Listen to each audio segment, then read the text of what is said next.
Thanks, Jake. Good morning. Good morning. Good morning, everybody. Good morning. 10, 9, 8, 7, 6, 5 seconds, 4, 3, 2, 1, in Visualize Live.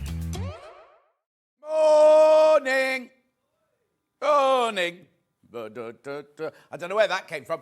I had to take my car in for service yesterday, so I've got a courtesy car. I said, I don't want a big one, and I don't want an automatic. What have I got? A flipping huge automatic, right? So I'm driving along thinking, oh, this is fine.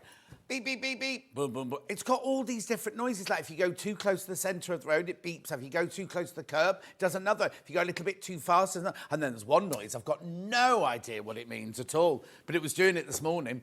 Anyway, good morning. Shall we start with the early bird? Got two early birds today. Well, I'll tell you them both. I've got a big one and a little one. Big one and a little one. Do the big one first. So here we go. So these are felt squares. Spring Vibes 9-inch acrylic felt sheet bundles, 28 sheets in total. Well, already starting at less than £1 each. We're going to the most incredible price, going to 45p a sheet. What? Was that less than half price? £12.60, better than half price. Better than half price. These are gorgeous little acrylic felt squares. So if you're going to make your Alison Reeds, if you can do any of those gorgeous projects, Alison J. Reed. Beautiful. Oh, what are you doing up in Liverpool? Oh, Ben's going to a beer convention in Liverpool tomorrow. It'll be an alcoholic-free beer, obviously. £12.60. Now, I've not got as many of these as you'd imagine for an early bird at £12.60. Oh, now how funny. The number's just gone up rather than down. £12.60. There you go. It's one back down again now.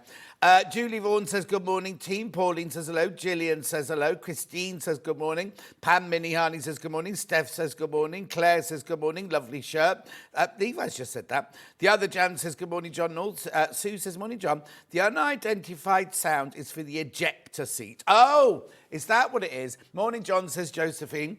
Alan, you're up early. Now, Alan, you had a very smart shirt and tie on yesterday on your Facebook Live. I've been busy upcycling my old waistcoat with white bias. Oh, was it on your waistcoat? I thought it was on a shirt, your white bias binding. Tina says good morning. Tina's nearly getting married. She's getting married in May in Nuneaton. Anyway, £12.60. £12.60. Make sure you check out Loadsy there. You are getting 28 sheets. How big are the sheets, you say? They're this big. They're 9 inches square. Beautiful. Keep going through. Lots of you there. And remember, once you bought this, that's your P&P paid for the day. Now, there could be some interruptions to service today. Because you know Michael, who does floor, who does jewellery maker, who does spree, who does hobby maker, who does... not spree, it's called... What's it called? No, he doesn't do extra stitch. Wednesday with Wolf. But what's it called? Not called spree, is it? Extra Sparkle, it's called. Anyway, he's directing today. Not yet. He's not directed today. Jan says, morning, gorgeous. Good morning, Jan. Right, keep going through loadsy there. You need to check out £12.60. £12.60, right? That's the big one. There's the smaller one. Oh, when I say small, it's not small by any means. Beautiful look. So it should be £12.87. You know where it's going. You can guess, can't you? Oh, now, you see, if you want better bargain, a better bang for your buck, you need to get the big one, because they're 45p a sheet. These are still 50p a sheet, which is fantastic. But, the other one's 45p a sheet. You make your mind up. Oh, did white bias binding on his old shirt and tie as well, says Alan. How lovely. Very smart. Hilary says, morning, John. Stitching whilst watching this morning. Oh, Hilary, you're up early, stitching early. God, it's hot in here. Oh. Well, no, because it'll sort itself out eventually, won't it? But it just, unless it's on some silly... Good morning, John. Very cheerful this morning. We'll watch until it's time to go to the jewellery group from Joy in Peterborough. Jewellery? £6.50. £6.50. Make sure you go through. I need to tell you the bigger bundle is the most popular. The bigger bundle is the most popular. Well, you get it for 45p a sheet there. This is 50p a sheet. Oh, it's Roy. What are you delivering, Roy? Oh, hang on. I've got a message on Facebook that didn't come on the telly. Good morning, John. Very cheerful this morning. Oh, no, I've done that one. Just a bit. What did you bring up? Huh? What have you brought? In your box? What's in it? I can't hear what you're saying, but he's finding it very funny. Here is today's menu. Now, this is different. This is different to how it is on your internet, right? 8 o'clock, we got springtime fabrics. Oh, it's not tomorrow. That's today. That's today, not tomorrow. We could do it tomorrow if you like. We could all go home now. I am in tomorrow, actually. Springtime fabrics at 8 o'clock. 9 o'clock, Helen Newton, Daffodil cushion and bunny gnome with Sandi chocolate chip cutting. There is the cushion. And here is the gnome. Ah! Ah! Anyway, that's 9 o'clock. 10 o'clock, we've got the Cowden Quilt School Hadaway. It's lovely, this Hadaway quilt with Kathleen Anderson. Those blocks are much bigger than they look on there. It's gorgeous. We are doing the large throw. We're doing the throw. Then at 11 o'clock, we're doing teddy rucksacks with Sandi chocolate chip cooking. There you go. There's the teddy one. Now, if you buy the pattern, you can make it out of ordinary fabrics as well if you want to. There's something else in that hour as well. Cushion. Some cushion in that hour as well. Then we go to 12 o'clock, Cowden Quilt School. I love this one. Waterlily quilt with Kathleen Anderson. Look. Now, that's made out of our own fabrics because that's the original one, but we've got one very, very similar to that. Isn't it gorgeous? Love the water lilies. You see, that's a little... Oh, I can't tell you that story. I was about to tell you about a story about a massage course I went on, but I can't tell that story now. Anyway, the three ways... God, that shows how relaxed I am this morning. Roxana says, good morning, I like your shirt. Chase says, good morning, gorgeous. Erica says, good morning, John. Beautiful day here in Wigan, made even more cheerful with your company. Oh, Erica, thank you. studio@sewingstreet.com is your email. Facebook Live, the ones I've been reading out. And then you can also go to the website, www.sewingstreet.com. Click on the top right-hand corner, watch the show live. Then you'll see the white box on the right-hand side. That's where you can write your message. What's the matter? Oh, yeah, message.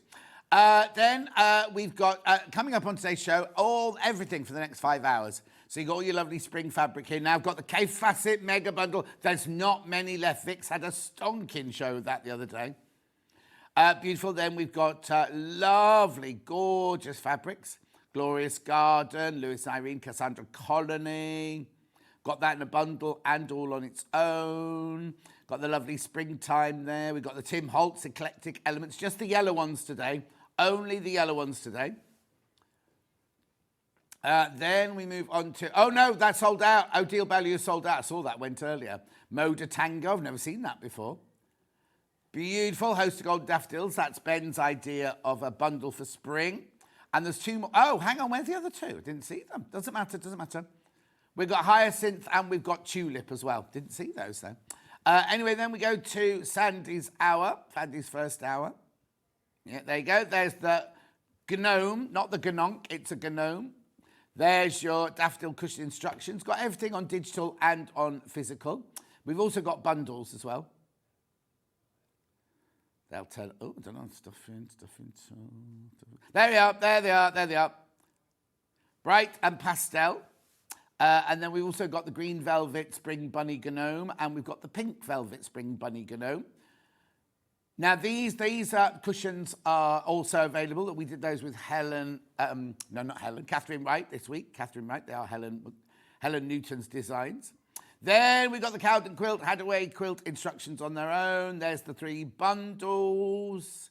It's a nice price, isn't it? $52.99.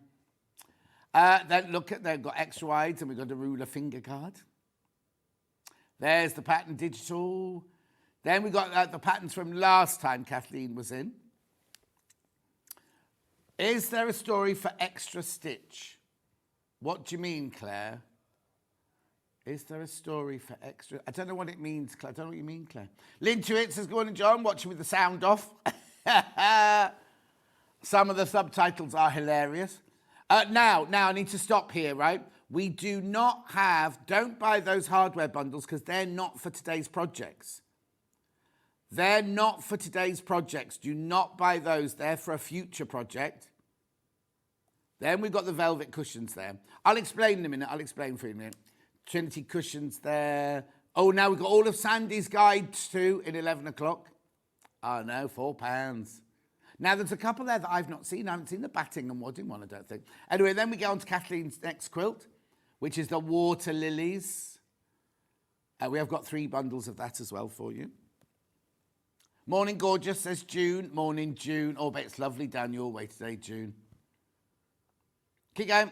There they are. There's the bundles. Oh, I love that. Waterlilies there. It's called Plains, but I'd have called it Rainbow. Nothing plain about anything we do here. Don't buy 404. You don't need it. Beautiful. Oh, and the Creative Kids, I didn't get that out because it wasn't on the trolley. Levi might need to get that out. Yeah. There's the Jenny Jackson ruler. Babe! And she's Jenny Jackson, who's always going, I've got no money. She's just bought 8 Britannia sewing machines. She bought, was it 8 or 14? She bought, anyway, she bought them for her class. You know, she's doing classes in her extension. No, she went straight to George, didn't she? Right, here we go then. It's up to 10.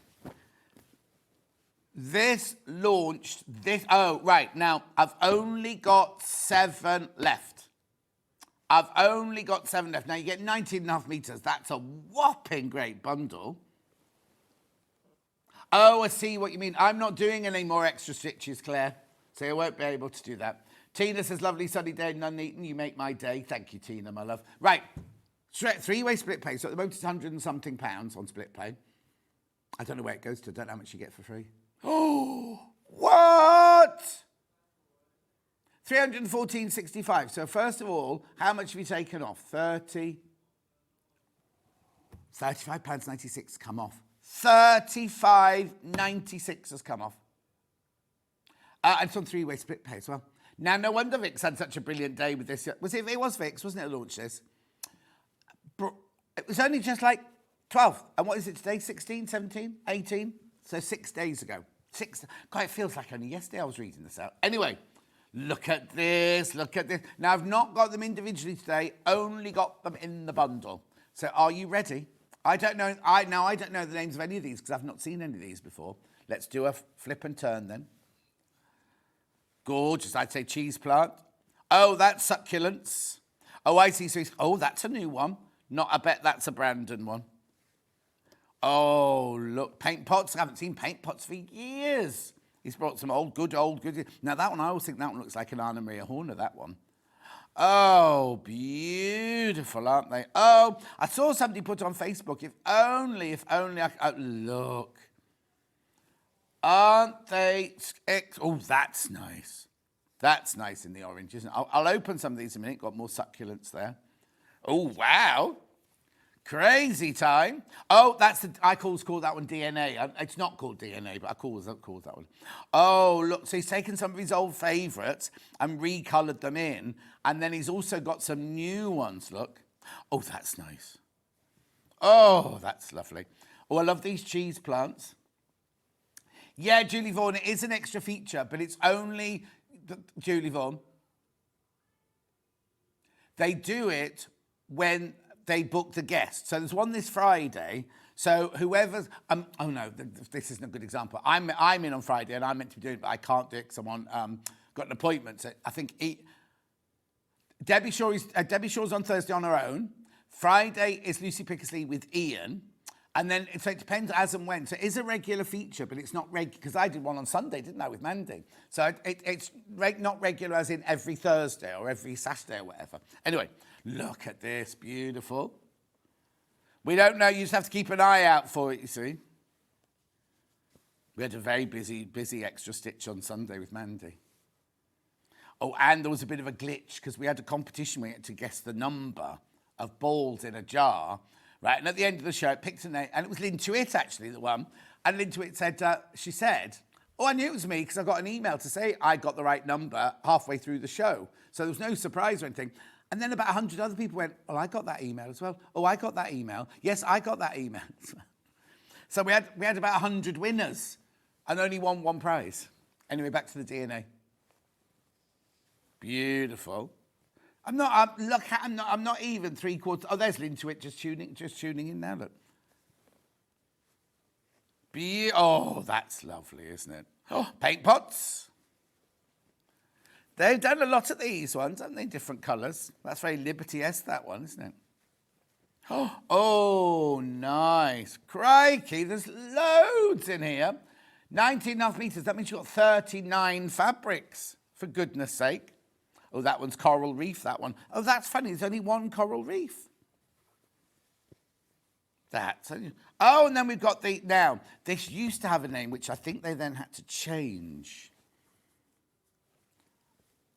Oh, no, they haven't changed it. Aboriginal dot. I thought we weren't allowed to say that anymore. And then we've got that one as well. 314.65. Now, you must check out if you've got it in your basket because there's only 7 left. Only 7 of these available now. Few in baskets, but none checked out yet. Still 7 left. Have a think about it. Look at this, look at this, look at this, look at this. Can you imagine that arriving at your door? And, well, okay, so how much did it now work out at for half a metre? Morning, John. Just dropped my son off at school, so I'm watching till maths lesson at 9:30. I'll watch the rest of the show later. Just finished my Helen Newton cat cushion, so looking forward to hers. Helen Newton's not here, but we're doing her cushions today. And how much is it normally? £8.99 it should be for half a metre. If you buy this bundle, you get it for £8.06 for half a metre. Beautiful, gorgeous. Make sure you check out. Look at all those prints. Someday my prince will come. Beautiful, £314.65 for all of this fabric. Aren't they gorgeous? Oh, stunning, stunning. We've got the cheese plant one in many colours. This is like a rose. This one's called Grady Floral. Grady Floral, that one. That's a Philip Jacobs, so he lives abroad, doesn't he, Philip? So it might be something to do where he lives, yeah. Oh, no, he's got a house in Devon as well, but he lives on the some Caribbean island, doesn't he, most of the time? Living the life. I don't know, very nice. Beautiful. There you go, that's the one that Ben likes. I don't know which colourway he likes in yet, then. Shall we see what it's actually called these days? Palm leaves. Palm leaves, not a cheese plant at all. That must be plaid for the lads, that one. It's called gingham. I've got them all wrong today. I've got them all wrong so far. Oh, I know this one's called coral reef. Oh, just called coral, not coral reef, just called coral. Right, what do we think this one's called? Oh, pansy. No, flower studies. Flower studies, that one. Right, that one's definitely paint pots. It won't be, I bet they've changed it now. Oh, no, it's called Pennywise, that one now. Like a penny. Like the clown. Oh, I don't know what that means. There's the rosy one. Now, what do you reckon this one's called then? Oh, scallops. Scallop or scallop? Because there is a difference. And it is a scallop. No, it's scallop. Scallop. Marble scallops. Oh, is that not the potato one? I think that is the potato one, isn't it? Oh, I don't know. But no, that's only to see because of the colour, because then it comes in all the different colours, doesn't it? Beautiful. Pennywise. Now, what's that one then? Lilies. If that's not plant, what's it again, is it? No, it's called Flower Study, so it's the same as that other one. but looks so different because it's on the black. Beautiful, look. Right, this isn't DNA. It's a Brandon, this one, Brandon colour, this one. Bubble stripe, it's called. Keep going through. Now, so many in baskets, but nobody's checked out. Beautiful, isn't it? Absolutely stunning. House Leeks, that one's called. House Leeks, not succulents, John. Gingham. Now, what do we reckon?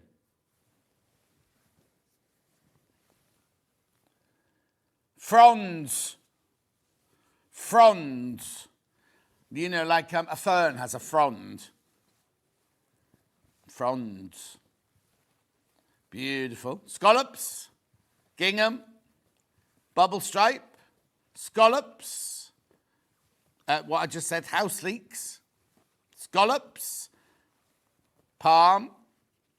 Oh, no, we didn't see what that one was called, did we? Something rose. Oh, yeah, Gardy Rose or something, isn't it, that one? Grady Rose. Grady Rose. Beautiful. Flowers, Pennywise, scallops, and house leeks. And palm trees. No, palm leaves. 314.65. And now somebody's got to check out on this. Surely be to goodness. Could be the last time you see this once these have all gone. John also does amazing and professional job presenting. Thank you, Alan. Robert says, hello, John, and all from Stoke. Thank you, Robert. Alistair, House of Alistair's watching. He's up early. Oh, no, he'd just be coming in from last night, won't he? 314.65. Okay. Moving on. Ben's flower bundles now. So we've got daffodils, we've got hyacinths, and we've got tulips. We'll do daffodil first, because we've got a daffodil cushion coming up in the next hour, remember? So that's a poplin. So you get your half a metre of your poplin, and then you get half a metre of your green, half a metre of your yellow, half a metre of your yellow, half a metre of your yellow. Money coming off. 2.5 metres you're getting in there.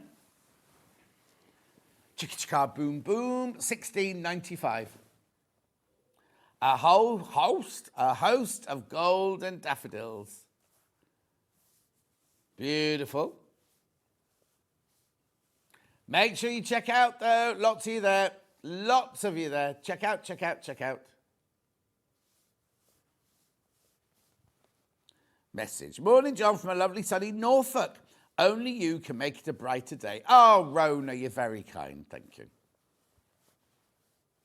Beautiful. Is it a nice day here? I don't know. I've not been out. Oh, it's gorgeous here. Well, except yesterday when I wasn't here yesterday. When I took the car in yesterday afternoon, it was beautiful and sunny all the way there. Then coming back, it started going very grey and cold. It was freeze cold. Keep going. These are checking out, by the way. Then I looked on the front of my Yahoo and it said there's a huge blanket of snow on its way. And then I looked at my time hop, and 7 years ago today, we were snowed in. Yep, 7 years ago today, we had thick, thick snow. TV schedule is not showing the programmes. It says expert demonstrations. Oh, where's that, Anne? Oh, apparently that's an issue with Sky. That's Sky's fault, not ours. Can't you just put it on for the 5 hours? Just record for the 5 hours if it's on Sky. You can do that. You don't need the name. Or are you looking somewhere else? Are you looking somewhere else, Anne? Let me know so I can report it for you.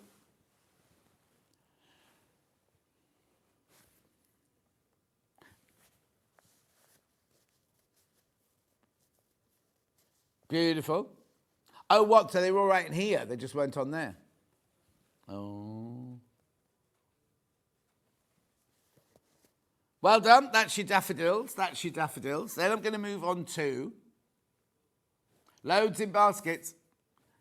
Oh, great. Not even hyacinth. Grape hyacinth. So then, of course, you get your... I love the smell of hyacinths. Not so much grape hyacinths. The cats are good. Thanks, Alan. So you get half a metre of your poplin there. Then you get your lovely sage green. And then you get like an amethyst, a Rose de France amethyst, and one in between.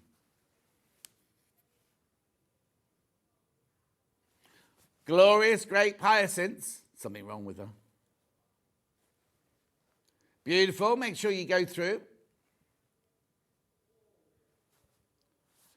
Good morning, John. It's 5:30 here in Kyoto, Japan. I bought some fabric in Tokyo and I'm looking forward to sewing street inspiration. Love, Margaret. Oh, Margaret. Now, if you bump into Richard, the cameraman from Warrington, he's in Japan. He's there at the moment. Yeah, love the bright colours, very spring-like from Liz. She's not. She's in Staffordshire. Oh, does Bruce love Japan? Oh, Richard goes 3 times a year. Bruce never goes on holiday, full stop. Morning, John. Loving the shirt and the quilt behind you. The quilt behind me is coming up at 10 o'clock. Yeah. Bruce is off now for another week, but he doesn't go anywhere on holiday, no. Loads in baskets. Make sure you check out. Are you having an issue? Well, you can't be having an issue because some people have checked out. So many people got them in their baskets. Who's next door? It's not Vic's, is it, today? Oh, okay. There was somebody in the dressing room very early this morning. Thank you for your support. You're all right, Alan. Our pleasure. $16.95.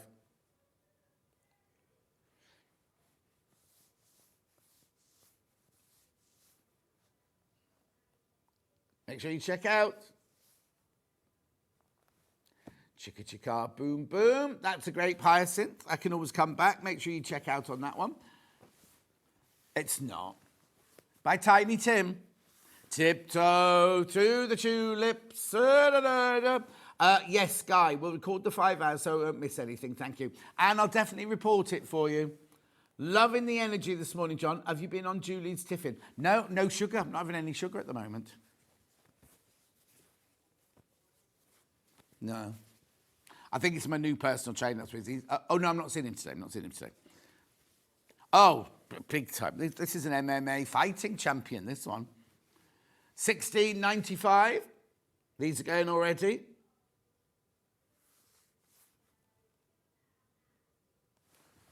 Beautiful. Make sure you check out, though. Don't just put it in your basket.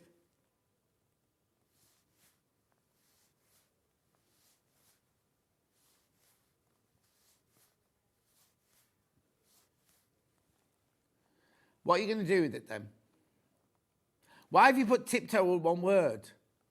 Why have you put tiptoe all as one word? Well, it's a place. It might be one word. Tiptoe might be one word. I always thought it was tip-toe because you go on your tippy toes.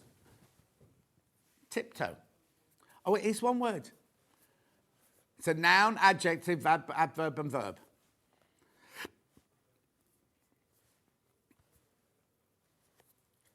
Oh, there you go. It's compounding the word tip and toe together. Beautiful. Every day's a school day.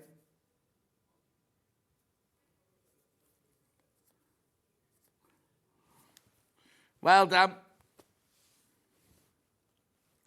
Oh, blimey. It's turned into a therapy session in the gallery today. $16.95.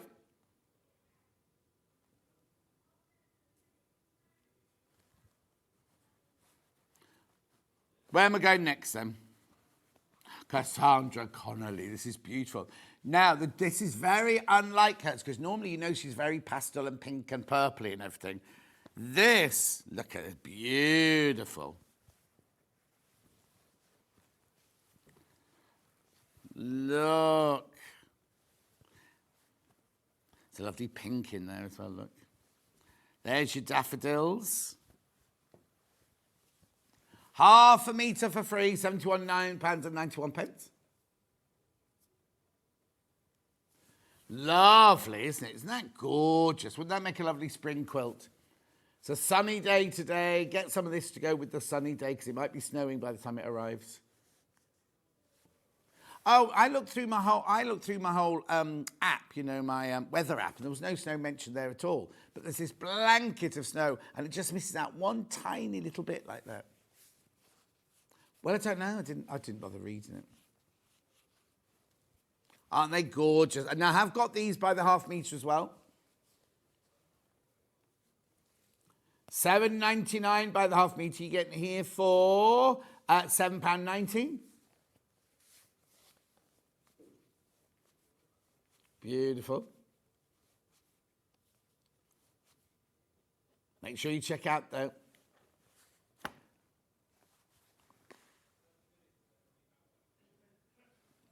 Oh, is Michael directing now? Well, it's because I can because I can hear everybody's voices. I wasn't sure who was sitting where. 71.91. Lewis Living. Cassandra Connolly joins the spring. Right, okay, so hang on. Where are we now? Are we at May yet? No. In a year's time, we'll be getting ready to launch my fabric from Lewis and Irene.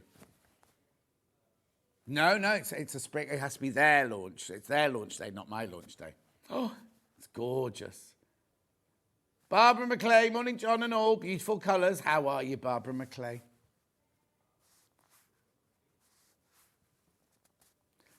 $71.91. Right, now there's loads in baskets. Loads in baskets. Don't look at me, look at the fabric.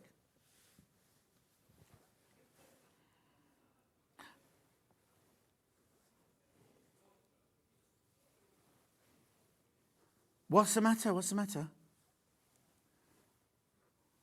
Aren't they gorgeous? Half a metre of each, already cut. So if you multiply them, you still get a metre, but you get them cut into half-metre pieces. $71.91. Hey, here we go. They're going.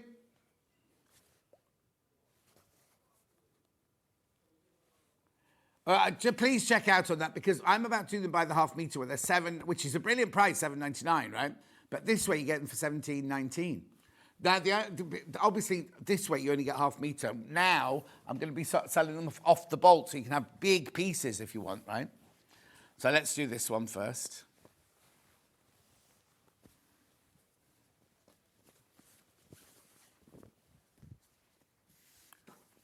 No, it's KMUL72. Remember, this is by the half metre. Just finishing a new tie for my husband. Nothing like a handmade tie. Oh, Julie. Is that how you keep him sweet, by make him a tie? Right, I've only got 8 metres of this left. That's it. We won't be buying any more. We will not be buying any more. Beautiful, isn't it? So I tell you what, they can't be phasing me out because I got an email this week about my anniversary show at the end of October. Yeah. Beautiful, $7.99. I know. Well, it started off because we had these lovely bags that we gave away at the NEC. And Munch was like, oh, we got it took 4 months to get them sorted, but they're here now. Really, really good value for money. So I said, can I have a bag for my anniversary show? Our Hayley said, yeah, that's fine. Just tell Hayley, the other Hayley. The other Hayley came back and went, too expensive. So I was like, okay, that's not happening. Barbara McLean's very well. Missing you all. I'm off to Wiltshire Scrap Store today to run the sewing club. Very excited. Oh.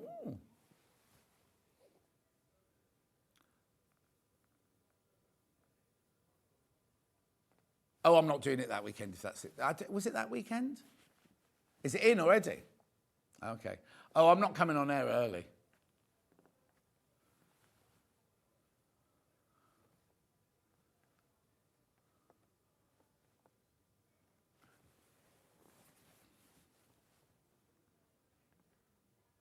On what day? On the birthday show?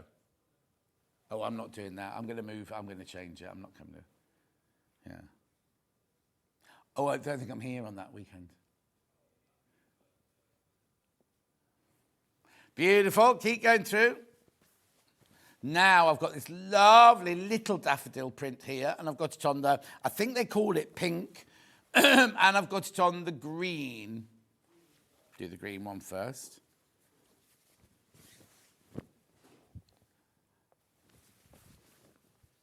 There you go. I think the other ones are, I'm already booked to do other things on the other ones. That's why it had to be that one. But I'm not doing the extra hour.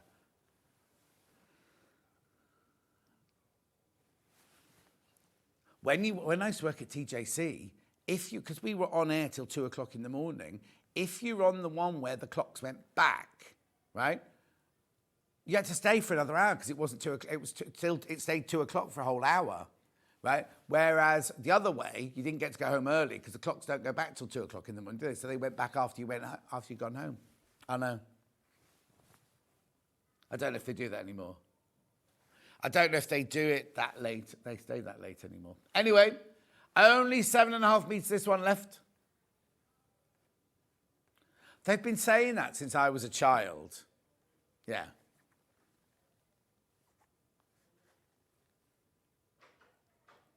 Beautiful. This one's called Daffodil Delight in spring green. Gorgeous. Keep going through. Oh, yeah, you're loving this one. You're loving this one. Oh, Alan's going to do some sock slippers with his sewing club this week. That's nice. Well done. Ben would buy this and put it with his daffodil bundle. I don't know why you didn't put that in the daffodil bundle. Beautiful. Now I've also got that fabric. Now, as I say, I think they call it pink, even though it's more of a lilac. Pastel pink. It's not us. We haven't called it that. Lewis and Irene called it that. Now, only 5.5 meters of this one left. I won't say. $7.99.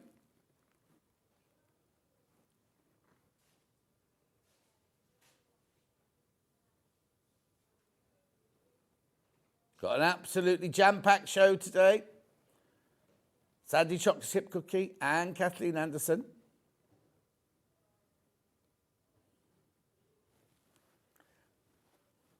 $7.99. Oh, Julie Vaughan's going to start Catherine Wright's trousers today.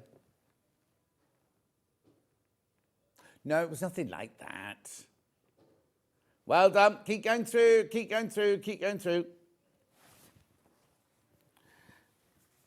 Then I've got the one that's like a drawing on pink and green.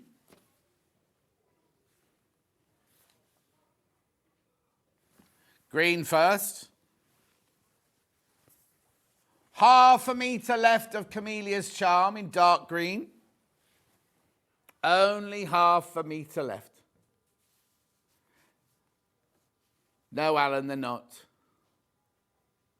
Alan says the gallery and the director are doing a brilliant and professional job today.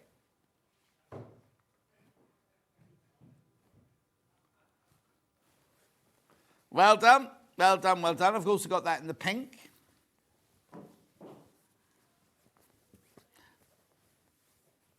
Oh, you can hardly see that. Come in closer, Michael.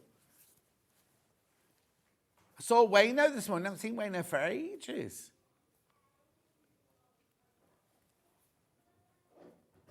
Beautiful, isn't that? So delicate. Oh, cover your mouth when you yawn. Camellia's in light pink. Oh. All right.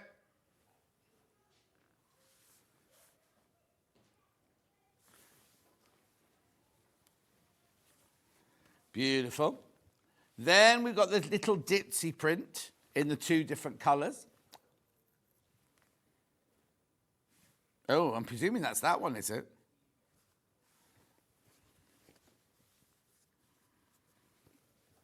That's nice, isn't it? That one's in your orange. It's a very subtle orange. Flowerettes, this one's called. Flowerette Sunrise Orange.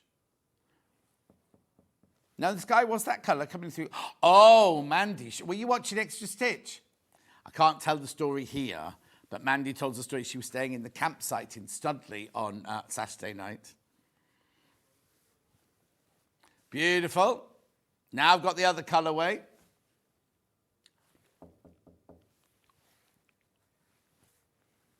Only 2.5 meters, this one left.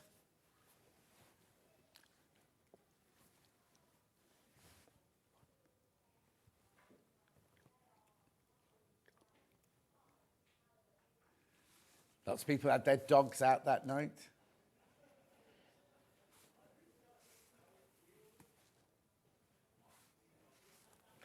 Two and a half meters left of this one in the yellow, sunshine yellow. Beautiful.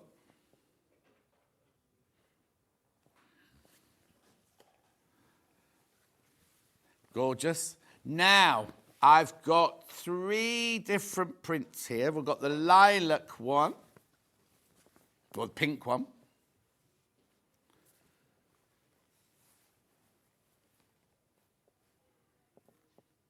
Pastel pink, they've called that one, pastel pink.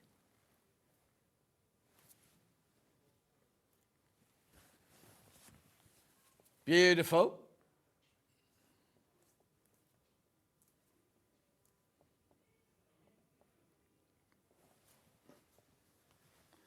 Gorgeous. Then I've got like on an orange, I think this one must be called.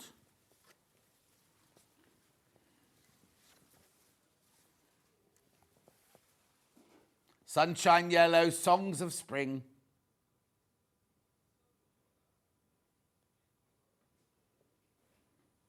No, it's not green at all. There's no, your screen is it's looking green on your telly. There's no green in that at all. Yeah, there's no green in that at all. It's a beautiful, soft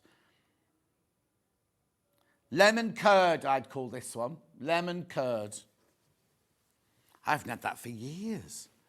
And then last one. Beautiful.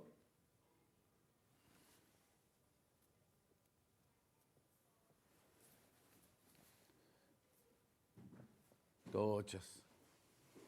Mega bundle back in stock. Not back in stock, back in gallery. What's the matter with my words? Back in graphics. There you go.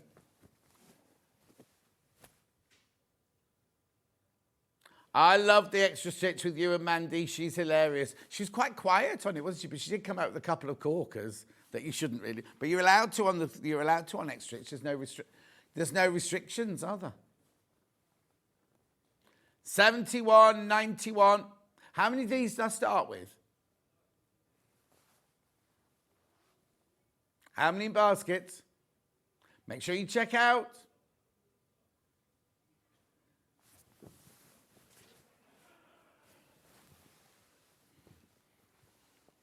There you go.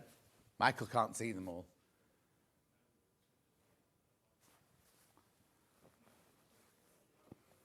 Beautiful. Michael, no, Michael, you must do it as you want to do it. Don't be guided by Ollie or me. Righto, what's next? Tim Holtz. Now, Tim Holtz is going to be doing this a regular thing, right? They're not the same fabrics, but they're of an ilk, so they all work together. He's done an orange one. He's done a red one. This is yellow one. Well, it'll be less than a month. In a couple of weeks' time, there'll be another colourway. We don't know what's next coming. We just get sent it and everything. But this is beautiful, this bundle. So you're saving £8.99.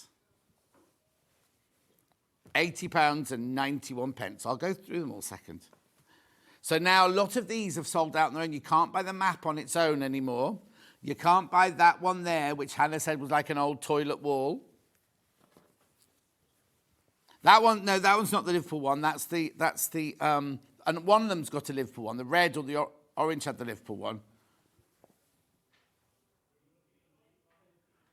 Yeah? Oh, yeah, because on the Liverpool one, we were trying to spot where Levi was on his stag do. Not his stag do. He's not getting married, ever. Right, so in here, you've got your stamps. Now, you see, they appear in the red and the orange. The stamps appear in the red and the orange. This one here kind of appears in the red and orange, but it's different pictures. This one kind of appears in the red and orange, but this one's really beautiful, like an alabaster wall. Beautiful, isn't it? And then the map ones appear in all of them, but they're different maps. Remember, you're saving $8.99 here, you're getting half a metre for free. Then you've got the wallpaper from the old saloon bar. Beautiful. Then we got the bingo cards. I did that. Nobody knew what I was talking about. I went house and everyone went, what are you shouting that for? I know. Then you've got your like wildlife observer book of with numbers, tell you encyclopedia. Stuart Hillard has a delicious lemon curd recipe I used to make for my late mum, but I've mislaid the recipe. Or he'll be bringing out a cookery book, no doubt, soon. Then you've got your Ditzy. Now, this is really, really weird, right? So when I opened up, I think it was the pink one or the orange one, and I was going, oh, look at all these American tickets. And then I said, there's one here that looks like my old bus ticket when I used to go to school. We went close up on it, and it was Chester, where I went to school. It wasn't even an American one. And I'm just seeing if there's one on here. Hang on. No, I can't. Here it is. Here it is. Look, Chester City Transport. And it was real fluke because I grew up in Chester and all of these are all American. There it is again. Now I can see it everywhere. Look. And I look, Chester City Transport. And I said, they're the same as the tickets they used to give on our buses. All the others are American. All the others are tickets to things in America, the Gem Theatre. And how weird is it they've got Chester?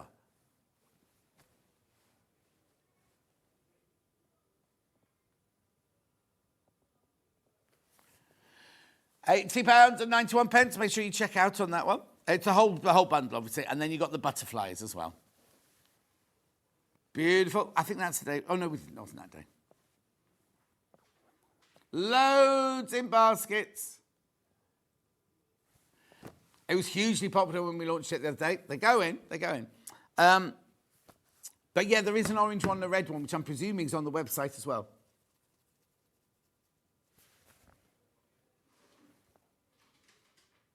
Beautiful. The bingo.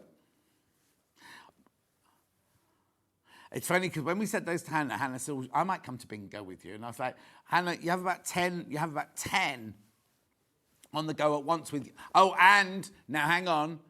I kept saying, you've got your dobber. You get your dobber out. And then someone said, in Scotland, you don't say the word dobber because it's very rude. It's a dabber, not a dobber. Don't look at me, look at the fabric.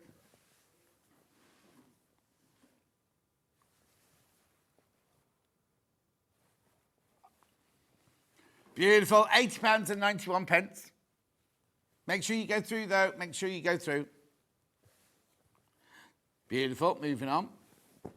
Next. Oh, I've got this. I've never seen this before. Moda. Oh, these are, you can tell, as soon as you pick these up, you can feel how gorgeous these are. Oh, and £10 comes off the price tag. Don't understand why, don't ask me. I'm only the monkey, not the organ grinder. Look at these, they're gorgeous colours in there, aren't they? Fresh. Oh, now be careful. I've only got 9 left.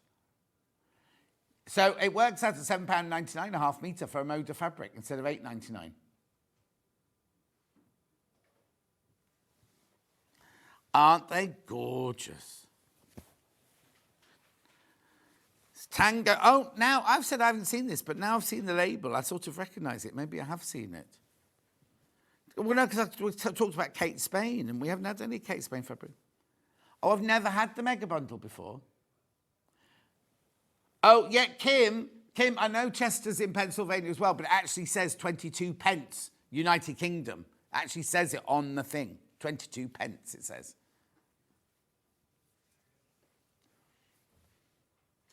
Morning, John and team. Watching whilst eating my breakfast at the Croft Hotel the morning after my son's wedding. Oh, Fiona, how lovely. Was it a fabulous day? Oh, hang on, what day is it? It's Tuesday. It's a funny day to get married. It's cheaper. No, Serafina and Daniel got married on a Wednesday because it was cheaper. Yeah, but we also know what happened to your marriage. You got married on Good Friday, on Easter Friday. I'm in again, somehow, when the rota gets done, I always get Good Friday, Easter Sunday and Easter Monday. They've done it again this year. Mind you, Easter Monday is quite exciting. I've got no guests on Easter Monday.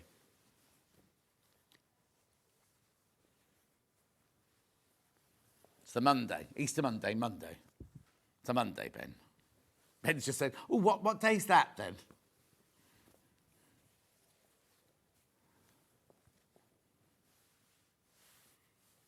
Beautiful.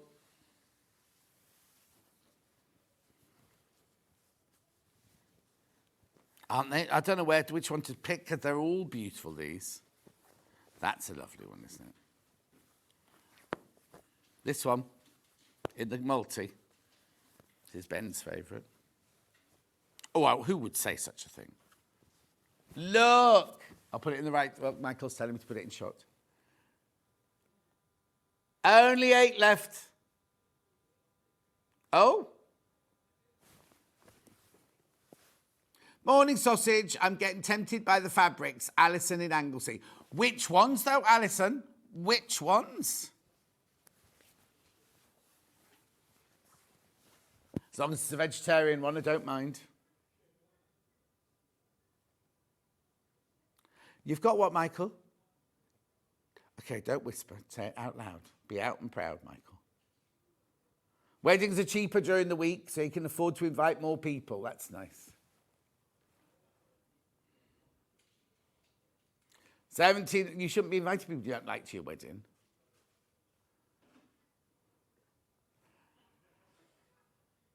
$79.90. Beautiful. I've only got two, I've got a couple more. Poppie Cotton. Beautiful. This is gorgeous. Look at this. It was me. Oh, no. It was on early morning in the birthday week, and then I had it the following week on a normal show. Did I not? Oh, okay, maybe it's not this one then. But it was I definitely had a Poppie Cotton collection the other day. Oh, look, it's Ben's favourite word. Oh, no, serendipitous, not serenity. It's on 5-way split pay. Hello. And it's £95.88, which makes it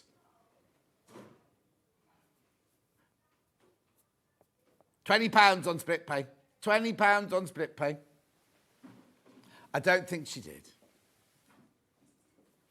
No, she stuck to the rules. I have to tell you, the show I did with her, she was absolutely brilliant. I was like brilliant.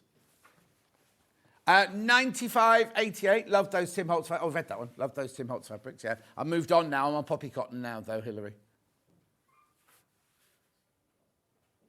Look at that. Butterflies, gorgeous florals. What birds are they then? They bird of paradise, are they those? They're not bluebirds. Oh, I love this. They're designed by somebody called Ginger Deverell. Serenity, bliss, joy, and birdsong. Oh, that's lovely. That's gorgeous, that fabric.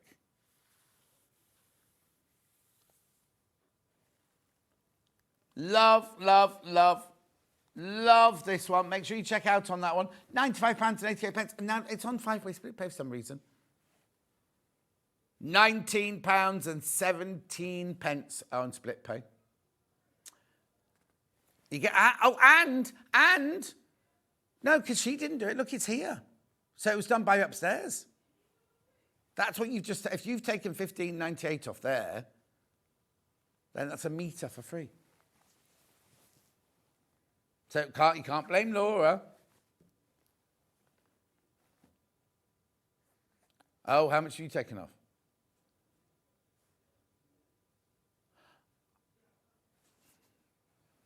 What were you saying about not swearing, Ben? Beautiful. You're saving $15.98. And it's on 5-way split pay.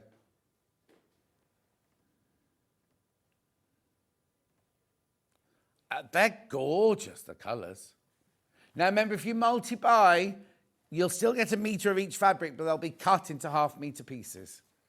Because they're already cut into the half-metre pieces now, you see. I love this one. I love that one. I love that one. They're just... Oh, look at the little fat birds on that one there. Oh, what's that one there, then? Oh, I think these are gorgeous. Poppie Cotton, £95.88. Well done, if you get that. Now, have I got another bundle, or is that the sold-out one? You took that away, didn't you, though? Glorious garden bundle here now. Oh, these are lovely. Right, so look at this. Look at that lovely midnight blue there. Floral there. Ditzy floral. Look how cute these are. But I need to show you two of these fabrics, right? Because on the website, they've done a really weird picture. And it's because they're ombre, look. Look. Look. So it goes from your orange through to your pink, look. And this one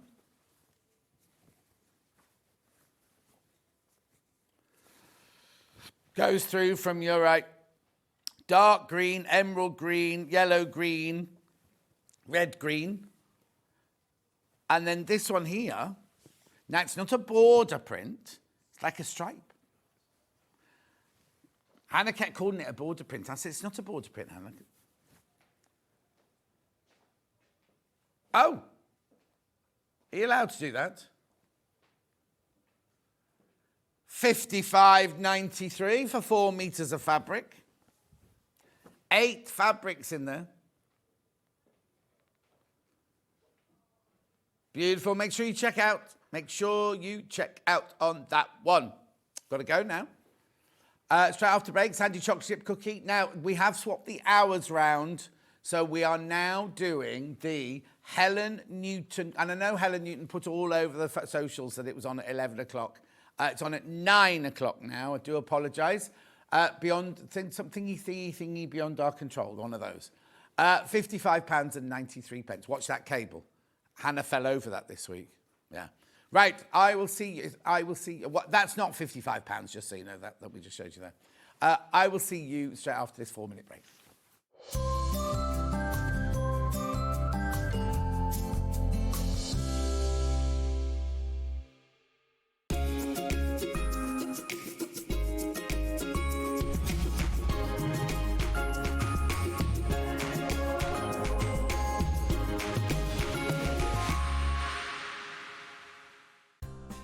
Looking for the perfect gift for the sewing enthusiast in your life? The Sewing Street gift card is just the thing. Choose between a physical card delivered to their door or a convenient e-gift sent straight to their inbox. It's easy. Just head to the Sewing Street website, scroll to the bottom of the page, click Gift Cards, or use your smartphone, scan the QR code and go straight there.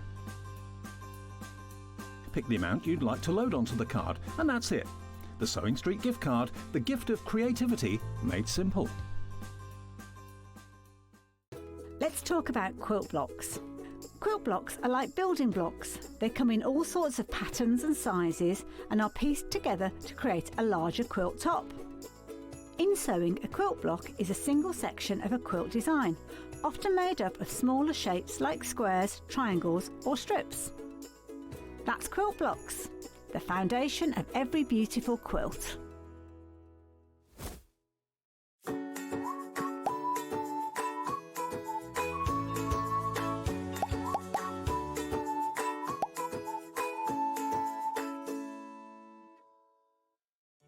Did you know at Sewing Street that on various products we offer split pay?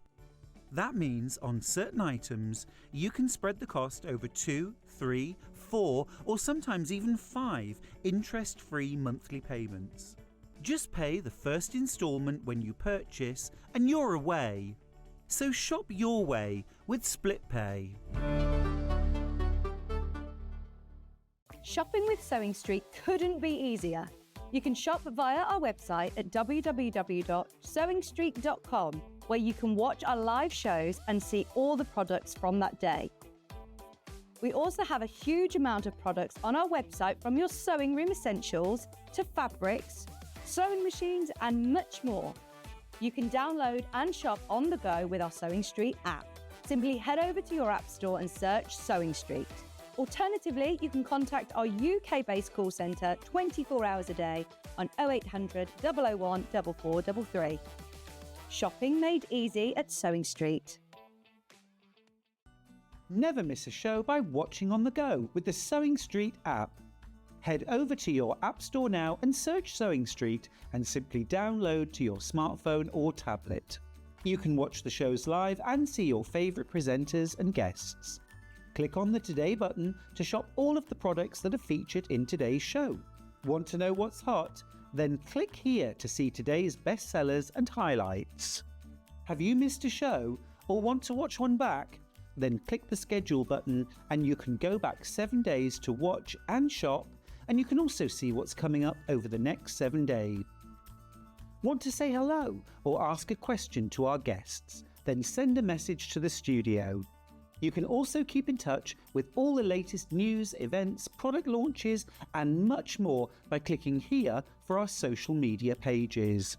Never miss a show by watching on the go with Sewing Street.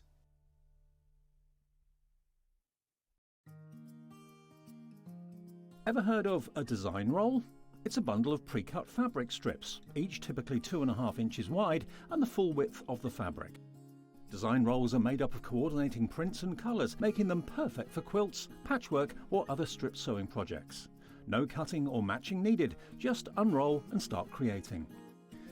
Design roll, a simple way to bring your project to life.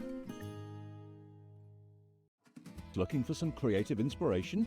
Head over to the Sewing Street website and click on the SS Hub. It's packed with ideas, tips and projects to spark your creativity. Plus you'll find the latest news and information on sewing machines and overlockers. Get inspired with Sewing Street. Here at Sewing Street, we only charge one P&P throughout the day. You can add as many items to your basket and check out and still only be charged once. Once you've checked out the first time and want to order again, you simply add the item to the basket and click on the Combine Order button. Remember, standard P&P is £4.95. Charges may differ for outside the UK. Or upgrade to our premium option for £6.95 on certain items. Shopping made easy at Sewing Street. Not only is Sewing Street live from 8 AM till 1 PM on Sky 670, Freeview Channel 73, YouTube and the Sewing Street app, now Virgin subscribers can watch on Channel 754, which means there are more ways to watch your way with Sewing Street.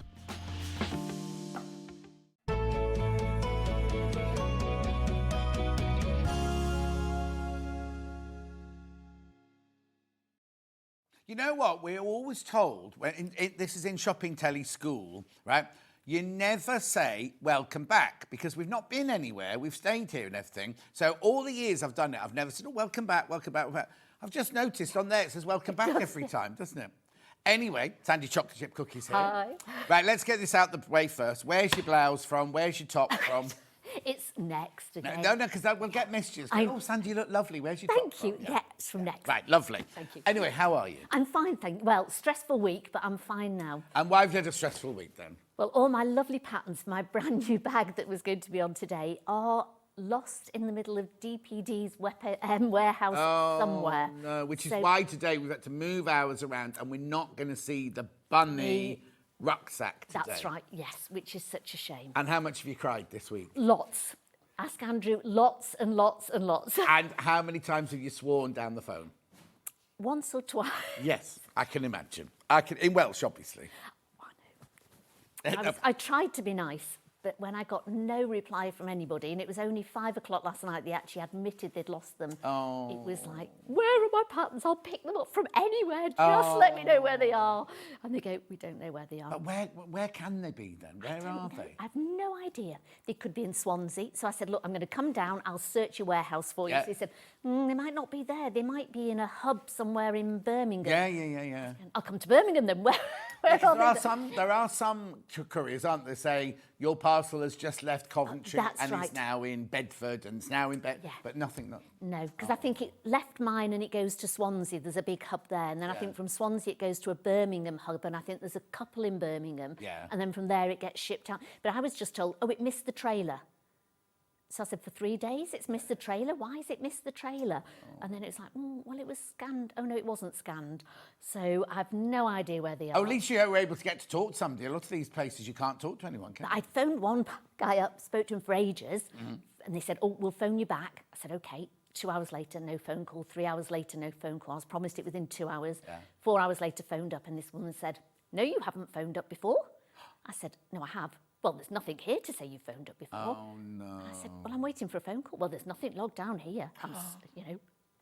No wonder you were being tea. I know. Anyway, let's get happy with the Helen Newton cushion. Absolutely. Brand new Helen Newton cushion here.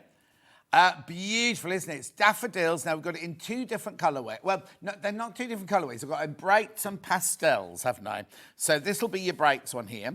So what you get is you get your daffodil meadow cushion cover pattern with all of your instructions, all of your pictures, everything going on here, and all your templates that you need on there. And these are your fields in the background there. So everything you need, that's your pattern piece. You get 1/2 metre of your yellow splodge. And then you get 1/2 metre of plain white fabric. And then you get this gorgeous panel with all the other colours on that you need. Oh, my word, it's huge. It's a good size, yeah. Look at that. Look at all of that you get. Beautiful. 24. Right, now, you've worked that out, right? The pattern's £9.99. So that's say £10, right? That takes down to £14.99. This is a £14.99 panel. Yes. Right? So how come there's a metre of fabric in there as well? It's mad, isn't it? I know. So that's... Oh, I don't know where that's... Oh, that must come from there. Beautiful. So that's your bright one. There we go. And then we've also got it in the pastel. So this one, you get your plain yellow. You get your pattern. You get your white. And then you get your lovely soft spring tones in this one. Look.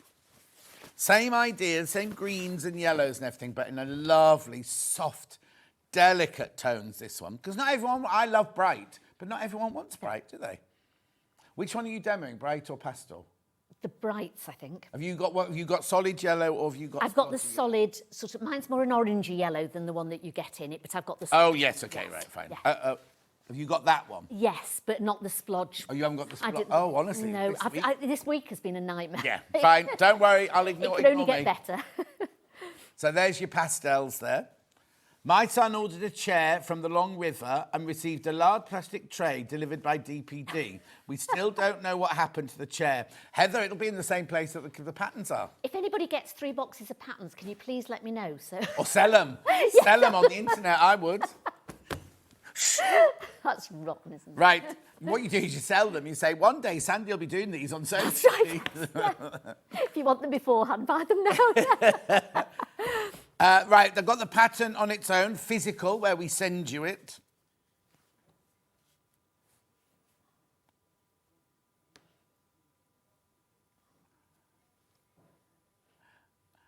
At £9.99. Who's that? Sharon. That's not like you, my love. Anyway, £9.99. £9.99.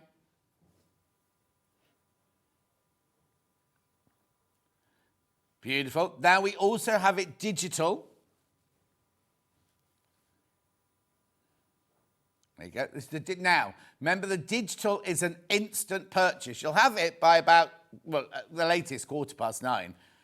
But remember, when you click on it, it's a purchase. It's not putting it in your basket, right? So it's an instant purchase. If you click it 3 times, you've bought 3, just to warn you. If you do that by accident, just ring the call centre. They can change it for you. $9.99 for your digital download. You get the whole lot. You get everything. You get all your templates, all the instructions, all the pictures, exactly the same. But it's just, you'll have it in minutes. So you could be making this afternoon. At $9.99. So that's your pattern, Now, I'm going to introduce the gnomes as well. We're not going to do them yet, but I'm going to introduce them now, just so you can start checking out them.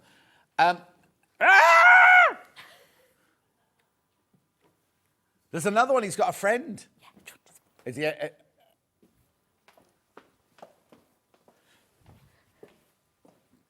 close up?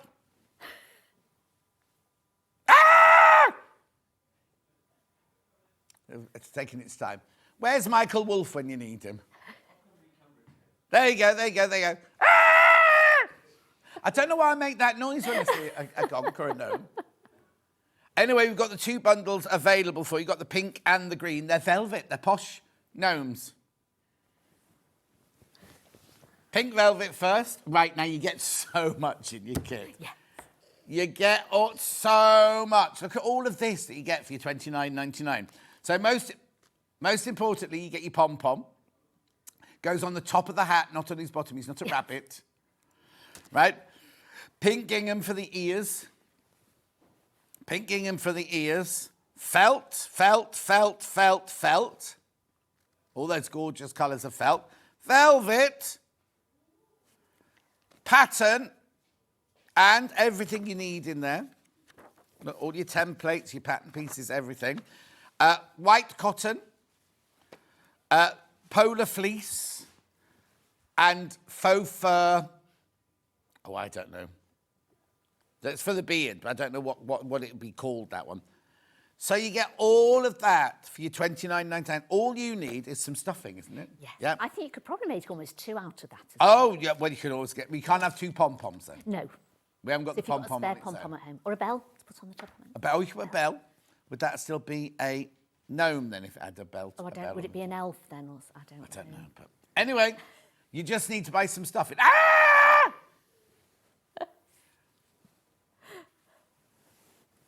Green one now. Yeah, if you look at how much you get, right, because this was in a separate bag, and we kept saying that can't be part of the $29.99. So this one, you get your felt, your pom-pom, your green gingham, your green velvet. It's that gorgeous, rich green, look. Beautiful, isn't it? Then you've got your pattern and your instructions and all of your templates. Then you've got your white fabric, your polar fleece, and your beard. There's an awful lot of beard there, isn't there? I say you could make... I'm sure you can make 2 out. I You haven't could make tried your it, but pom-pom you could actually make out out of of the that. fleece. Yeah. Yes, you could. Beautiful. So that's your green one, $29.99.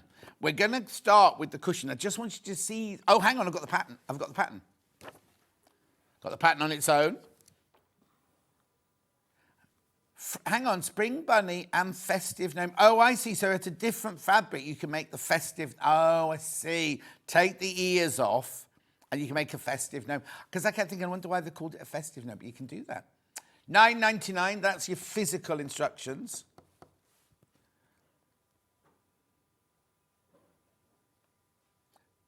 $9.99. It didn't work, Ben. No, it didn't. $9.99. We've also got the digital download. Yeah, so now, is it a gonk or a gnome? Because Debbie Moore says if you can't see their eyes, it's a gonk. Oh, right. I didn't know what the difference was.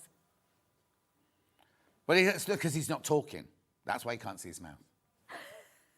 It's under his beard. Yes. Well, no, it wouldn't be under the beard. It'd have to be... Well, he's got a very long moustache, so it's sort of underneath this... Yeah. $9.99. $9.99. Right. Okay, we're going to go back to the cushion now. So remember, the cushion comes in pastel and it comes in brights. Bright is absolutely flying out, and that's one you're doing, isn't it? Yes. Right. Okay. So let's do it. Bright will sell out, just to warn you. So if you've got Bright in your basket, you need to check out straight away. Right, so where do we start then, Sandy? Chocolate chip cookie? Start by cutting out all your little squares. Now, there's loads and loads of it. Helen Newton's cushions are always beautiful to do. And a bit like my patterns, there's a lot of freedom in there as well. So she gives you sort of like an idea of how to lay the daffodils out.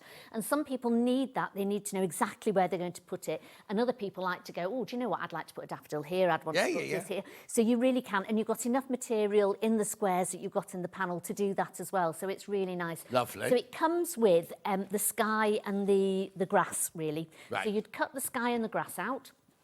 Okay. Obviously, join the two together, fold them out. Then out of your plain cottons, you'd put a border of white round and then a border of the yellow round. So with this one, you'd start at the top, put a strip here, sew those on, and then do the sides. Does it matter which one I do first? Because on this one, I've got white first. And one's thicker than the other, so I've done the same, but I don't think it really matters because they're both, with the sizes, that's going to be the size that it comes out with. So if you did the smaller first and you wanted the white on the outside, you just need to change the lengths of it. Yes. But you get plenty in there, and I tend to cut my border strips always a bit bigger. I'd rather neaten them off after I've sewn them on because I find it looks neater, because sometimes you'll start here and as you're sewing it will just sort of move with it sometimes, and you'll find that bit goes in a bit and then this bit comes out. So if you do it, so if I was putting this border on now, I would, can you see, I'll bring this over here. Yeah. I would probably do it about an inch on either side here, and then I would obviously right sides together, sew along there, iron it up, and then with your rotary cutter just cut those side bits off. Do the same at the bottom, then do the two side bits, then do the same, exactly the same with the yellow ones. Lovely. So that's what I'd do first. So it's true Blue Peter style. I've got one here. I wonder why you weren't sewn together. I've got one already made. I've got one already made, yes. Now then, next bit is the patterns. So the patterns the templates are brilliant, and they come all together on one sheet, and they're labelled, and they're different coloured lines round it. So there's a few different ways you can treat the templates, really. You could either just put your material on with a light box and draw around it. Light box coming up later. Yep, so you could draw around those. Or I tend to photocopy it a few times and then cut them out, as you can see. So that's number 4, I've cut that one out. That's number 5, I've cut that one out. Or you could use like a template plastic if you wanted. So if you were going to do it 2 or 3 times, because I mean, I think you could probably make them and sell them as well because they're so lovely. Yeah. And you wanted to really sort of have something a bit sturdy. I was going to check. Yeah, I was going to say check on Helen's angel policy. But if you can and you want to make it a bit sturdy, or even if just giving it for gifts and you want to use it quite a lot, I would possibly use a template plastic or something like that. Lovely. So the next thing is the hills. So we've got the hills arrived. We can't sing, can we? So Andrew wanted to sing "Run to the Hills" by Metallica, and I was going to sing "The Hills Are Alive." Oh. Now I'll show you how to put the Bonder web on when we do the flowers. So I've attached Bonder web on here and cut all of them out, and you can just peel the backs off. And I'm just going to lay it out, and it tells you which order you need to do them in. So I'm just going to check here. So you've got number 1 at the top. Do you watch Landscape Artist of the Year? No. Oh, it's finished now this year. It's just brilliant. It's just, every week they have like 8 or 9 people. They take them, different people, and they take to a different landscape, and they have to paint it or do however they do. They have collage, lino, chalking, and there's a winner each week, and then those winners go into the semi-final, and then the final is just 3 of them, and then the one that wins gets a commission for either the national, the different. It was at the Courtauld Gallery this year. They were being sent off to France to do like, I won't say anything because if you haven't watched it, because I'm going to ask Ollie because I know Ollie watched it. We've had the winner, and we've also had the winner's journey and the fine. I'm not going to say anything then. I'm not going to say anything, but it's so first of all, for the first time for years, I agreed with the winner. Oh, really? And secondly, the one that this person painted in France was fabulous.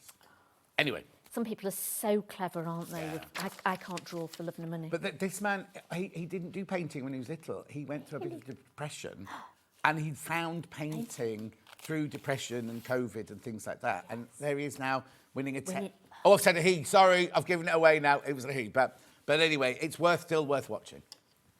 Right, so when you put it on, follow the numbers. Yeah. And don't iron them on until you've got them all right. So I don't want a gap there. So I'm going to move that there. And then I'm just going to move that one down a little bit. And move that across. And then I'm going to... I need to... have you got an... I was going to try and move this mat underneath it. Just put it straight on the mat. Have you got a mat under there? I've only got the cutting mat with that. Delphine does like that all the time. Right. Don't do this at home. No. Do it on your ironing board at home. Yeah. Sorry, that was my fault. No. There we go. And we don't give you much space, and you can't do it with that and with the pressing. I know. I was thinking I could move it over, and then there was so much on it, I thought I'm just going to lose it. And I had put the clouds on earlier as well. So there we go.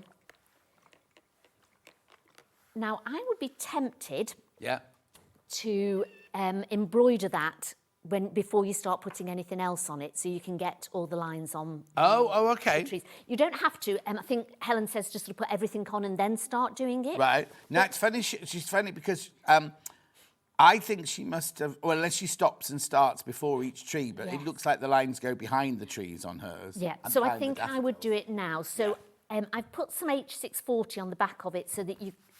It does sort of makes it more sturdy, and then you can either do free motion, or you could just use your sewing machine. So I'm just going to use my sewing machine now, and just with a plain stitch. Not everyone likes free motion, do they? I don't mind doing free motion, but it's not one of my favourite things to do. So I find that doing it with different stitches. So I like using my different stitches on my sewing machine. So I like doing that better. And I also like doing embroidery on it. So you could use embroidery thread, almost like a sashiko. So you could do like little stitches on it. But with this, you would literally just follow around. So Kate says, morning, lovely people. I agree with the winner that the winner was superb. I picked the winner at the very beginning. I kind of did as well on this one. Has there been the winner yet of the pottery throwdown? The what, sorry? The pottery throwdown. Oh, I love that, yeah. Have we had the... Controversy this year, though. Really? Oh, I've not seen the final. Was there... Won't say a word, then. Right, OK. Won't say a word. I saw the semi-final, but I've not seen the final. Yeah. Ooh. I'll say nothing. So the controversy was in the final, was it? Oh, right, OK. So I'm only going to do one. And then we can move on. Yeah. There's a lot to get through today in the show. So because we've got the gnome. We've got the gnome as well. Yeah.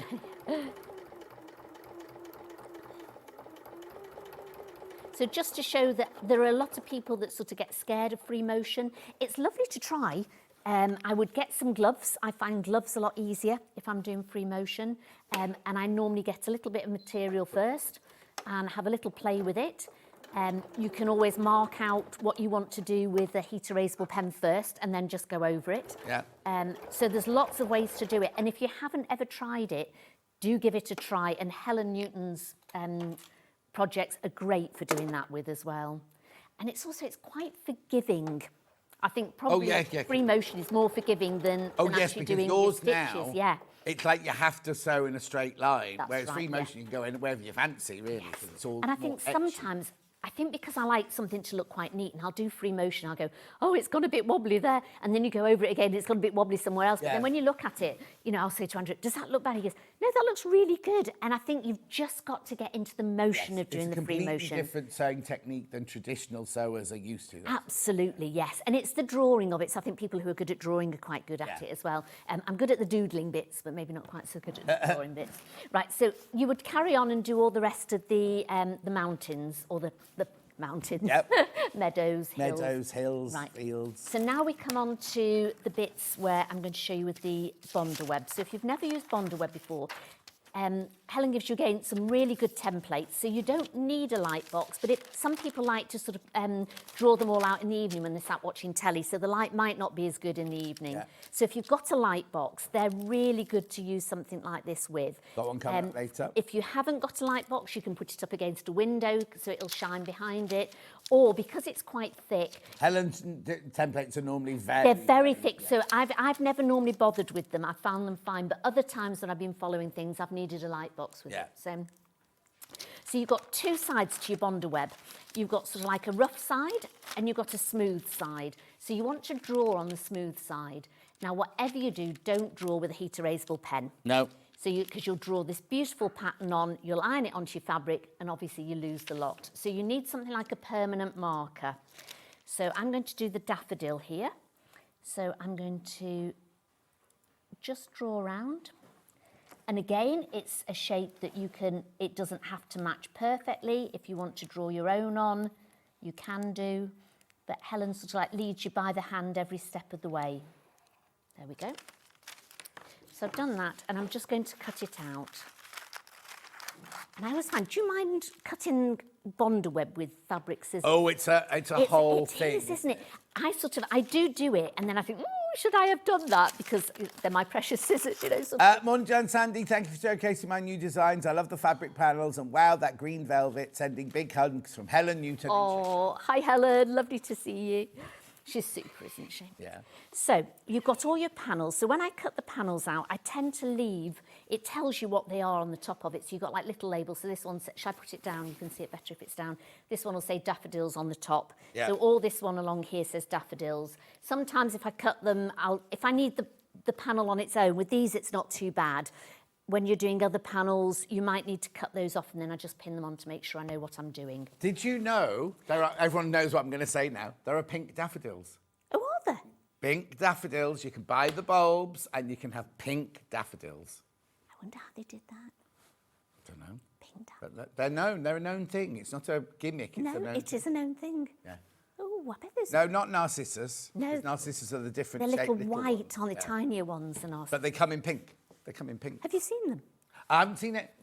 Kerry from Toff told me about it. Yes. And then I got a present while I was at Sewing for Pleasure. Yeah. I've forgotten her name. I want to say Susan.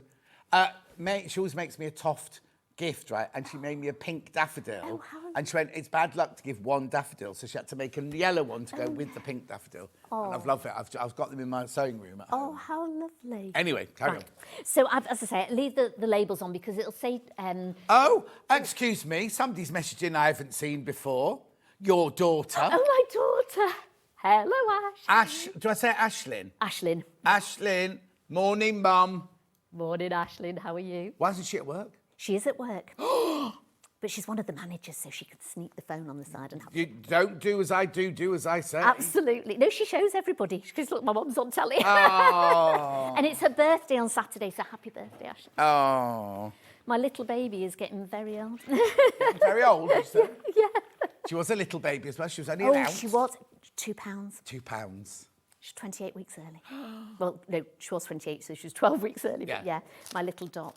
Oh. Anyway, carry on. Very proud of her. Right, OK. So we want to put down the rough side onto the wrong side of the daffodil material. So when you cut it out, make sure you leave a good gap around the your drawing. Yeah.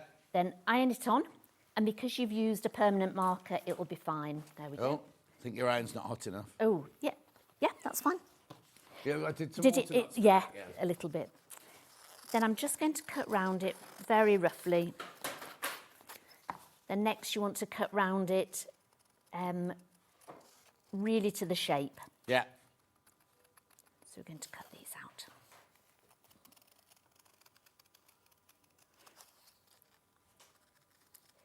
And when you do them, if you do them all beforehand and you leave them, sometimes they can start curling up a little bit. Right. So I would put them in a plastic bag and put them in a book or something so that it'll keep them because sometimes it's nice to sort of because you cut as many as you want out. Again, Helen takes you by the hand with it and says, cut out so many daffodils. But if you want them in different colours, you want them in a different way, and even put them on the back of the cushions, oh, yeah. that would be really nice. And you've got enough in your panel to really do quite a few. So if you do want to cut them out, so like in the evening, just leave them in a book or something like that, and it'll just keep them flat. Yeah. There we go. So once you've cut it all out,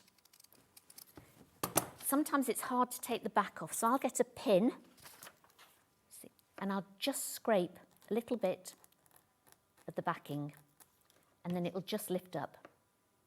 You don't want to go too far, you don't want to go into the material, just on the backing, and then pull it off. And the float. And then you'll be putting that wherever you want, and then just iron that on. So you want to build up, so you've got the trees, so you want to put the trees first around the meadow area. Then you want to sort of lay, I tend to cut them all out and lay them all on so you can move them round and see where you want to put them. Yep. You've got little orange bits to go in the centre, the little drum, is it the tulip, the trumpet bit, isn't it? The trumpet bit. Yep. So this is in just sort of, you can see in like a dotted line, so you can put, and so she's showing you where to put that in, and then you've got the ones here. You've got leaves as well, so I've got a few more here that I've just cut out, some that I cut out earlier. There we go. So you'd, again, just take out, I did the slightly darker colour for the trumpets. That makes them more a bit like a narcissi than a daffodil, isn't it, almost? And then you'd put that on here. Oh. And then you've got a stem, so you've got a nice stem. So you put your stem on. So again, don't iron it on because you'd want to put that underneath. Yes. Don't iron it until yeah. you're ready with this one, yeah. And then you've got your leaves, you've got another little bit here that can go onto it, so that can sort of go onto this bit at this side, so it's the look is really cool. No, that's fine. I need to warn you, there's only 6 of the bright left, and how many in baskets? 28 in baskets, there's only 6 of the bright left now. Sometimes you can't always decorate your house, can you? But when the seasons change, it's nice to sort of, winter's been quite drab, hasn't it, and cold and wet. And I think to make something like this and then put it just on your sofa, it really freshens up the whole house, doesn't it? Yeah. So then you've got all the little trees, so you'd sort of have different, you want maybe the bigger ones closer to you, the smaller ones further away. I'm stretching here, I can bring that in a little bit more. That way. There we go. It, yeah. So again, tree line to go along here. There's different shapes. You can put them on. What did you think they were, Ben? Oh, you didn't know what they were. You didn't realise they were trees. They're trees, Ben. All right. And then when you do your free motion or your embroidery, you can put little tree trunks on them. And again, they could be gnomes walking away from us, couldn't they? Well, I've had enough of these daffodils, I'm off. That's right, yes. No more daffodils. There we go.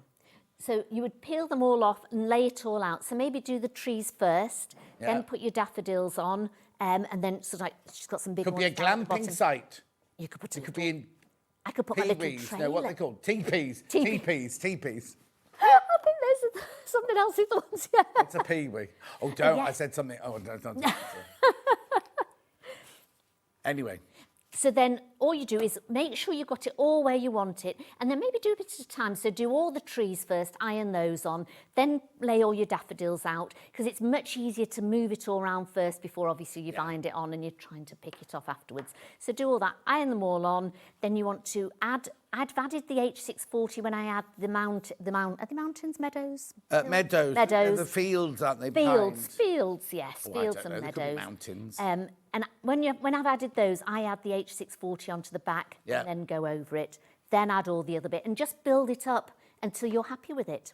Lovely. Then, the Brights are sold out. Brights is completely sold out. I did warn you. And then to finish off, I think you've got enough in it to do 2 for an envelope pocket. So cut 2 pieces for the back. Envelope pack, sorry.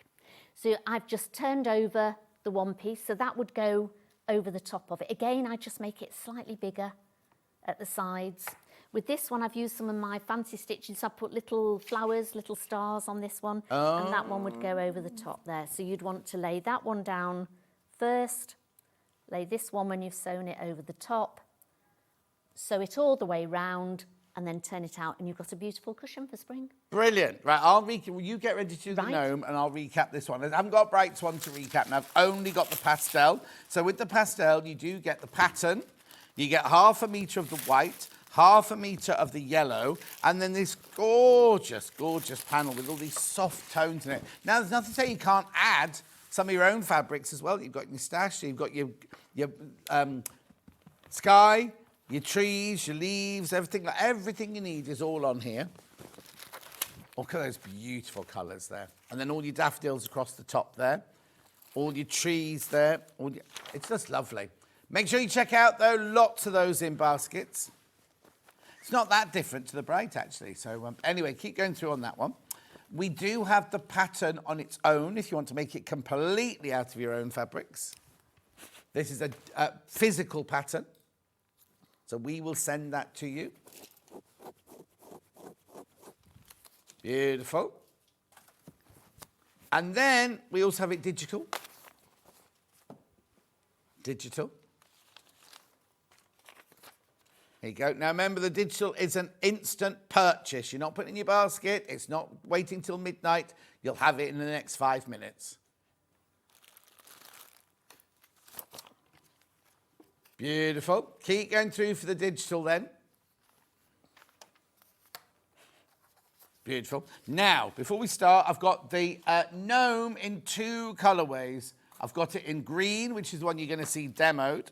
So on this one, you get the pattern, you get your, I think that's a fat quarter of your gingham there, you get the pom-pom, you get the felt, you get the velvet, gorgeous velvet there. You also get white fabric, you also get polar fleece, and you also get the beard fabric. Loads there, loads for $29.99. That's the green one. That's the green one. Then we've got the pink one. I just think that's the kind of noise it will make, that's all. Then we got in here, you've got your beard fabric. Now, if that's a little girl, why has she got a beard? They have beards now. Oh, do they? They have beards. They have a hair problem, yeah. Ben's had lots of beards in his life. So we have the beard, we have the polar fleece, and we have the white fabric. We have the pattern, we have the felt pieces to make the flowers and everything. We have the pink gingham to do the ears, and then the pink velvet. Now it's like champagne pink, isn't it? Like pink champagne, that. Beautiful. And you get the pom-pom as well. $29.99. Now, if you want the pattern on its own to make it out of your own which one's the most popular, by the way, the pink and green? Pink's the most popular. But only by 3, though. Only by 3. So here's the pattern, physical.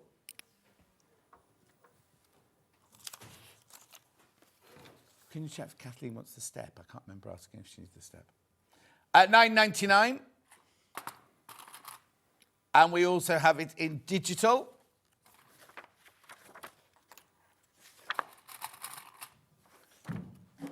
Beautiful, look. $9.99. The one is supposed to have a circle on it saying digital, that picture. Oh, the website's playing up. Rightio, $9.99, $9.99. Now, we've only got 15 minutes. Go. So again, all the templates come, which are brilliant. I photocopied them 2 or 3 times and then cut out each piece because they sort of come in, they're sort of mixed up a little bit when you do them. So I just cut them all out. So I've cut all the pieces out, which is fine. Start off with your feet. Looks a bit like a pair of sunglasses. So we start off with the feet and we're going to just sew round. These are with felt. So Don't look sunglasses, they look like boobies. I thought they looked like sunglasses. Oh, sunglasses, yeah. Lady Gaga sunglasses or something. Yeah. So we're going to just sew round, and this is made out of felt. So I'd cut out all the pieces first. Yeah. So again, it's all there for you, telling you exactly what to cut out.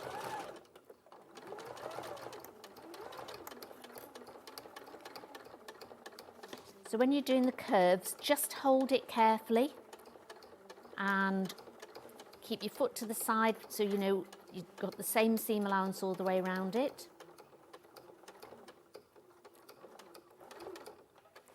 And stop when you need to and turn, especially around this bit. And then you want to just trim into it as well so that you've got a nice curve round here.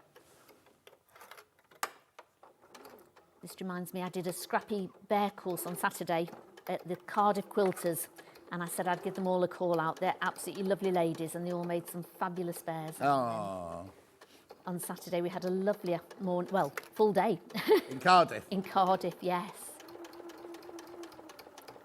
And I think all got home in time to watch the rugby, which probably wasn't a good idea. But Did you lose?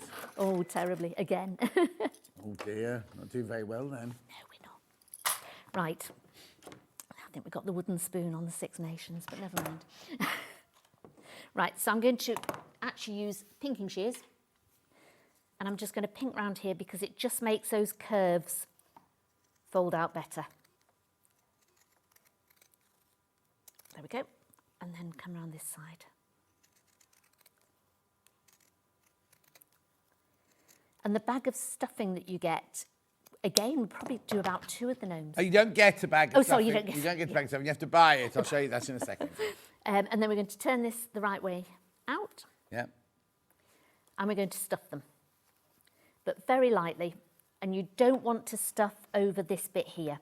So you just want to get a nice, whoops. Ooh. Oh, did you see? I got That was quite clever. well, wasn't it? Yeah. So you want to really sort of turn that out and sort of finger press it. The prim turning tool she's got there. Yes. So just turn it out. And again, because I've trimmed into here, that sort of curves out quite nicely. Yeah. Then just get a little bit of stuffing. And we're just going to stuff each foot quite lightly. So the bag of stuffing that you can buy, Yes. it will probably do you a couple of gnomes. If you Okay. a couple of gnomes. Again, don't quote me because I haven't made 2 gnomes out of each of it, but by doing it and looking at it, I thought you could probably get. Right, so just like, and you want to leave a gap at the top. So I'm just going to put a clip along here. And you would then hand stitch that closed, which I'm not going to at the moment. I'm going to try and do as much as I can.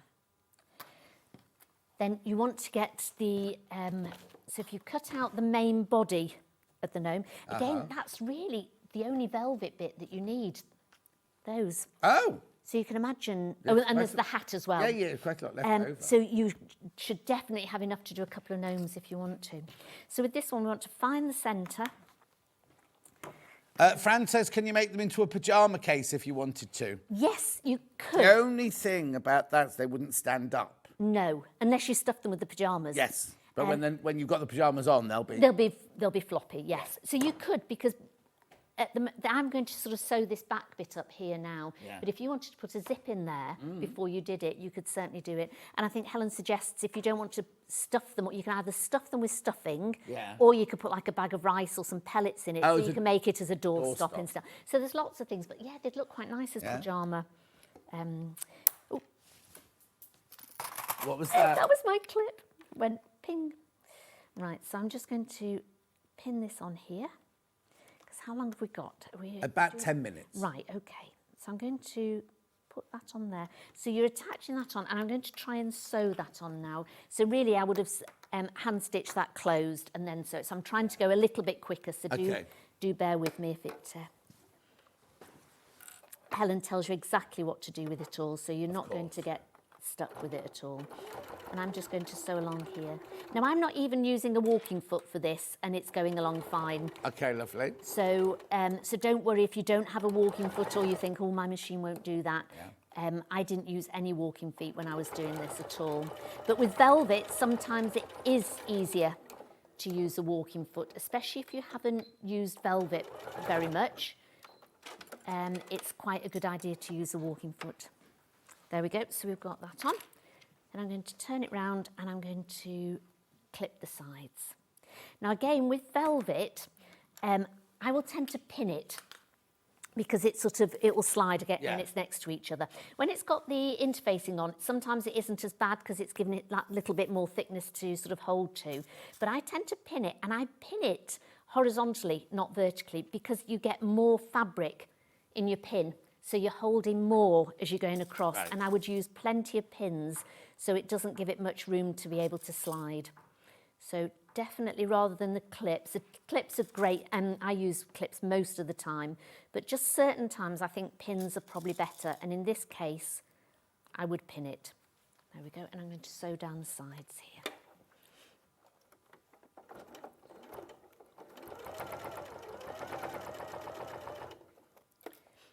So you want to put iron your interfacing on. So some H640 you'll need for this. Yeah. To just give it a nice bit of sort of softness and sort of adds a bit of depth to the little gnome as well. There we go. So using those pins, it didn't slide at all. And then I've just put a little reverse stitch at the back. How was the show this time? I didn't manage to get to the show this year. At the NEC? Yes, was it good? Much smaller than normal. Really? To what? Oh, today? What? I was fine. Our stand was gorgeous. Of course. And it was definitely divided into craft on that side and sewing on that side. Oh, really? Sewing side much busier than the craft side. And there seemed to be a lot of stalls that were nothing to do with crafting. Like there were charity shops, and there was even a Gypsy Margaret Lee to have your palm read, and cheese stalls and things like that. How do you feel about that?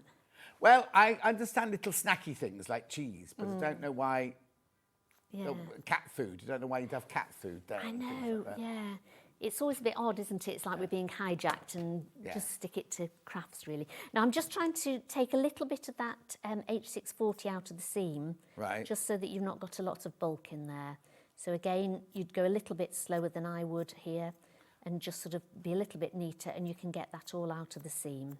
I think, you know, the stands are so expensive at all these events now that they have to take whoever can afford the stand, really, I think. I know. I was looking at possibly going to the quilting show, but I don't think I will this year, but maybe next year. Which one? The Festival of Quilts. I might do that one. Yeah, that's one's always worth going to Festival. Yeah. There's So one in Malvern. I'm going to I'm visiting the Malvern I've one. not been to the Malvern one, but I believe it's lovely, isn't Oh, it? it's lovely because there's like, it's in the middle of a sports ground and there's like ice creams and things like that.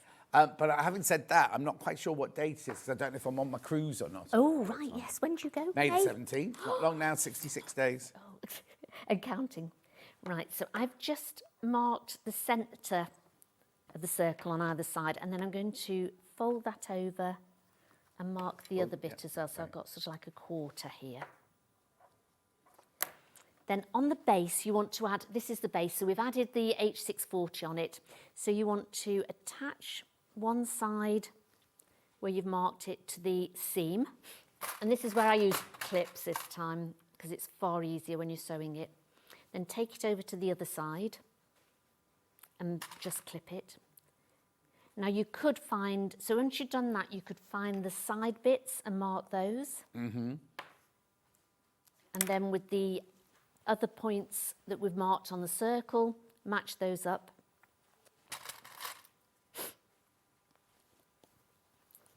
And just match all those up, all the points up.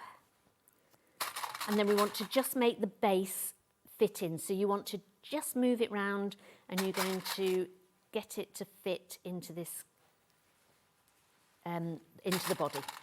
So we're going to clip that all the way round. There we go. Sue wants to know if we're going to stock those little scissors that you've got. Yes, I think we will eventually. The ones you've got there. No. No. No, they won't. Why not? Because the people that do such a good deal.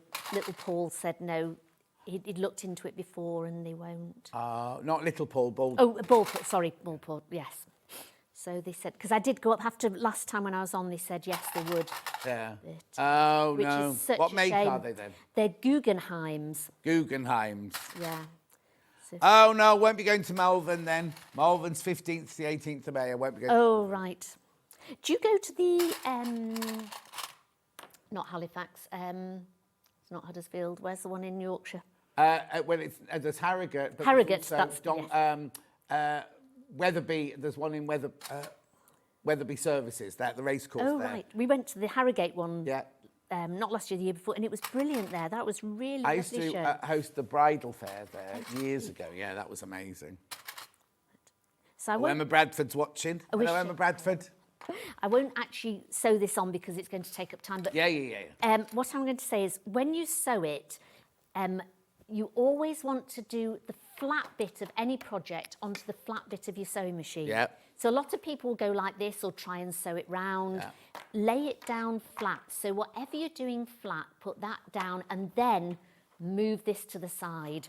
So you can put it down, you can move it over to the side and keep going round and just follow your foot round and just keep going slowly and just follow it round like that. So that's how you'd put your base on.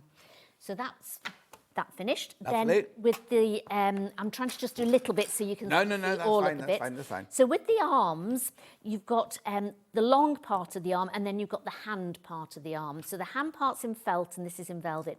So you want to sew it together along the width side here. Then you want to open it up and you'd give it a good iron, and then you want to just again, you could put, I would put pins in here. Oh, would you? I'd put, yeah. So I'm going to put a pin in. Now, when you pin in velvet, always make sure you pin within the seam allowance. This velvet's quite forgiving. Yeah. But some velvets, like suede, it will actually leave a print in it, which is why we normally put clips in it rather than pins in it. But if you're going to put pins, because it can be a little bit slippier, if you're going to put pins in it, try and do it within the seam allowance, and then obviously the sewing machine will go over it, so you're not going to get marks in it. Yeah. So I've pinned along there. Then you get a little hand template. Oh. So it doesn't fit exactly, but she said just for guidance, really. Yeah. So you've got your seam allowance here, so you'd put your little... So, okay, I haven't stitched it yet then. No, oh, no. Okay. No, so you've pinned it together, then you put your little template over the top like this. Then with a heat erasable pen, you just want to mark the top bit. So you're going to do that and mark it round there. So you're going to leave most of this folded over. Yeah. And then take it into here, and then you would just carry on going down there into the seam. So you've got sort of like a little arch there. So that's what I've done on this one. So you've done this, and then so you'd start sewing here. Yeah. And then you'd sew round the top and then all the way Down the down seam. and then turn it the right way out. Okay. You're left with a little hand and an arm. So then you want to stuff just the little hand part of this. So I tend to get, I like my chopsticks. So a small bit of the Stuff in the arm. Now you're not going to stuff the whole arm, you're just going to stuff the hand. Oh, good morning to two of my favourites, just popping in between classes to see what's going on, says Derek. Oh, hello, Derek, thank you. So we're going to just put a small amount of stuffing in there, and then we're going to take it to the sewing machine and you're going to sew along the hand. So once you've sewn along the hand, it gives you a little bit more sort of definition to the hand. Then you're going to stuff the rest of the arm, and then you want to just put a light sort of stitch along the top just to hold it. So you need to leave about 3 centimetres at the top there unstuffed so that they will hang and they're a little bit sort of, you can see they're a little bit floppy. And it also gives you space to put the hat over the top and the beard. So that's how you do the arms. The ears are really easy to do. You've got 2 pieces of fabric. You want to put an interfacing of some sort. I've just used a light interfacing on it. Sew it round, leave the bottom open, and then pink round it, because again you've got those curves. So if you don't have pinking shears, just sort of trim into it, but the pinking shears makes a lot easier life for you. Harrogate has now moved to Doncaster, so don't go to Harrogate this year. Oh, is it not at Harrogate? Oh, it was such a Sharon beautiful theatre, isn't it? It's lovely. Oh, what a shame. So then you turn it the right way out and you've got your little bunny ears. So those are your bunny ears. And those are folded in. You'd find the centre mark and you'd fold one side into it, put a little clip on it, and sew the other side in and put a little clip on it. Lovely. And those are your bunny ears. Are there any difficult bits? Not really, no. The rest of it's mainly hand sewing. So you will, once you've sewn the base on, you'll turn it the right way out and stuff this. Then you do your hat. So you've got your hat, which again, you just sew as a point, turn it the right way out. I've not trimmed this, so you trim it all so you get that point right. Yeah. You could put your pom-pom on at this point if you wanted to. You could sort of put it through and leave those points. I was going to cut those off, and then I thought, oh, no, you don't have to, because they come down at the sides over the arms. Of course, yeah. So when this is the right way out, so if we can just pretend it's the right way out now, see if it'll... There we go, yeah. So that's the right way out. So with the arms, you would just pin those to the side. They'll be stuffed, and you pin those to the side and just sew it on. It tells you all the templates where to do it. Then you get your hat, and you'd put your bunny ears on before you do anything else if you're doing the bunny ears. So you'd do both bunny ears, and I just sewed round to put the bunny ears on. So your nose, you want to, I did have a threaded needle, here we go. So with this, you want to take a threaded needle with just 2 strands of thread, and you want to do a little a tiny running stitch all the way around the outside of your felt nose. You won't have time to do it, I'm No, afraid. okay, so all the way around, pull it in, put a little bit of stuffing inside it, shape it a bit, and that's your nose. Then you would put your hat on the top, you put your band going round it. Beard? Oh, beard on before you put the hat on, sorry. Yeah. Put your beard on, put the nose on, put your hat on, tack it on with hand stitching, and then last thing you do is put this, and then you've got the little flowers, which are very, very, very, very, very quickly. You've got a little piece of felt, which again you'd put tacking on the bottom, then join the two together so they make a circle, put a button in the middle, and then maybe just pink round one of the leaves and just attach it to one of the leaves, and you've got your little flowers. Brilliant. And then you can put those. Sorry to rush you at the end. No, that's Lots fine. in this hour. Yep. So which one have you got in at the moment? Oh, the green one. The green one's in at the moment. Oh, that's all the way over here. So in the bundle, you get the pattern, you get the green velvet, you get the green gingham, you get all the felts, you get the polar fleece, you get the white fabric, and you get the beard fabric. All of that for $29.99. That's the green one. Then we had the pink one here, which is the most popular. Oh, when you get the pom-poms, I missed the pom-pom out there. All the same again, but in pink that time. The graphics have broken. Here we go.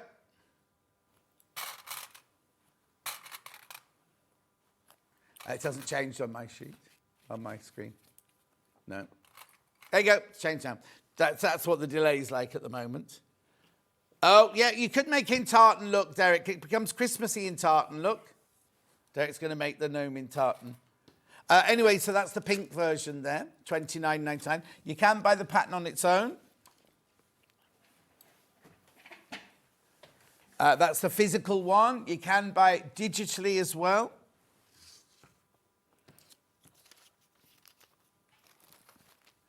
Lovely. Now, very quickly, we've got the toy stuffing which you need.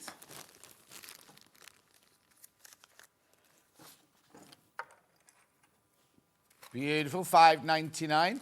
We've got the big Bondaweb.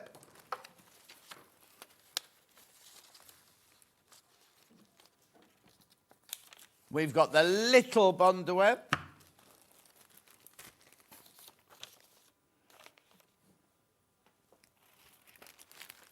$2.99. Plus we had the H640, which is a metre piece, this one. We say saving money.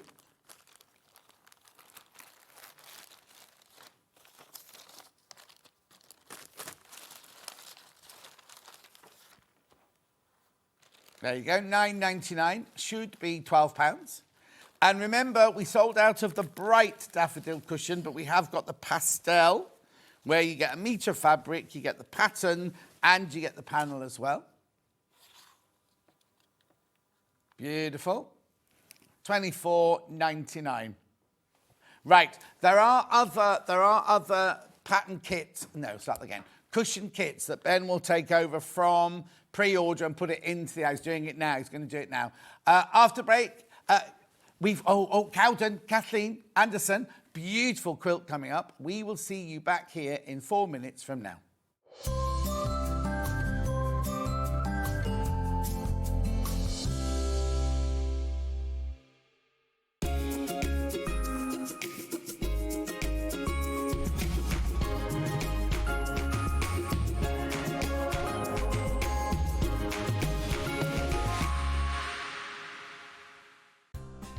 Looking for the perfect gift for the sewing enthusiast in your life? The Sewing Street gift card is just the thing. Choose between a physical card delivered to their door or a convenient e-gift sent straight to their inbox. It's easy. Just head to the Sewing Street website, scroll to the bottom of the page, click Gift Cards, or use your smartphone, scan the QR code and go straight there. Pick the amount you'd like to load onto the card, and that's it. The Sewing Street gift card, the gift of creativity made simple.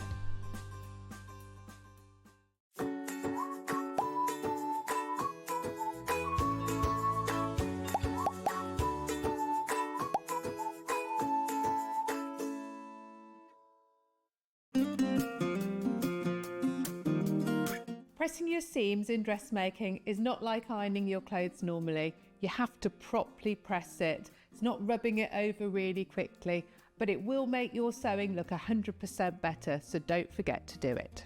Sometimes you have to press your seams open.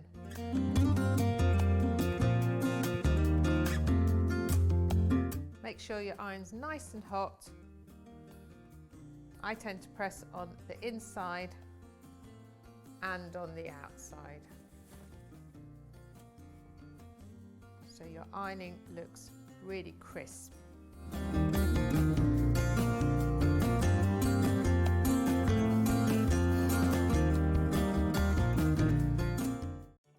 Did you know at Sewing Street that on various products we offer split pay?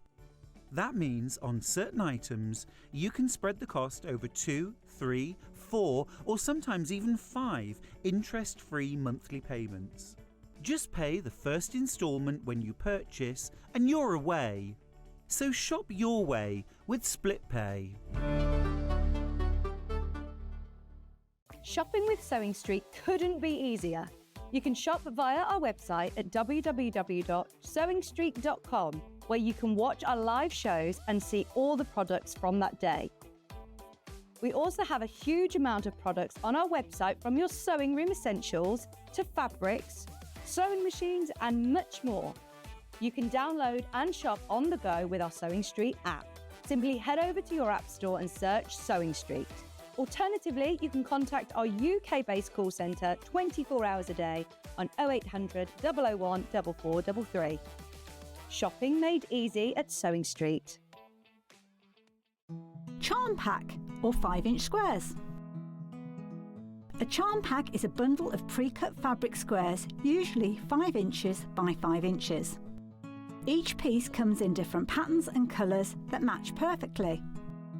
They're great for quilts, patchwork or any small sewing project. No cutting or matching needed. So next time you are looking for a quick and easy way to start a sewing project, why not try a charm pack?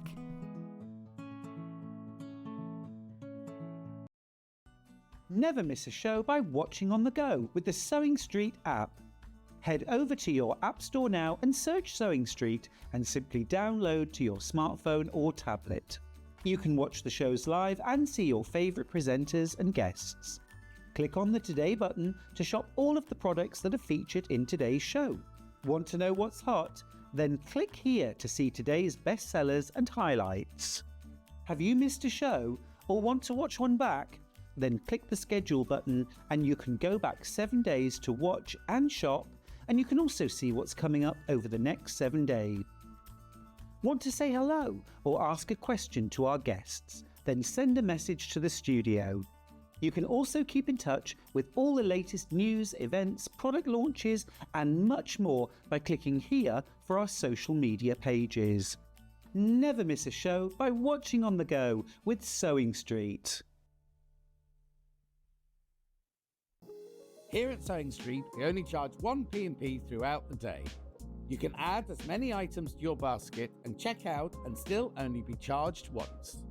Once you've checked out the first time and want to order again, you simply add the item to the basket and click on the Combine Order button. Remember, standard P&P is £4.95. Charges may differ for outside the UK. Or upgrade to our premium option for £6.95 on certain items. Shopping made easy at Sewing Street. Not only is Sewing Street live from 8 AM till 1 PM on Sky 670, Freeview Channel 73, YouTube and the Sewing Street app, now Virgin subscribers can watch on Channel 754, which means there are more ways to watch your way with Sewing Street.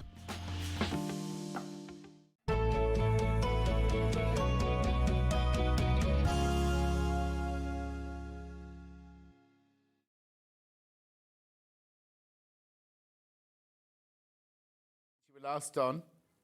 It's been busy, but it was such a nice experience. And when I got home, I was telling Sandi, I got home to lots of lovely emails. People had emailed me to say that they'd watched and enjoyed it.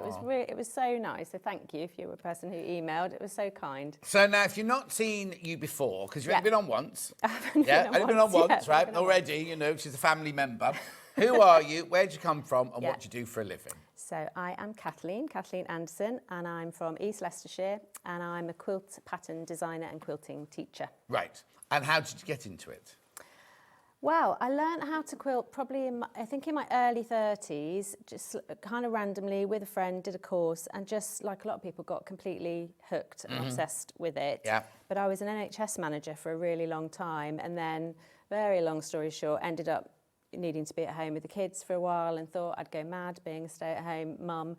And very quickly got asked by friends and neighbours, well, while you're off, would you teach me how to quilt, kind of thing? And that escalated into running a course, and then complete strangers were asking me to run courses, and nearly 10 years later, this is where we are. Brilliant. What I find frightening is, I know that COVID's not part of that story, but how is COVID 5 years ago? Yeah, do you know, I've been thinking about that because everyone's been posting, like, you know, what Yes, their life yeah, was like 5 yeah. years ago, haven't they? And 5 years ago, we had just moved to Leicestershire. So I'm from Leicester originally, but I'd been in the southeast since university, and we had moved up like 2 days before the Christmas. Yeah. And then, you know, got a house, started settling. I taught my first ever class there. Yeah.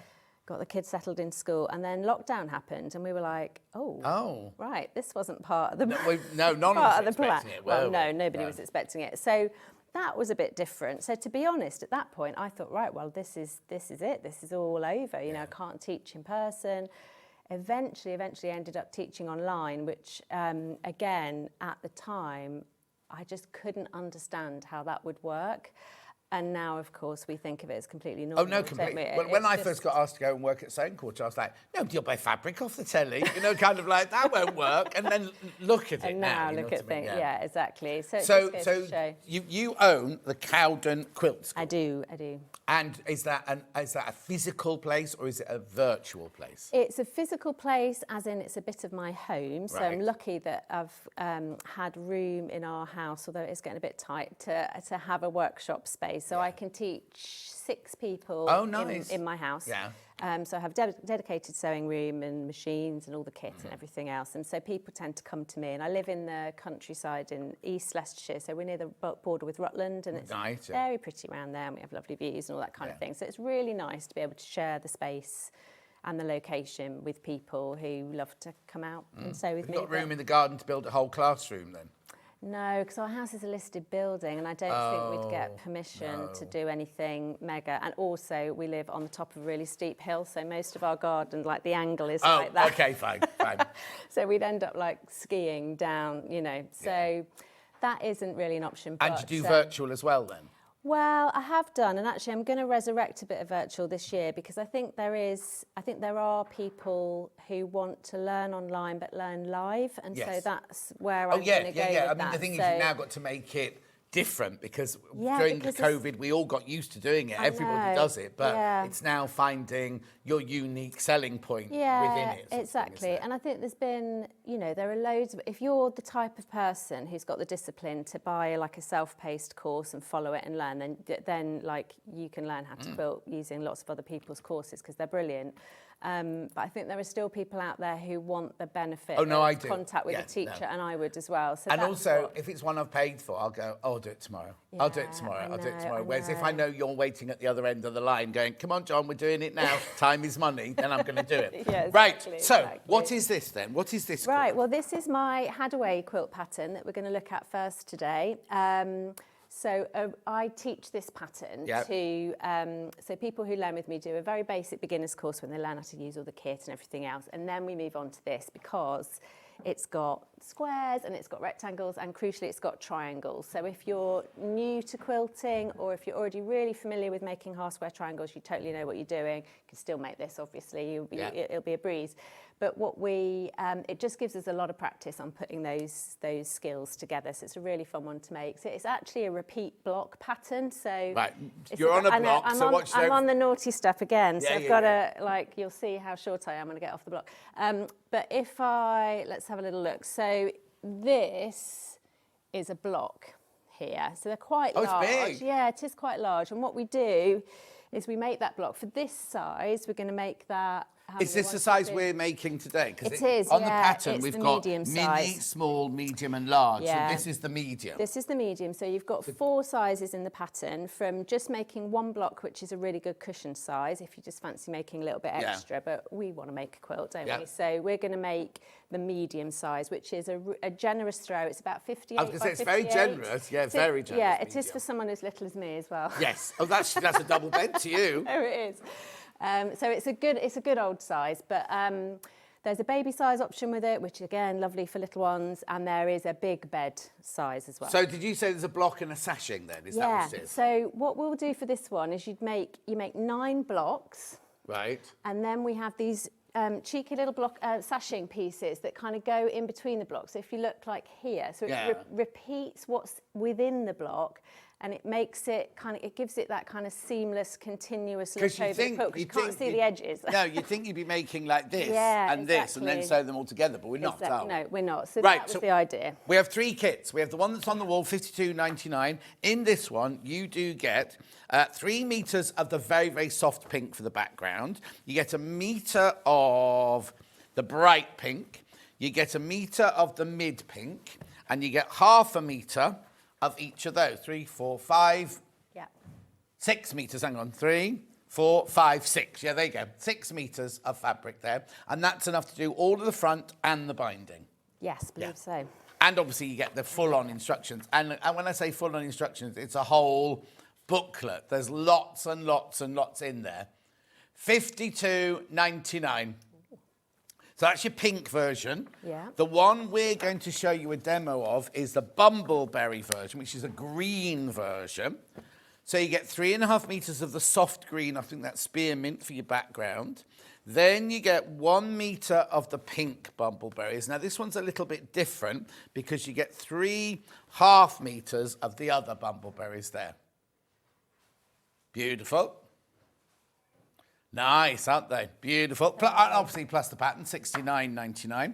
And then we also have like a, what do you call this? Not earthy tones, but kind of... I suppose so. Kind of peachy, rusty. Peachy. Kind of rusty doesn't sound very So you good, get but 3 you know what I mean. meters of the lemon. We've called it what? Warm tones, right? Then you get... it's a good That's one. better than rusty. These colours are gorgeous together. These They're really nice, yeah. So that's 3 meters, 1 meter, 1 meter, half meter, half meter. And, of course, your pattern and everything there. Yeah, I like that one as well. You see, I normally verge towards pinks, but I'm actually loving these colours. Well, it does still have pinky tones in it. I mean, this is pink. Yeah. Yes, that's definitely pink. Whereas this is maybe, it's got a little bit more But what I subtlety also about love is it. the background just isn't Yeah. white or cream. It's that Yeah. or it might be a rich cream, a buttermilk cream, or a soft lemon sort of thing. Yeah. Really, really lovely. Now, we do have the pattern on its own, physical, which means we will actually send this pattern to you. But again, like I say, look at the pages in here. It's got everything you need. Yeah. Oh, because it's got all, and it's got 4 different, 1, 2, 3, 4 different sizes in there as well. Now, the blocks are the same size. Yeah, it's just how many you put together, isn't it? Exactly. Yeah. Blocks are exactly the same, but it's got everything in it. So regardless of how many blocks you're going to make, it will tell you exactly what you need, how many squares you need, how many triangles you need, all of that, and it will show you how to stick it all together. Lovely. So that's your physical pattern. We also have it digital, and then after that we'll then start a demo. What I need you to do is, if you can stand as far across, I won't let you fall off. No. Otherwise, you'll be hidden under the... See, just see at the graphics there. If you go too far over there, yeah. we lose you under the graphics. Okay. There you go. Digital, $9.99. Now, that means you'll have it by 15:15, maybe 16 minutes past. Once you check, that's a direct purchase, an instant purchase. It will be in your... go to your account, and it's in your downloads there straight away. Right, okay, so which is the most popular kit then, colour-wise? Pink is the most popular so far. Right, okay, so is this a block? Can I be It is really a block. naughty? Yeah, no, that's not naughty at all. That is a block. Let's take that out the way so it lies flat. So they're a big block, aren't they? They are. They're a nice big block. So again, I always design with my students in mind, basically. So I'm always trying to think, what can a beginner or a new quilter do that would still appeal to people who Who've been doing it for years. Who've been doing it for years. So we want something that looks good for all of us, but we want something that's easy to make for beginners and new quilters. And I always think a big block is a nice way of getting a quilt together without putting in hours and hours and hours of, multiple tiny blocks. So we've got a nice big block, and it kind of comes together we've got 4 kind of half square triangle sections. We're going to look at those in a minute to learn exactly what they're all about. And then we've got these sections that form like a cross through the centre, and those are the bits that then repeat round the edges to create that continuous So is this design. square here the equivalent of that square there? Yes, it is. It just looks a bit wider here because we've not sewn it into the next bit, yes, so it's got a little bit of seam allowance on it still, essentially. Beautiful. Right, before we go further, what's Hadaway? So this quilt is named after a really lovely quilter named Sharon Hadaway, who was, so I run retreats, and she was, a few years ago, she was the first person to ever book on my retreat who I didn't already know. Like everybody else was all people I'd taught or I knew for whatever reason. So Sharon took a big punt on travelling halfway across the country and coming to join the retreat. So I think we were both a bit nervous at the time. That's but lovely. I know she was so lovely, but she passed away suddenly last year. No. I know, and she'd come every year to the retreat. She was due to come last year, and suddenly she was no longer with us. And at the time, I was working on this pattern and looking for a new name for it, and I thought it's just a little gesture. That is lovely. Sharon's memory. So this is named after lovely Sharon. So. She was a great quilter and a lovely lady. So that's the little story normally behind you could go that. to a village down the road, whatever, I know. Sorry, it was a bit sad, wasn't it? I didn't mean to be. No. I think it's lovely that you've remembered her. Oh, it's really nice. Well, I thought it was a nice little. She was a fantastic quilter and had been quilting for many, many years. So it was just a little nod to Sharon. Gorgeous. So right. So where do we start with Sharon's quilt? So I could have called it Sharon. But, we went with Hadaway. So what we're going to do, actually, sorry, I've got all my Blue Peter bits that I've prepared earlier. But actually, what we're going to start with are some squares. Yeah, you get me where we can see me. Yeah. So what we're going to do is make our half square triangles. So if you haven't made these before, for a start off, they're really easy. So you don't need to worry about that. We're going to show you exactly how to do them. But a half square triangle is a way of making a patchwork triangle without cutting on the bias. So if you think about it, if we just cut a triangle shape out, we'd always end up with one side cut on the bias, wouldn't we? And that just means that the threads of the fabric, instead of being kind of contained within that grid-like structure, the way that fabric's woven, they kind of all flop out of place and they get all nice and stretchy and move around a bit, which is a nightmare when you're quilting. Yes. So if you're dressmaking, we're so used to bias. Love it. Yeah, exactly. Yeah, but we don't so much. Well, we do for some things. I mean, we'll quilt with curves and things like that. Perhaps do that another day. But for triangles and squares and things, it's a little bit like if you're making a jigsaw, and you imagine that then your jigsaw pieces sort of changed shape while you were then trying to slot them in place. That's what we don't like about bias. So the way round it, and I don't know who invented this, but they were very clever, is to come up with this technique called half square triangles, where we actually sew 2 squares together and we kind of lock the fibres of the fabric in place with the sewing lines, which I'll show you in a sec. So then when we do cut, we do still have to cut on the bias, but before that we've secured everything in place, so then you don't get that stitches have stretch. created like a stay stitch in between exactly. it, so it's not going to go just anywhere. locking them in place. So it's very clever. So the way that we do that is we start off with, so let me take out those ones. We're going to start off with 2 simple squares of fabric. So all the dimensions and everything are all in the pattern, so you'll know exactly what you need. If you're using a print like I am here with the Bumbleberries one, we're going to put that right side facing on top of the other one. Now this one is a solid, so at the moment it doesn't have a right side or a wrong side until I sew it. Then it definitely does once it's got a seam in it. But we're going to do that, line them up nicely, and with a ruler and whatever marker that you like, I've got one of these sew line ones, we're going to mark a diagonal line. Doesn't matter whether you go, which diagonal you go for, just pick one side or another. And so it doesn't matter which diagonal you go on? Would it matter if I had a direction? I knew you were going to ask me that. Sorry. Yes, it would, and then you'd have to think about it. No, we're not going to do it now because we haven't got a direction. But do you know what? If it was directional, we were looking at this in class the other day, actually, because I was teaching this pattern and somebody had a directional fabric. So what we were just doing is when we'd place the fabrics together, we were just folding them back like that and just checking what the orientation would be, so she could be sure that that was the way she wanted it. The thing is, when you've got them going in all different directions, so you never ever, if you've got a stripe, it's best that they're all just free, freedom, and let them go wherever they want. If you start trying to think, this stripe needs to come downwards, this one needs to go sideways, it takes away the joy, doesn't it? Really? It does a bit. Life's a bit short to worry about all of them. I totally agree with you, and that was actually the conversation we had the other day. Because the problem is, if you go for a bit more random, it looks deliberate. Whereas if you've tried to get them all the right way, and then you've got one that's the wrong way round, it's going to drive you insane. And nobody wants to. But also, once it's on your lap, they're going to be going in all different directions anyway. Exactly. So it doesn't matter. Yeah. So you can. I mean, do you know what? If it's important to you, then you should do it. Yeah. But if you can't be bothered, then you'd have my permission. Yeah, but maybe you do it as one of your projects, thinking, right, on this one, because once you've got the pattern, you can make it over and over again, can't you? This one, I'm going to put stripes in it, and I'm going to make sure my stripes all go the same way. But to be honest, I'm a bit lazy. I just avoid directional fabrics. But that's what I really like about bumbleberries, actually, is because it doesn't matter which way round you put that. It's a great fabric for that. Oh, that's a point. Yeah. I'm designing at the moment a range for Lewis and Irene. Oh, are you? Yeah, so... Ooh. Oh, no, I've just thought. Has it got directional fabrics? Some of them have got directional fabrics in there. Well, it's okay. It's not wrong. I think, do you know what as well? I think it depends on what the motif is. So I once taught someone who brought to class... it was fabric with lighthouses on it. Oh, right. And so we went through this whole process because, like, a lighthouse only looks like a lighthouse if it's standing up. Yeah.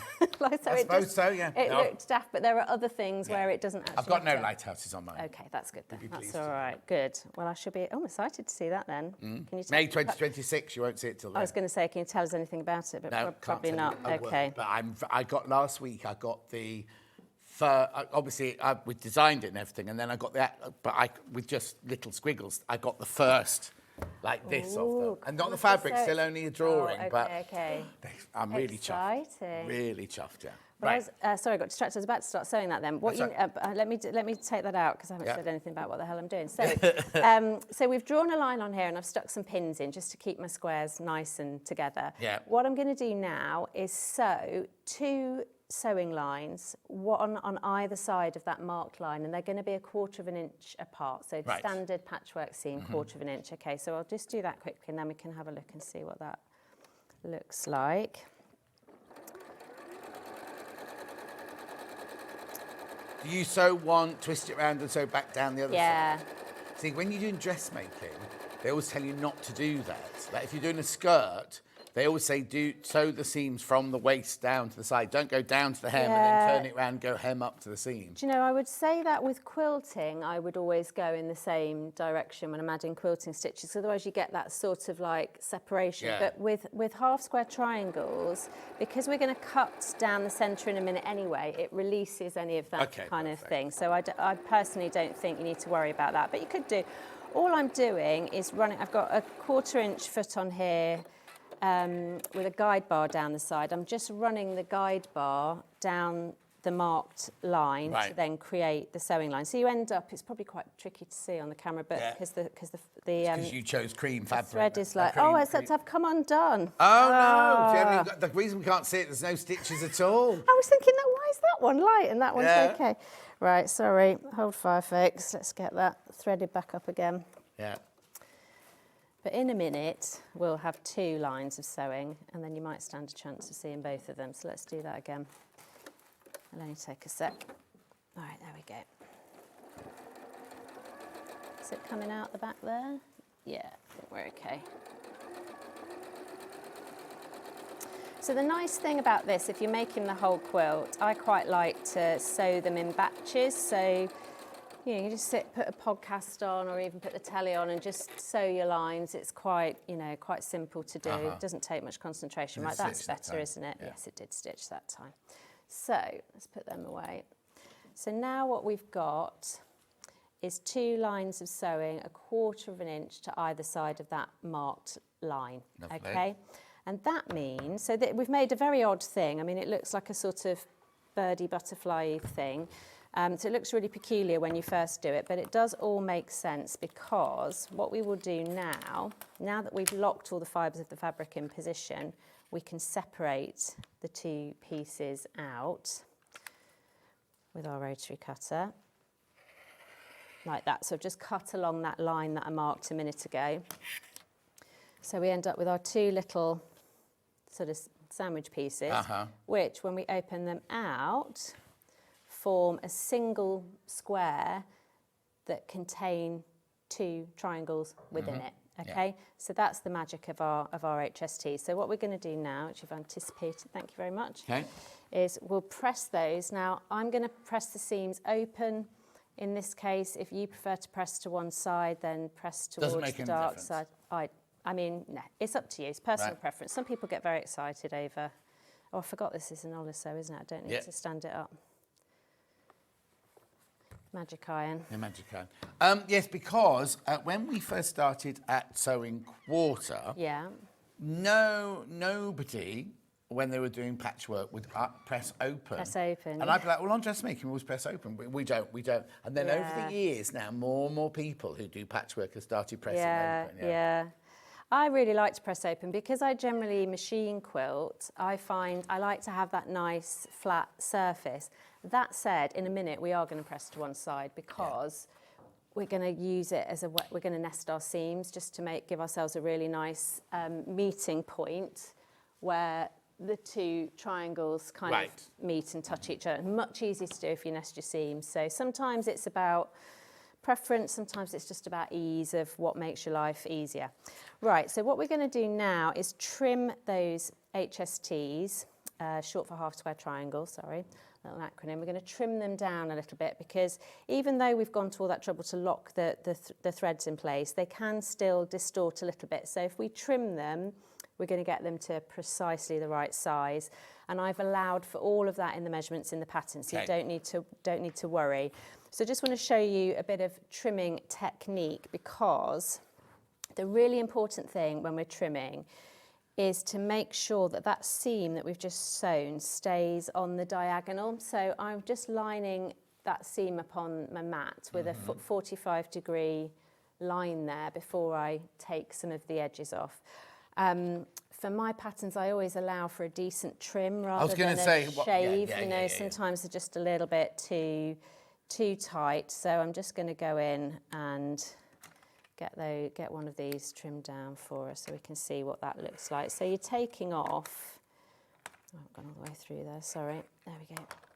You're taking off, and it won't be the same every time, but a reasonable so it's not like lots of them, it's just literally just a shave. Yeah, I know. Again, because I teach beginners, I'm just really conscious of sometimes when you're starting out, you don't even quite get the size big enough to be able to even do a shave. If you're more experienced, then you will. And if you've got a rotating cutting mat or anything like that, this is a really good time to use one for trimming HSTs. Let me get one out. Do you know what? I got this out because I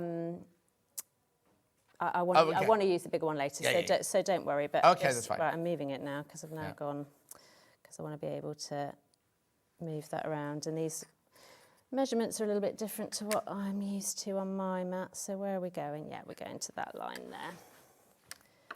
So when you're doing this, always just check back to your measurements. They're all in the pattern. Don't do this at home because that is terrible cutting technique. Oh my God. I bet anyone who's learnt with me is going, what is she doing? Yes. Cut away from yourself, Kathleen. Well, it's like I was saying the other day on Great British Sewing Bee, they're always cutting towards themselves, and I'm shouting at the telly. Do as I say, not as I do. Yes, exactly. Terrible. Right, anyway, we're getting there because I just want to show you what this looks like. So you're going to trim off each side, and you're going to do it much more gracefully and safely than I just did. But what you're going to get then is your nice, neat half square triangle with your seam running exactly diagonal from point to point, because that's going to give you a lovely finish. Let's do the other one, and then we can put these together, and then I'll show you how these are going to come together. I'm used to my mat's got more markings on it. It's funny, isn't it? What you get used to. No, it's absolutely fine. It's just silly what you get used to. No, completely. So it's me, not anything else. This is a nice cutting mat. So let's have a little look up here. And then this time I'm just going to spin it round actually, so that I don't do that nasty cutting that I just did a minute ago. Just check where we are. What am I doing? I'm here.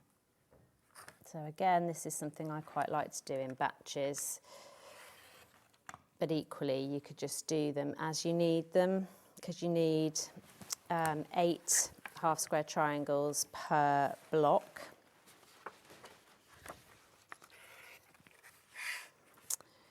Okie dokie.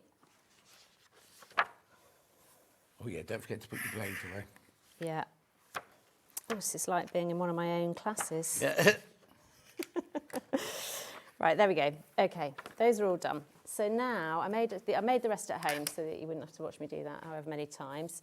So what we can do now is start to lay them out. So the thing that we just want to be careful of when we're at this point is making sure that you've got your triangles oriented the right way round as you want them. Okay, so it doesn't really matter. You've got the same number. If you're making it, well, whichever kit you're making, you'll have an A and B fabric. So if you want yours to be, so like if we look at this block, we did it so that we've always got the darker green in the centre and then the more tealy green And then on the pink, out. you've got definite like a red and a pink, haven't you? Yeah, exactly. So we've got the sort of red colour on the outer edge of the block. I'll We've got redo the bundles coral for on you in a the second. Show you this okay, thing, yeah. So I'm just going to use that one that I made the other day as my guide and make sure that I've got them the right way round, because we don't want to have to unpick if we can help it. So I'm just going to lay those out, and then I'm going to combine those within the pattern. It tells you to cut out these extra squares of background fabric, which we're going to add in. And these essentially make each corner section of our block. So we're going to sew those together. So right sides facing, and then just regular simple patchwork sewing, nice 1/4 inch seam down the edge. You can pin if you want to. I'm not going to right now, just to get this done. And let's sew that now. Whilst you're stitching those, let me just take you through, go to the overhead, Michael, and just see how much you get in the pattern. So this is the pattern on its own, right? So you get so much information, look, about the mini size, the small size, the medium size, the large double bed size, all the different sizes that you need there. Now, look at this. I know we've got bundles today, but look how different it looks if you colour it in different ways using different fabrics. Use that as some inspiration. If you don't like any of those, photocopy this. Don't do it in the pattern. Photocopy this, and you can colour your own in. Yeah. So you can really, really, really see that all those how it's going to work with all the different fabrics. Then you've got in here, you've got every. Now what's this here then? What's that for? So those are little tags. So when you're cutting out. Yeah.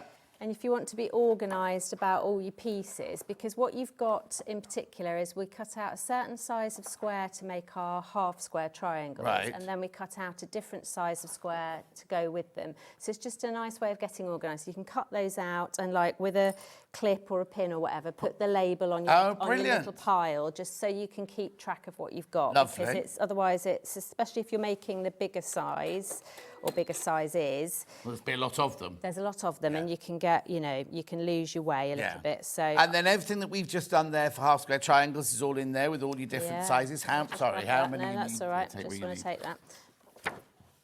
Yeah, it's all laid out in tables, so you can keep track of the numbers that you need. You know what you're doing. And then, we're sort of just assembling the block here, how to send it carrying on there, then the quilt top, how to actually put it together for the quilt top, where the sashing comes in and everything like that, how to care, how to finish your quilt and everything like the basting and then room for some notes of your own at the back there as well. £9.99, lots and lots of information in there. Yeah. That is your physical pattern. And I should have said, John, that that's for the next 2 weeks, that pattern's exclusive to Sewing Street. So you can't exclusive to Sewing Street for 2 weeks. Anywhere else. And even when it's back on my website, it won't be that price. So get it while you can. And should have exclusive written in the graphics then, shouldn't it? Whoever did the graphics. Should, yeah. £9.99, £9.99 exclusive. You can't get this. Yep. Beautiful. And a launch price as well. And then we've got the digital one. So if you want it within the next 10 minutes. Now, we've noticed as well that when we first introduced digital, it was like one or two people would come and go, oh, that's a nice idea. Now, the digital ones are absolutely going crazy. Beautiful. I'll do the kits in a minute because we're in the next stage to do on the blocks. I'll show you all the different colourways in a minute. I might need to... Oh, with the iron. You might need one. No, I was just going to say I need the iron, but that's out. Tear the iron, So you're all ready for me. I'm ready for you. You Thank glamorous you. assistant. I know. Which colourway are you loving? You see, I thought I'd love the pink one best, but I'm going for the peachy... Yeah, it's nice that one. Although actually, I have to say, I really enjoyed this Bumbleberries version. I very rarely use green, and it was really nice to do that with this. I really and the fact it's got a lovely making soft this. green background Yeah, as well. it's gorgeous. It's really nice. So what I'm going to do, I said I was going to break my own rules and nest the seams here. So when I've got my... I've just sewn my half square triangle to my plain square, and when I turn it over, I'm going to press my seams so that they they nest. They're going to go opposite to one another. So I'm just going to press that towards my square of light green. Does it tell me how to do this in the instructions? It does, yeah. It's all in the instructions, so you can just follow that. But just so you know what I'm doing right now. So actually, where's that clapper? Let's stick a clapper on top of that. That'll give me a nice... That'll help as well, because then you see where you've pressed it's going to lay really flat, which it just makes nesting even easier. So that's also, nice. wool mat helps as well, because you've got the warmth coming from underneath as well exactly. as on top. Wool mats are great, clappers are great. I think we're all... Same thing as you were just saying, actually. I think we've just nicked all this from dressmakers, haven't we? Yes, you have. Turns out you have all the best ideas. Because you're not using steam, are you? You're doing dry. I do dry. I know some quilters swear by steam. I just think not very many. Well, yeah, it's funny. I keep reading people who are saying steam, and I think no, because I just think it really dampens the fabric, and particularly when you're to prepare your fabric, I think it's fine. But once you're cutting out small pieces, I find that steam can distort the shape of it. A little bit like we were saying, if you're making a jigsaw, you wouldn't want the shape of the pieces to start changing. No, exactly. So I think you've got to be a bit careful with steam personally. But if that's what you're used to and that's the way you do it, so now, you know are you no pressing? Judgment. Are all these the same or are these different? No, I'm pressing them the same, because in a minute when we put it together, this will become a little bit clearer, because they're going to be opposite to one another. So the fact that they're the same means they're going to go in opposite directions when they're placed together. So I'll show you that. I can't get used to that flipping iron. No. I keep doing it the traditional way, sorry. Just making squeaky noises at me. Right, let's do this last one and then we'll have a little look at that. Okie doke. Oh no, don't put it down there. Not on the mat. There we go. Right, so got it in the end. Right, so then when we're ready, again, just checking your orientation. So if you've filled in in the pattern your little diagram, you'll be able to check which way round your triangles are going. So it's quite nice to be organised by that, like that. So this is what we are going to end up with. So that's my bottom section. So that's the top section. So there we go. So this one always needs to be on the inside. Yes, exactly. So I'm just checking so you can see at home. I've got my other block that I've already made right here. So when you're making a quilt like this, would you make one block complete so that you've got one to look at and then do all the others Yeah, sometimes I think that's quite a nice way of doing it, so that you've got like a test block that you can refer back to and check that what you've imagined and what you've coloured in on your colouring page kind of fits what you had in your head, because sometimes you know what I mean, sometimes it doesn't necessarily. So I sometimes do. That said, I sometimes also just do, like I might make all these HST bits and just sort of have a massive pile of them and then come back and assemble the blocks. It just depends. I suppose because it's my pattern, I'm a bit more used to it. But if I was doing it fresh from home, then I might do it a bit differently.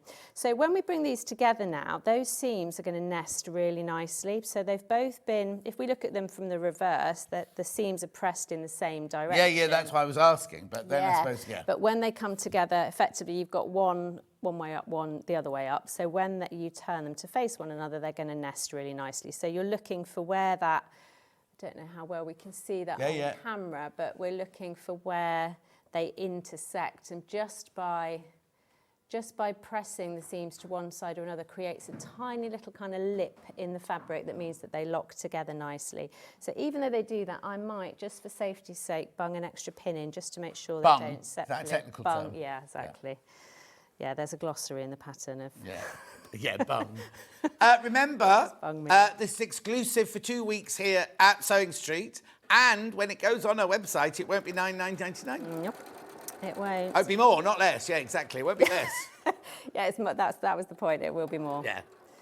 I mean, you're very welcome to pay more for it, but no, get it now. You're probably going to want to get it now and get it for less. So why not? Righty-ho. So there we go. So let's see if that's worked. Hopefully it is. So when we're ready to open that out, what we should now have, that's exactly what I wanted. So can you see how the points of the triangles here are meeting exactly in the middle? So you get a nice neat finish. It is possible to do that if you've pressed your seams open, but it's a little bit harder to do. So it does just save you a bit of time doing it as a nested seam. So perhaps we'll press that. Thank you. See if I can operate the blimmin' iron now. Have you not got one then? I've not got one. We've got them on our website. You can buy one. I know you do, and I keep, every time I'm on, I was looking at fabric earlier and thinking, oh, shall I buy that while I'm here? But you can't, the trouble is you can't go home with it. No, I know, exactly. And actually, I'm going to go right back to my usual habits now of pressing that last seam that I've just sewn open. But like I say, if you would prefer it one side or another, that's fine.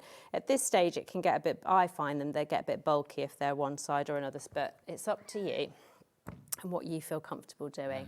So while that's just setting there, I will then get the other one ready and we can start putting this all together. How are we doing? God, time flies. I know, it flies. We haven't got much longer.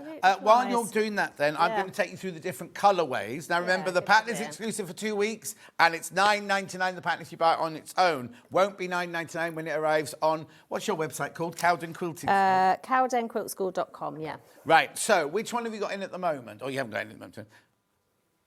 Pink first, okay? Pink one first. So this is your pink bundle here. You get 6 meters of fabric, got that gorgeous pale pink in the background there. And then you've got your flame, your coral, your magenta. I don't know if they're the real tones. Oh, hang on, I haven't got room. There you go.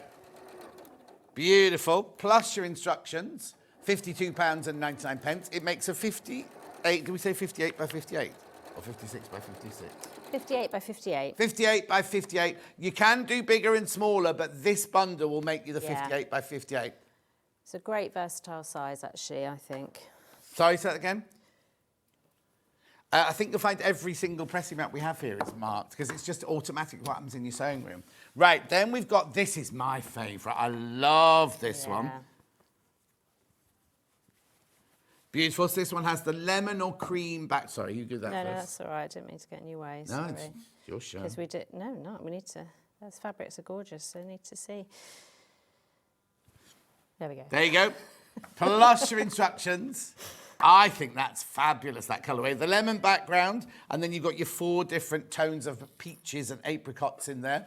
Plus your instructions. $52.99. Michael, who's directing, said he'd call that one Peach Melba. Not warm, he'd call it Peach Melba.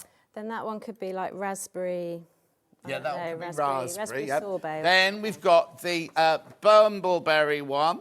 Yeah. So this one's got your soft green, like spearminty background. And then you've got your greens and your oranges and your pinks in that one.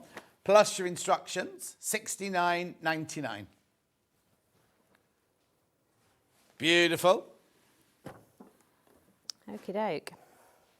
Am I all right to demo the next Yeah, bit? carry on. So once we've got those HST sections all done and lovely, what we're going to do is add a little bit of this sashing. So in quilting, we call it sashing. I think probably most people would call them borders or, you know, that kind of thing. But we just mean sections that either go in between the blocks or around. Hang on a sec. I'm sorry to interrupt. Right, Hayley, stop interrupting, right? Hayley, sales manager Hayley's obviously bored at home, right? And she's going to go, say this, say this, say this, say this. We told them it's 57-inch square. We've told them it's exclusive to us for 2 weeks. We've told them that they won't get it at this price when it goes onto Kathleen's website. What more do you want me to say? Oh, I've got to change this. Oh, right, okay. We don't like... Don't knock me off. Nearly the tripped over box. them. Hang on, I'm just trying to find the clean one. Oh, right. No, I there isn't one. see. Levi, have we got another wool pressing mat? No. Levi says no. Okay. It doesn't. Does it matter? Hey? It clearly does matter to someone, doesn't Yes, it? Yeah. Hayley. Oh, okay. Sorry, Hayley.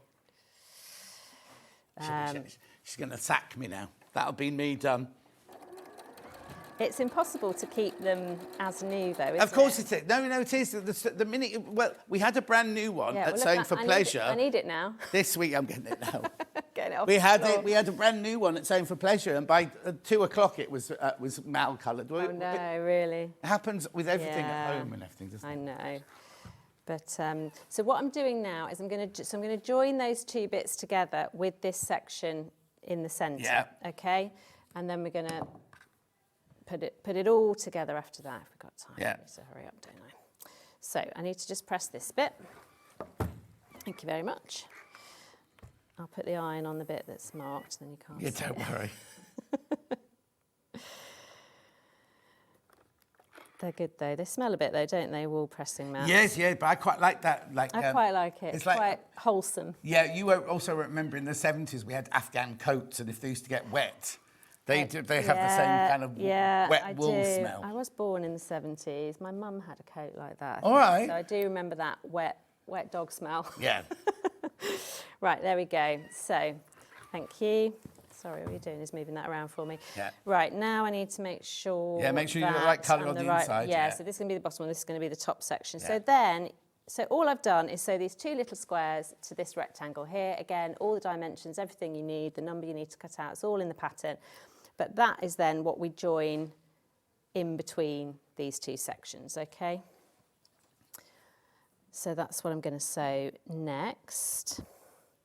And then I'll show you the last bits and pieces of putting this all together. So it comes together, really easily. Once you've made those half square triangles, you're just following the instructions, following the diagrams that we were looking at earlier in the pattern, and you're away. Right, what's happened here? Oh, is your thread gone again? Yeah, just keep. Levi, could you get another sewing machine, No, please? I think it's all right. I just Sure. need to, yeah. There we go. Since my little rant, loads have gone in baskets. Loads have gone in baskets. Make sure you check out, right? The pattern is exclusive to us for 2 weeks, and when it goes on Kathleen's website, it won't be $9.99. It'll be more. Yep. What colour? What colourways are you going to choose? Because inside the pattern, there's all these different choices here. Yeah, there's, in fact, when I've Oh, I know, taught... I've got to find it first. There you go. Oh, there you go. When I've taught this pattern, people have done all sorts. Doesn't it look different, though? It Like, looks completely so different, and doesn't it? some aspects of the pattern kind of jump out Yes. depending on your fabric choices and your colour choices, which Because is that one quite there nice. looks floral, doesn't it? Yeah, it almost does. Very spring-like, that one. Sorry, I just needed Yeah. to grab that bit. That would be a great one, actually, for doing at this time of year. Yeah. Except how many of us finish, we start work in know. progress or whatever it's called. Yeah, exactly. Probably ought to start blooming Christmas quilts at this rate. Mind you, the thing is with this one, you can get this one made quite quickly. You know, some quilts it goes, cut out 144. This one, because the blocks are so big, you're going to be quite surprised at how quickly it comes together. It comes together really quickly, and especially this size, which, as we were saying, is a very generous throw size. Yes. It's only 9 57 blocks. by 57. 58 by 58. Oh, 58 by 58. Sorry, 58 by 58. Oh, got that wrong. It's all right. Oh, I'll be told off It like was that. nearly there. It's only because you asked me earlier, and then I was like, oh, I don't know how big it is. I had to look it up, so now I'm obsessed with how big it is. But yeah, it's only 9 blocks to make that, so you really do whiz through them, which again is great, and especially when if you're starting out, or if you're just a seasoned quilter, you don't want to necessarily spend. Quilters like to move on to other things, don't we? That's why we all have so many unfinished Who said that? projects. Hayley said, John, stop repeating yourself. We all know that now. Right, so then I've got my 2 sections. I'm not going to press those for now because I just want to show you the last bit in the last few minutes that we've got. Can I also ask, like, Yeah. obviously this is the sashing in the middle here. Yes. When we come to the sashing round the blocks of them, do we do one long one or do we do lots of little ones? You do a combination of little Okay, ones. don't wait, we'll carry on and we'll get to that. Well, no, We'll I'll get- show you because the common bit of sashing is this. Right. Is this combination of your background fabric, which in our case here is... Background. is our light green, it might be the light pinks in the other, the nice creamy, lemony colour that we looked at earlier in the really nice bundle there. And then with the addition of these 2 squares here. So you end up making a whole bunch of these, and then in where they intersect in between the blocks and down the edges of the blocks, you have the addition of your last little secret ingredient, which is your other colour square, which goes into the middle like that. And that then forms your crosses. Is that the only place that colour appears then? Yes. Apart from the binding? Yes. Oh. Yeah. Because I mean, it's just lovely the way it jumps out, isn't it? And It this does, one, yeah. Especially, so Yeah, I like that orange. So now, do you tell us which one it is, or so it'll be one that will it be one of the? Hang on, I've got to work this one out. Oh, like which is your A, B, C, D, E? Yeah, well, if It's one of them 1 metre ones, isn't it? So on this one, no, it has to be either this colour or this colour, doesn't it? yes, she said. Yes, it is. I think in Well, this half metre- one, it's the yes. So those 2 colours there. So these are for this bundle. Yeah. Those 2 are your triangles. Right. This one Yeah. is my pink. And that one's the heart of mustard the home is one. that exactly? Lovely. Yeah, and it has to be one of the ones that's a metre, because half metre wouldn't be enough to because then exactly bind because it, you only so. need a few squares of it to do all of your centre pieces of your crosses. But as you say, it then looks really nice to use the same fabric as your binding because it really just sort of frames the whole thing. But also, if you'd got like a William Morris or something like that, you could do if you've already got your own fabric and everything, you could pick one of the really bold ones to be that middle square, or the bold ones to be these, couldn't you? Yeah, or you could reverse it. So in that pink version behind me, I went for the really hot pink in the centre with the sort of medium pink, but you could flip that. Because and they're both a metre of each of those, of course. Yeah, you could. So you can choose and you can play around with it a little go bit. in or pop out. Yeah, exactly. So just like we were looking at those mock-ups in the pattern, it can look a bit different. So this is then the long sashing piece, which goes... If we look at that from overhead, it goes in the centre there of our block to bring that together. Yeah. It also, if I just Don't fall off. descend from my block, my box even, it then also is the piece that goes in between. But is that the longest piece I ever make? Yeah. Because what always puts me off when it's sashing is I don't mind the little bits, but then when it says make a great big sashing the whole length of this, and I always go wobbly at that bit. That's where I would go wrong. Okay, so my tip for that is if, because you're right, you will have them, they will go, you put the rows together, you put the blocks together in rows. Yeah. So you have, for this size, 3 rows of 3 blocks with the sashing pieces in the centre, But you're right, when you put the rows together, you're then going to have a long one, section. So the way that I do that is because I know exactly what you mean. And if you're not you want the squares to all line up. You don't want to get to the end and find that you've got 3 inches hanging off the end, right? So the way I do it is I pin it all up and I concentrate very specifically on this intersection here of where, in this case, where that orange square meets that pink square on the seams, and I pin all the way along at those points, and then I take it to my machine and I put a couple of stitches in each one. So it's a little extra step, but it then... But then it makes sure it hits every time. Exactly. I understand that. It's when you've just got one long strip of white, and you have no idea where, if you're doing it right, where am I, or anything like that. And on a dress or something like that, you would go... If it's a big skirt, you'd mark the halfway part, the quarter part to the end. So you'd know when you're at the right... Well, if you've just got one long strip that's plain, that's when you kind of... Because you will get to the end and either have this much left over or be too short. Exactly. So I think it just really helps. It's a little extra step for those long sections, but it really pays off because you're just... It's like pinning, but it's more permanent. It's like that you're basting them in place, and then you just run along the whole long seam, and you've lined up exactly where you want it to be. And then if you suddenly find yourself with a big load, you know something's gone wrong, because you've got a big load of fabric left over. But you really shouldn't. You know, if you've followed all the instructions, you've followed the dimensions, you've cut everything out, you've trimmed your HSTs really nicely, it should really come together quite easily. And like I say, that whole big quilt behind me, just 9 blocks. You know, you get there pretty fast. And also, like you say, gorgeous cushions. That's a lovely size for a cushion. It's a great size for a cushion. So if you have any bits left over, or you just want to use the pattern with fabric you've got at home, if you've bought the kit for the quilt and you fancy a matching cushion or two to go with it, then it's a great size for that. I really like making them as cushion. In fact, I might recycle that as a cushion. Oh, might you? When I get home, maybe. Might you indeed. Right, okay, I need to go through, because we're at the end of the hour, we need to go through the kit. So, what have you got in at the moment? The pattern. Right. Pattern on its own, exclusive to us for 2 weeks, and not as more affordable than it will be when it gets onto your website. The Hadaway, and there's everything you need. Now remember, there are 4 sizes in here: mini, small, medium, and large, and you've got your different colourways in here as well. That's only ideas. So you don't have to do any of those. If you don't like any of those, you can colour it in yourself. $9.99. Make sure you check out lots of those in baskets. We also have it as a digital, which means it'll be with you within minutes. Remember, it's a purchase now. It's not a put in your basket when it's a digital one. And you don't get charged P&P. If that's the only thing you buy, well, you don't get charged P&P on that pattern. You don't get charged P&P on that pattern. Right, the 3 colourways we had. Let's do this green one first here, because it's there. Right. There we are. Beautiful. So you get your 4 bumbleberries from Lewis and Irene there. Plus, now the setting of this one is a little bit different, because you get 3.5 metres of your green, where you only get 3 metres of your... Is that right? We'll sort it out. You'll get what you need. You'll get what you need. You do have what you need. Yeah. So you get your 4 bumbleberries and your backing on that one. $69.99. So you get a metre of that one. I'll tell you what it is this, you must do your binding in that as well on this one. Oh, do you? You do your binding in that one then, because remember you said... that makes sense. Yeah.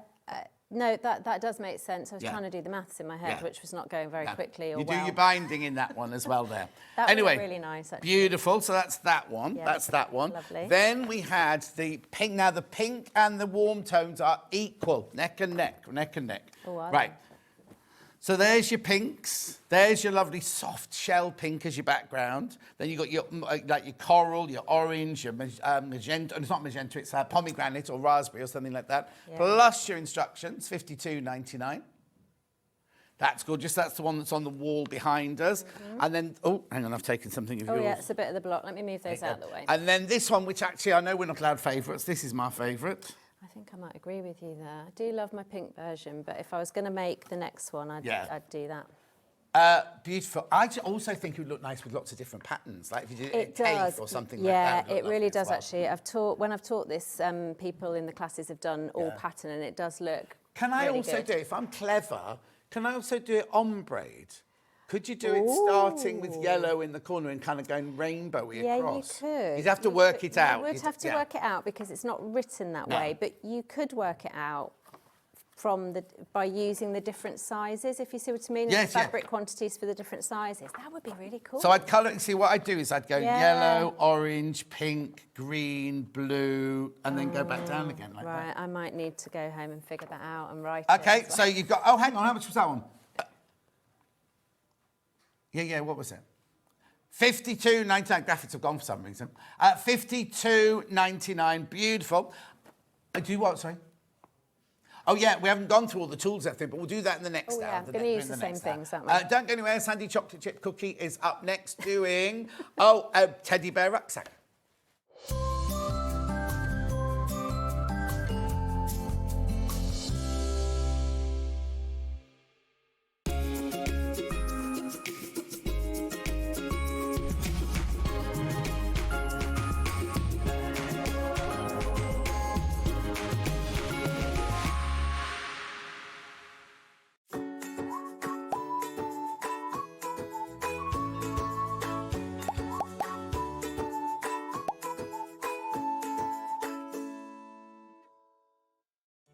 Did you know at Sewing Street that on various products we offer split pay? That means on certain items you can spread the cost over 2, 3, 4 or sometimes even 5 interest-free monthly payments. Just pay the first instalment when you purchase and you're away. So shop your way with split pay. Shopping with Sewing Street couldn't be easier. You can shop via our website at www.sewingstreet.com, where you can watch our live shows and see all the products from that day. We also have a huge amount of products on our website, from your sewing room essentials to fabrics, sewing machines and much more. You can download and shop on the go with our Sewing Street app. Simply head over to your app store and search Sewing Street. Alternatively, you can contact our UK-based call centre 24 hours a day on 0800 001 4433. Shopping made easy at Sewing Street.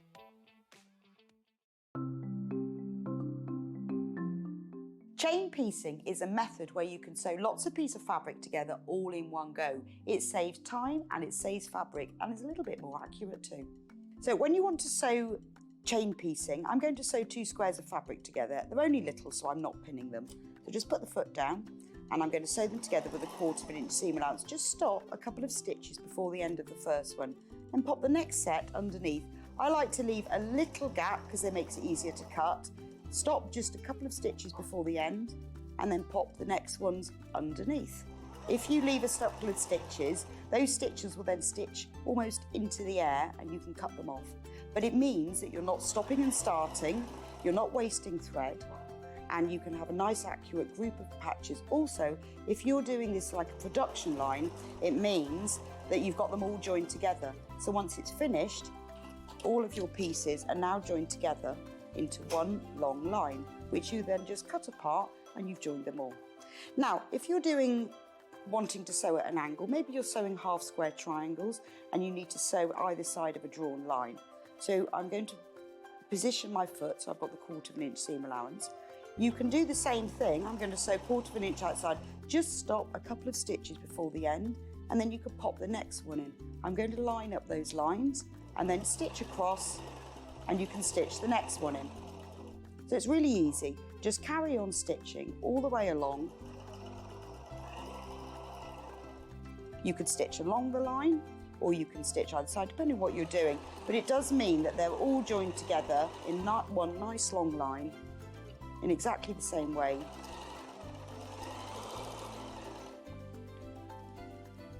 And it's quicker and easier too.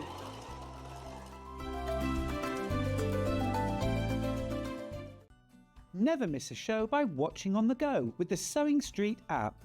Head over to your app store now and search Sewing Street and simply download to your smartphone or tablet. You can watch the shows live and see your favourite presenters and guests. Click on the Today button to shop all of the products that are featured in today's show. Want to know what's hot? Then click here to see today's bestsellers and highlights. Have you missed a show or want to watch one back? Then click the schedule button and you can go back 7 days to watch and shop, and you can also see what's coming up over the next 7 days. Want to say hello or ask a question to our guests? Then send a message to the studio. You can also keep in touch with all the latest news, events, product launches and much more by clicking here for our social media pages.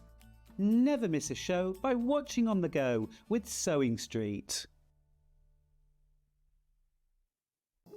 Here at Sewing Street, we only charge 1 P&P throughout the day.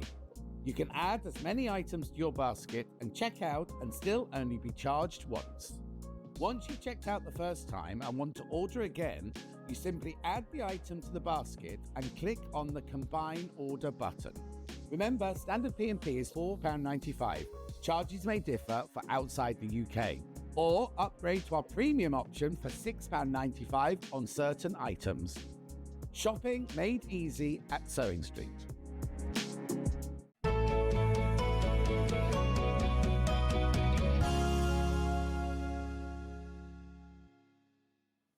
Now Now, it seems that Facebook has gone down now. It's one of those days with everything going on, isn't it? I've opened YouTube, see any messages on YouTube, but at the moment, nothing's kind of happening at the moment. But we'll see what's going on. Sandy's back from her break. Hi. Hello. Hello. What did you get up to? I had a cup of coffee. Yeah. And I checked some emails. Yeah. And I unpicked something. Oh, right, okay. And did you shout at your assistant about anything you had? No, I didn't today, actually. No, he was doing all right, so I didn't shout at him today. Good. Right, so what's it we're making then? We're making a gorgeous little rucksack with a teddy bear on it. Look, isn't he cute? Isn't he absolutely cute? Now, we've got 3 different colourways, pattern, fabric and panel. But we also have the pattern on its own, because if you don't want it with a teddy bear and you want it for you, because Rebecca Reed loves a little rucksack this size. I like a little rucksack. You could make it in your own fabric, look. How? We've only got the pattern in physical on this one. There's no digital on this one, just physical pattern on the one. But that's just to show you that if you don't want the teddy bear version, which is on the panel, you can make it out of your own fabric as well, and it looks gorgeous, doesn't it? Right, so what colour background's that one got then? Right, this is the most popular so far. So what you get is you get Sandy's instructions, which you know are like a little Vogue magazine of their own, aren't they? They're beautifully packaged, beautifully printed, loads of pictures, loads of writing and everything like that in there. Then you get your 1 metre of your yellow, or your gold in this case. And then you get rainbow panels on here. Now, this is going to be an interesting question. Hang on, let me just open this. So, obviously, the pieces are already printed on here for us. They are. In the pattern, are there pattern pieces? You have pattern pieces in right, I'll open. When we do the pattern on its own, I'll open. Do you mind if I open the pattern? No, not at all. I'll open the pattern, right? Yeah. So, if you buy the panel, all of the pattern pieces, all you need to do is cut them out. Let me put that in the shop. All you need to do is cut them out, look. So you've got your front outer, your back outer, everything. They're all labelled. Front pocket lining, bottom side gusset, labels there, short handle, side pockets, inside pockets. I'm presuming there's your top gusset there and your long handle there. Oh, sorry. There you go. So you get the panel, you get 1 metre of fabric, metre of fabric plus your instructions. $27.99. $27.99. Beautiful. Now make sure you go through on that one. That's your rainbow one. Is it called rainbow? Yeah.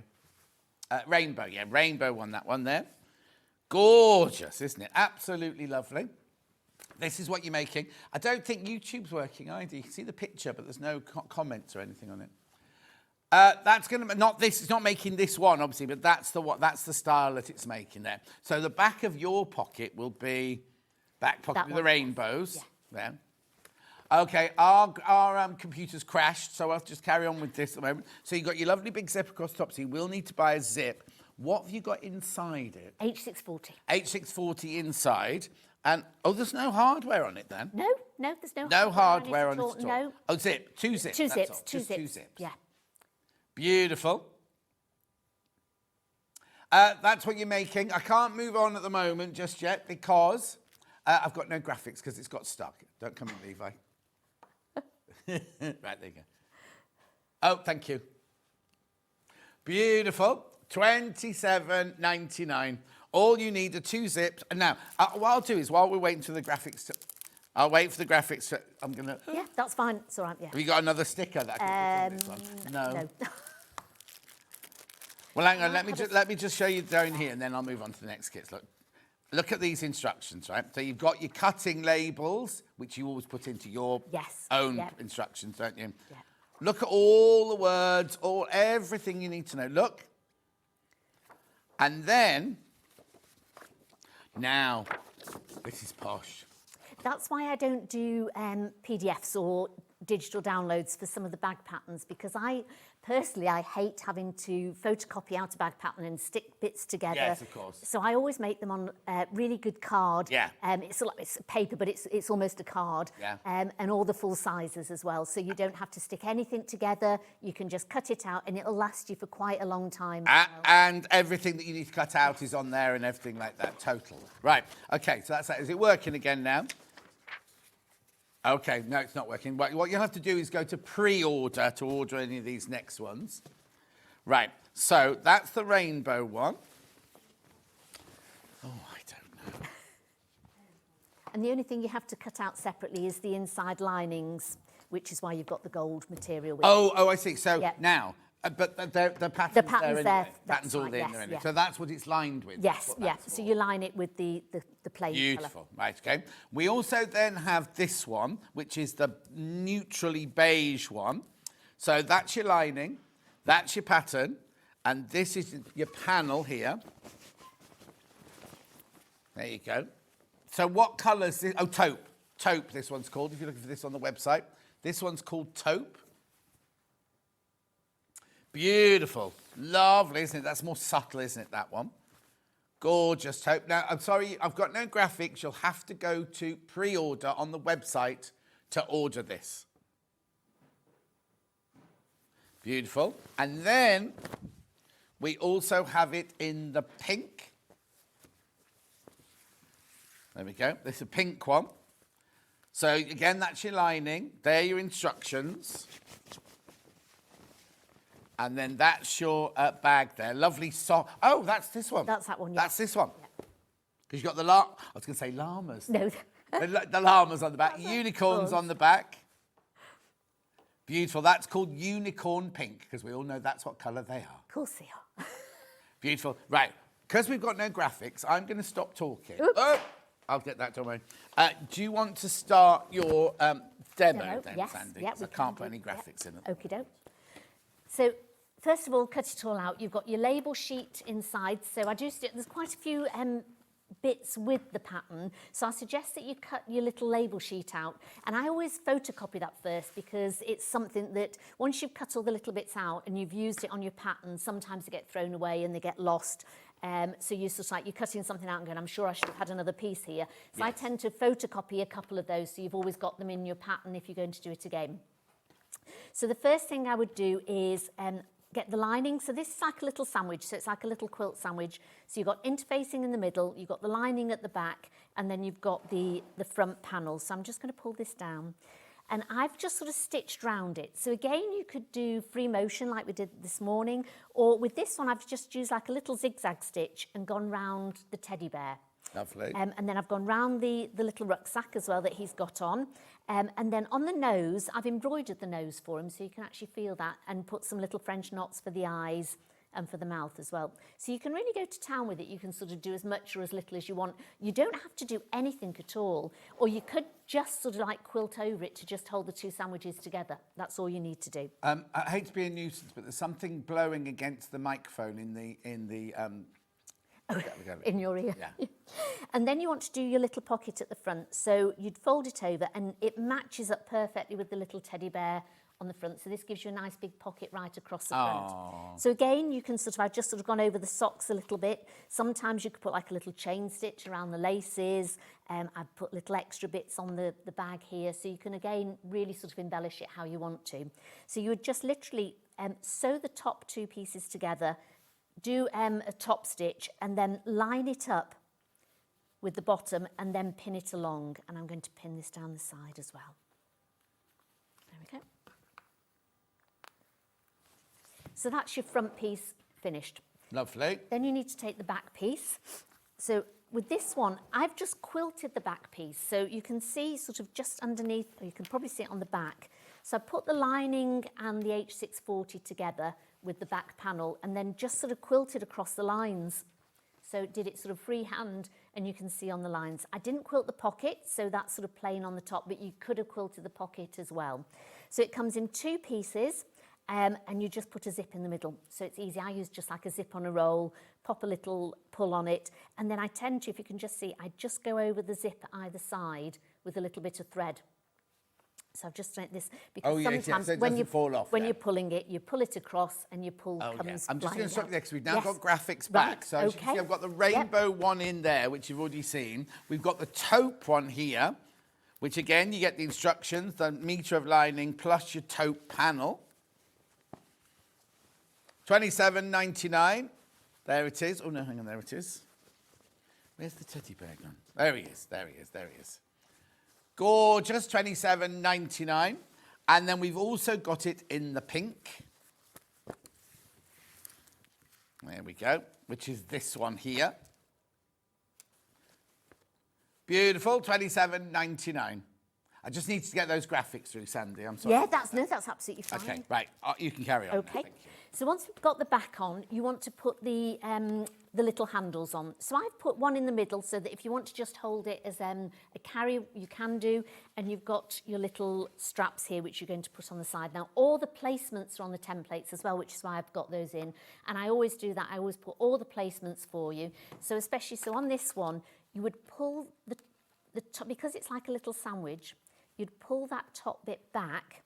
Oh, The okay. underneath, and then you tuck it in, and you can use the placement here, so you can see where the handle is in the top. Yeah. And then you've got your straps at either side there, so you just pop those down, fold that back over it again, and then pin it on. So you've got Lovely. them on. Now, when I did the pattern on its own with just like a cord, I thought, I quite like that myself, but you can alter the strap. So I've given you like a rough size, more of a child's rucksack. Right. But if you wanted to make them bigger, you could use them, make them bigger. Just so, same principle, just extend the length of it and then fold it over as a Or if strap. you've got some webbing. If you've got stash or webbing, something you like could. that, And if you know how to put a slider on, you could always do that. So your little one could wear it and then you can Oh, alter it and you can wear yes, it as well. So you could do webbing, you could do longer straps of just material if you want and put a slider on it. So it's quite sort of versatile that way. So I'm just going to sew around the pocket to sew it on. And I'm just going to do a straight stitch first, quite a scant sort of straight stitch across, all the way around. Mm-hmm. And then this is where we can get creative and use your different stitches to cover over the raw edges. So you could use a satin stitch. Uh-huh. You could blanket stitch it yourself using an embroidery thread, or you could use one of the fancy stitches that you've got on the sewing machine. I think I've used a satin stitch on the back of the cord one. On which one? The cord Oh, one. yeah. Oh, yeah. You've used variegated, I've used like variegated blue, thread. pink and white Yeah. and cream. So just sort of get quite creative. And so you're going to stitch that zip on. Just be careful going over the teeth. Mine's a plastic zip, so it should be fine. Mm-hmm. And then again, where the handles are, the straps, just make sure they stay in place. Oops, I've lost my centre one. Oh. Do you go over that a couple of times where the straps are? Well, no, because when you go over it with just the stitching, Yeah. then you'd go over it again with your satin stitch. So Oh, okay, it makes that'll it hold really in place, secure yeah, as well, yeah. Perfect. So if you're not going to do a very secure sort of fancy stitch round it, Yeah. I would definitely go over it a couple Yes. of times. But if Mind you, not- a child's not going to carry anything too heavy in their backpack. and they're not that big, so they can't No. carry a huge amount. I mean, you could probably put a brick in it if you I was wanted to, gonna- but it's a Be a brick child, size. carry That's this right. brick Yeah, that's for right. Yes.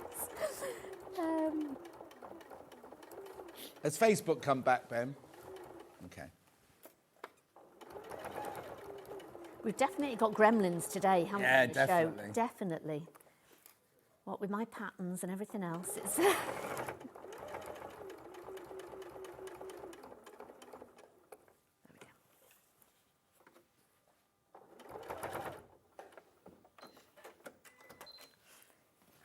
So I won't go over it, but I would then put a fancy stitch all the way around that to hold it. Yeah. So you've got your back finished and your front finished. Lovely. Then you've got your strip round the middle, your gusset on it really. Yeah. So it's got 2 pockets on it. So again, on the template, it tells you where to put your pockets. I join the 2 together. So it's joined inside here somewhere. So you've Right. got 2 pieces. But before you do, you've got 3 pieces of gussets. You've got a thicker piece and a thinner piece. and then so like the bottom and side bits. So you're going to put your zip on this one. And again, they're easy to put on because it's just 2 pieces of material. You're not got to try and fit it in anything. It explains to you exactly how you need to do it. And again, I just put a little stitch over here because I don't want to pull it off and pull the zipper pull off it. And again, I've just quilted this one. So once I've sewn the 2 zips on, I've quilted it and joined it to the bottom piece. Then I put the 2 side pockets on. And again, you would sew them on. And I've done a really fancy stitch. I found this lovely stitch on. It looks like a little bit of a heartbeat, sort of an ECG. ECG. Casualty. That's right, yeah, a bit of a casualty going on here. But I thought that was really, because I love finding different stitches on my machine, because there's something like 100 odd on the lot at the moment, and we just don't use them. No, Jo Carter's got that machine. She said even after all these years, there's still stitches. She goes, oh, I didn't know this one. Well, I found this one on mine. I was thinking, what could I do to sort of go over the 2 and sort of just sort of cover it? And I thought, I really like that one. That looks great. So I put the 2 pockets on, and I don't fasten this together until I've gone round, because I always leave a little bit of extra, because you find with everybody's sewing, no matter what pattern you do it on your machine, your seam allowance, and you assume that everybody else does it on the same machine, the same seam allowance, cuts it the same, and people don't. So I always try and leave a little bit of leeway for people. I'd rather have more than less, so people, oh, there's nothing, you know, you can't do anything, so there's nothing worse. So you'll find on most of my patterns, it's always more on I err on the extra side than otherwise. So we're going to start with the back, and with the centre at the back, so we can put a pin in the centre at the bottom. And I've marked the centre of my gusset here, which is this piece here. And then I'm going to line those 2 marks up, and then I'm going to clip it round. So you want to clip this all the way around.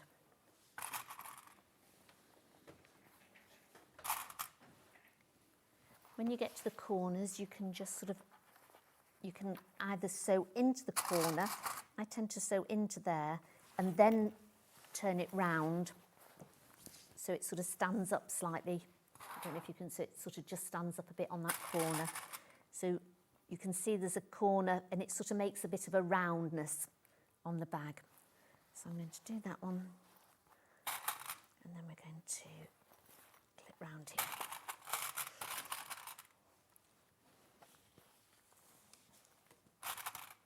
We bought this bag out about 2 years ago now. And it's lovely to sort of see how people have done it. So we're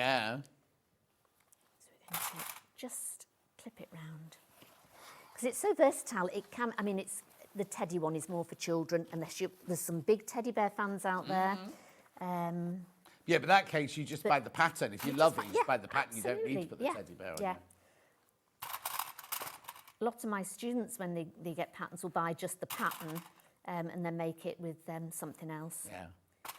Because I saw Becky had some lovely velvet small backpacks in the other week, didn't she? I think she brought Amber Makes. Yes. I love a little backpack. They're very fashionable at the moment as well. Well, that's what because she always wanted one. And it was like when she did her velvet tote bags. We were like, who's going to buy a velvet tote bag on the internet? And they're like £90, £100 for a velvet tote bag. Same with the little rucksacks like this. You could pay a fortune for these. Well, velvet's really fashionable at the moment.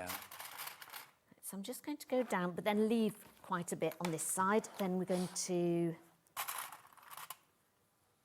clip round on this side here. And again, clip up to the corner. Then just sort of bend the corner round. Make sure you don't pleat it and sew it. So you're going to sort of stand it up a bit. And I keep, there we go. And then go along this way. Now then, this is the piece that we want to go up to. So I would just move the pocket away for a bit, because you've only fastened the pocket on at the bottom. So then when this bit comes along... Oh, just bob your head back. Oh, sorry. Perfect, thank you. So you want them to meet. Right. So... No, not the pocket. No, not the pocket. So you want to meet these ones. So you want 1/4 inch seam allowance on this side, or just a little bit over, so it matches on the other side. And then line that one up to it. Fold it across, and then you would pin there. Yeah. And then you can cut that end bit off. Yeah. So you would sew that across. So you're going to pin this in here. Again, you do it a lot neater than I'm going to do, to do on here. You would actually measure it. So you'd measure sort of like a quarter of an inch, just over a quarter of an inch on the one side, and draw a line, and then butt the other side up to it, and then just check that it matches. So, so that's fine. So we would sew across here. So I'm just going to undo a couple of clips now and sew across this one here, making sure it's lined up properly. And I always think that's better because, as I say, everybody's seams are different, and it's better to sort of make your seam actually fit than having to try and... there we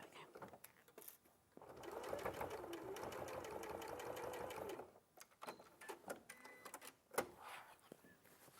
Then we just make sure, so you want to line the pocket up again. And clip the pocket on there. And that looks pretty good. So you can trim this bit off with either scissors. Just be careful when you're going over the zip. I tend to just use a pair of... oh, yeah, don't go over this. Yeah. There we go. There. Just to get over that zip bit. You don't want to ruin your best dressmaking scissors, do you? There we go. And make sure that pocket's in. And then you can clip that in there. I would iron that bit out as well. Yeah. And clip it in.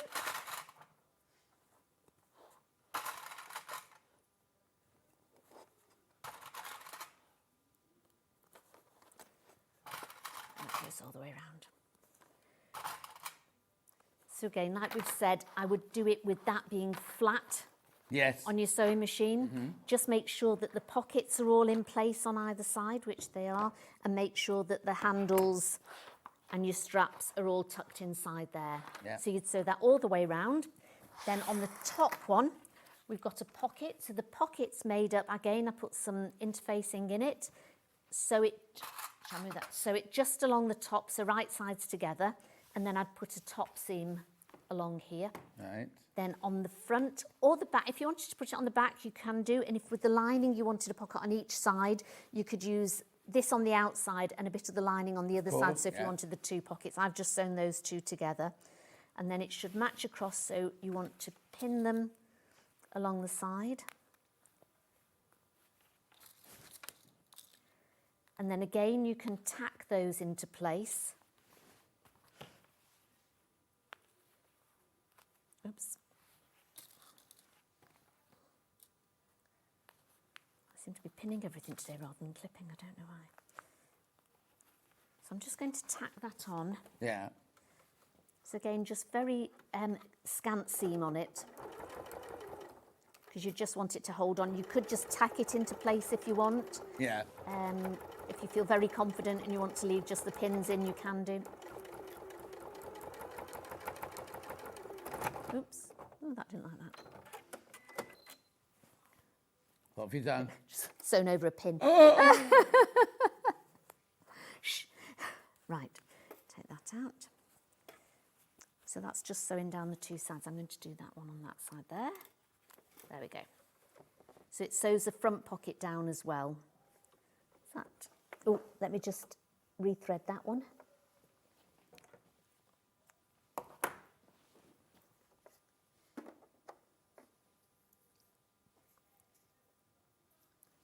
Is Facebook still down as well? Or, Do what? Is Facebook still down? Or is everything's down. It's very quiet today in here, isn't it? Is there anybody out there? Yeah, well... For who? Oh, okay. The IT department aren't even in either.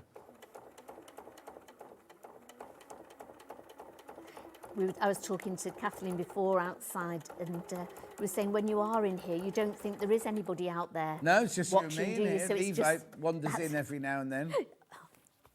Why didn't that sew? Right, so that hasn't sewn on, but so we sew those on normally. Hasn't sewn on for me. Okay. Oh, is it not sewn? No. Oh. And then we would do exactly the same with the front of it, but make sure when you sew the front on, make sure your zip's undone. Because once you've sewn it on, you'll need to turn it inside out. Oh, that's where we turn it through the zips. That's right. No, so there's no turning. So literally you would just do exactly the same and sew it all the way around. And then if you want to neaten your seam off, you could overlock it. You could put binding on it, or you could just, on your machine, there's often like a zigzag stitch that you could just go around there with it. So you could overlock it first before you sew it together if you've got a nice overlocker. So you could overlock all that on and then just sew it on so it's all neat inside. Or if you can't be bothered, don't do it because it's... Now, Sandy chocolate chip cookie. That's not the attitude. Right, you get ready. There's for nobody cushions. watching, so you're... Yeah, I'm going to recap this one. So I've got the rainbow kit here, first of all. So in that, you get your instructions, your metre of gold, and your rainbow panel. This is such good value, $27.99. $27.99 for your gorgeous, gorgeous panel there. And your instructions and your metre of fabric. That's your rainbow. You will need 2 zips and some H640. The rainbow's most popular. Then we had taupe, which again is your instructions, your metre of fabric and your taupe teddy bear.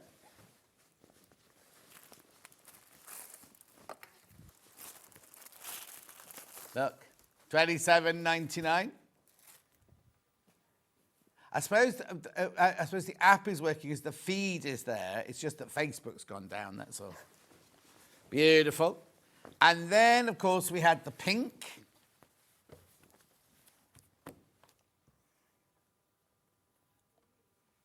Beautiful. We got the pattern on its own. Now, the pattern is one of Sandy's patterns. It's only physical. We don't have a digital. Has all the pattern pieces you need. It has all the instruction you need, lots of pictures, everything you need in there for £11. And then if you don't want it with a teddy bear, you can make it in any fabric of your choice. That's in a nice needle cord. Is that needle cord? Yes, it's a really soft needle cord. You just looked at me then and say, no, John, it's needle cord. It's like, oh, it's and you could, again, I've just quilted that one. So, and you can put a popper on the front. You can put a bit of hardware on it if you want to. Yeah. So it's lovely to see. Don't worry, we're watching and willing you on. The Gremlins won't win, says Georgie. Oh, thank you so much. Rightio, so that's all of that. That's that. Right, before I get on to the cushions, I think I just want to remind you about these so you can start checking out on these. Sandy has done a whole range of handy guides too, right? So the first one is your handy guides. If we get time at the end, I'll get Sandy to go through all of these, but these are, they're must-haves for your workroom, basically. And you might think, oh, I know all that. But every now and then you need to look something up and go, oh my goodness, I've got handy guide to sewing tools in this one. £4. £4. Now that's a physical. You obviously it goes in your basket and you get it sent out to you. Handy guide to sewing tools. Look, measuring, cutting, marking, sewing machines, everything you need on that one. Gorgeous. £4. I've only got these in physical, haven't I? No, they're in.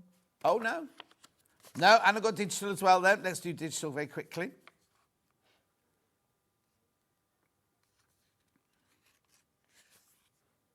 There you go, digital one there. You'll have that within minutes. You'll have that by 11:35. Fabulous. Then we've got batting and interfacings. How long did it take you to set up this photo shoot for this here? All of them, actually. So this one here is your battings and your interfacings. Oh, they're saying you used AI. I did on that one. I didn't on the others. All the others. But I did on that one. Because batting looks quite boring, doesn't it? So I said to my little AI. You could have done that in your workroom. Anyway, digital next, please. Yeah, because we know that's not your sewing machine. I know. Oh, I don't believe it. What's happened? The graphics are broken now. Oh, not again. Oh, no. There's definitely gremlins. Graphics out. Okay, so I've got to do the cushion as well yet. What time is it? Oh, we've got half an hour, but... what do I do next then? Should we demo a cushion? I can't show you any patterns or anything like that. Sorry, Sandy. It's one of those days to do. Yeah, write this day in your diary. So when I will, because yes. they'll come to you in 6 months' time going, oh, you didn't do very well on that day, Sandy. Because I'll they do see. that to me. Oh, it's back, it's back, Oh, it's it's back, it's back. No, nothing there. Nothing there. There you go. Oh, yeah. Batting digital. Batting digital. Right. Needles and threads, physical. That one isn't AI, that's all You set did that up. one, I did you? did that one, yes. £4. Then we've also got it digital.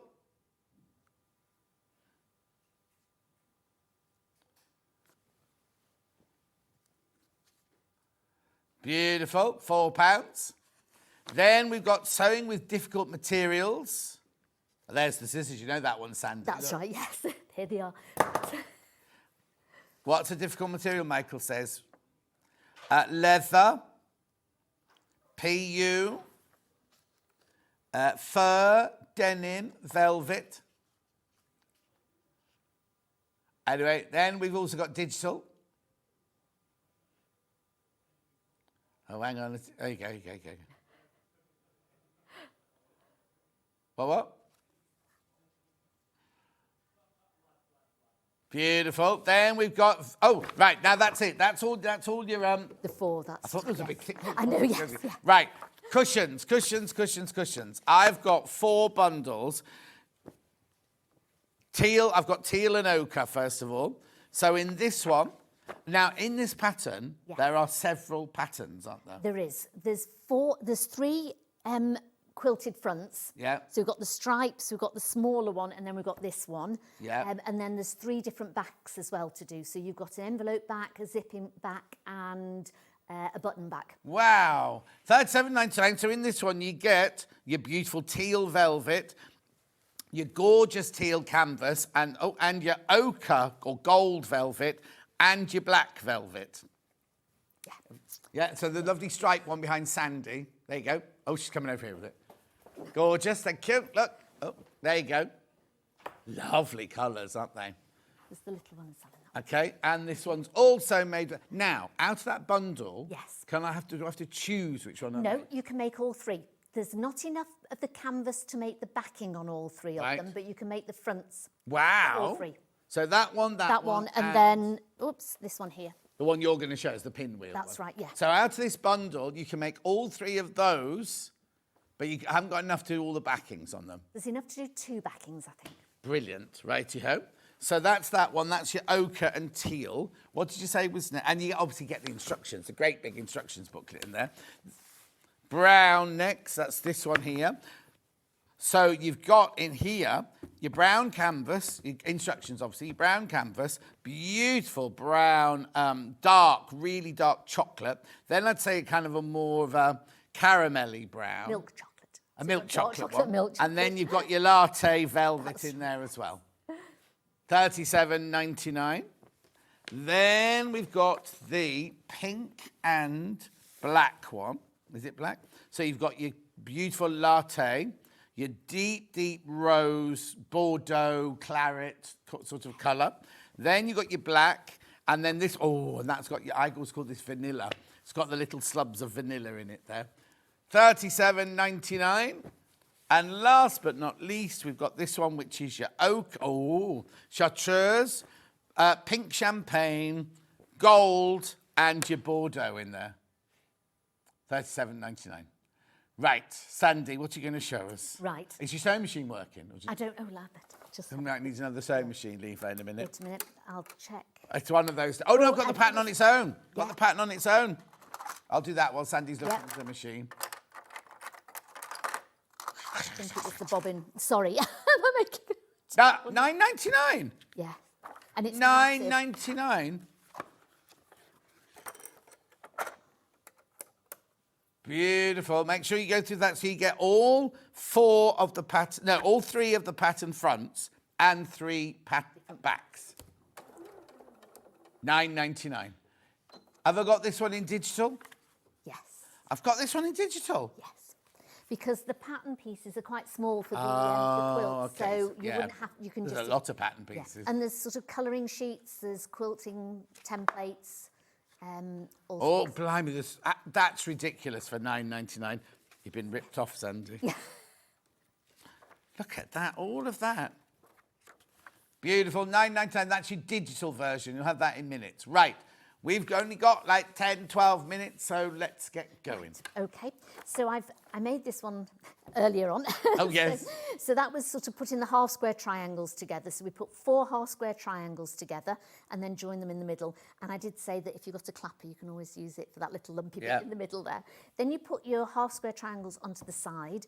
Then we've got this sort of strange shape. Trapezium. Is it trapezium? Yep. I don't know. And we're just going to put those on the side here. So have you put something on the back of your velvet? now I have, yes. I've lined my velvet with quite a fine interfacing. Right. And I did that before I cut it out. Because I found it easier to cut it out and sew it all together with having that interfacing on the back. Lovely. Especially when you're doing smaller pieces. The velvet, as we know, can sort of slide a bit. And if you're doing small half square triangles and it's sort of sliding all over the place, it's not very good. So again, pin it rather than clipping it because it will hold it together and do it horizontal rather than vertical because it holds more of the fabric in with it. So it holds it more firmer. Is that a word? More firmer. More firmer. More firmer. So we're going to do 2 sides. So we're going to put these along here. So find your centres and pin them on. Again, it's a lovely velvet. Oh yeah. I mean, a lot of velvets out there, especially polyester velvet, you kind of think, but this is such high quality. It really is. It's a beauty, and I just love velvets. So, I mean, if anybody's seen my new website, it's all very sort of Art Deco-y and those sort of rich colours. Yeah. And that's what I wanted to bring out because a bit like Becky, I love velvet, and I think it's so fashionable at the moment as well. So I thought, and if you go into like garden centres and so like the big department stores, they've all got velvet cushions in that are very expensive. Years ago, and I'm going back years and years when I lived in Twickenham, my neighbours, Ken and Barbie, they bought me a velvet cushion from Liberty. Right? Yeah. And I think they left the price tag on purpose because I'm going back now. I mean, I've lived here 13 years. So I'm going back 20 years, right? And then it was £85 for a velvet cushion cover that long ago. And all it was, can I just say, it was beautiful, I loved it. All it was the scrap ends that had been sewn together in different stripes. Yes. It was a long, thin cushion like that. Yeah. So it wasn't even like, oh, well, we'll get a lovely half a metre of fabric. It was whatever was left over. Yes. So with this one, and again, if you've got a cushion, you might have, like we were saying with Helen's cushions before, if you want to just sort of jazz your room up a bit in a new season, this is a lovely way to do it. And I think cushions are a lovely way to just sort of make your room look different. Yeah. And if you've got some cushions in and you think, oh, they won't fit my cushion pads, you can make, because I've done a border on all of them, you can make that border bigger. Yeah. You can add an extra border if you want to. Like, so this one, I've just got quite a small border on it. If you wanted it to be the same size as a stripy one, just add an extra border on it. You've got lots and lots of fabric to play around with. You know, you could make that one slightly smaller without maybe putting the border on it at all. So you can make the little one a bit bigger or add an extra 2 panels on it. So you can always make them to your own size as well.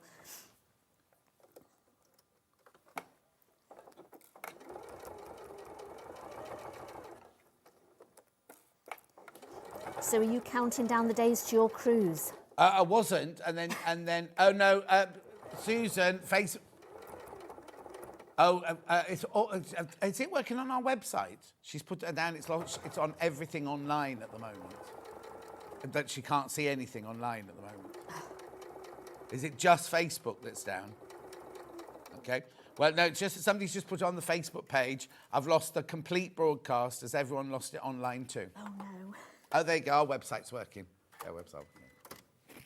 It's just some of those days sometimes, isn't there? There we go.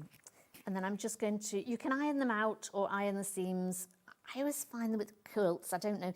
You seem to know which way they should go with the seams. So you can see this one just wants to go down this way. Nikki's watching on YouTube. That's fine. It must just be Facebook then that's down. Just Facebook. Thank you. Somebody's watching out there. Yeah. She's loving the show as well. Oh, lovely. Thank you. As well. And then we're going to do this one.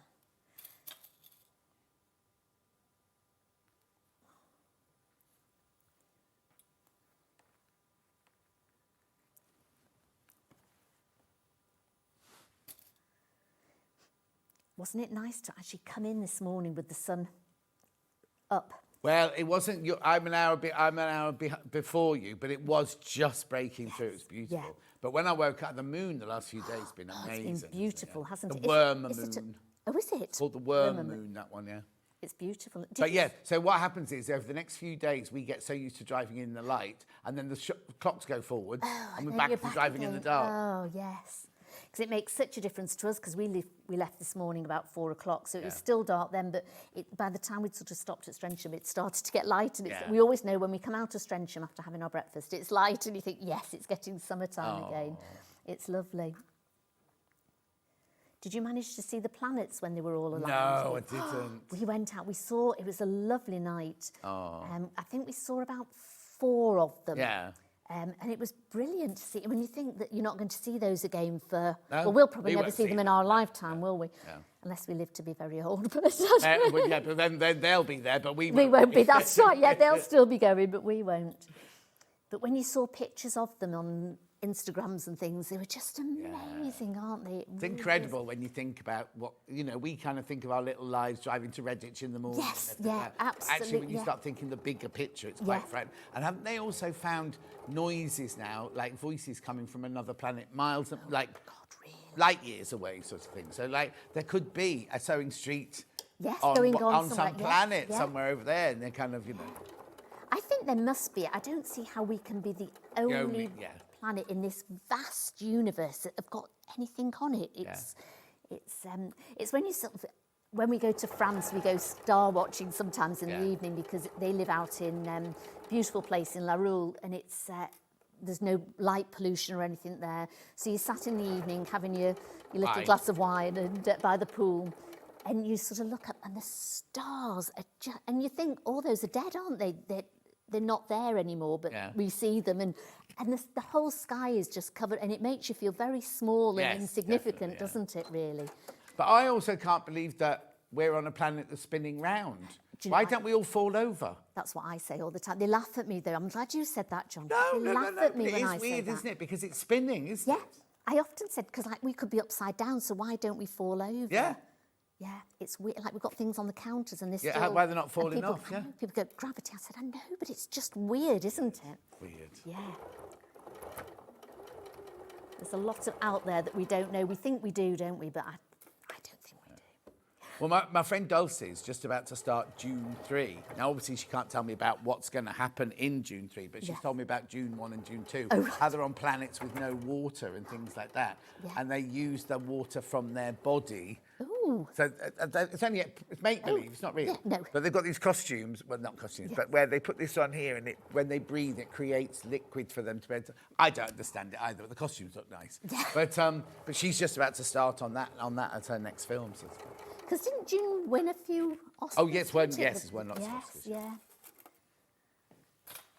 No, it fascinates me, those sort of programmes. So there we go. So we've got these ones on. Then to finish it off, we just need to put these along here. Lovely. So...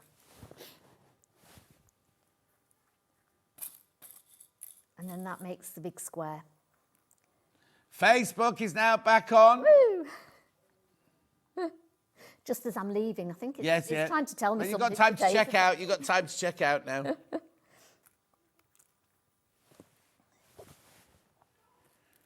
go.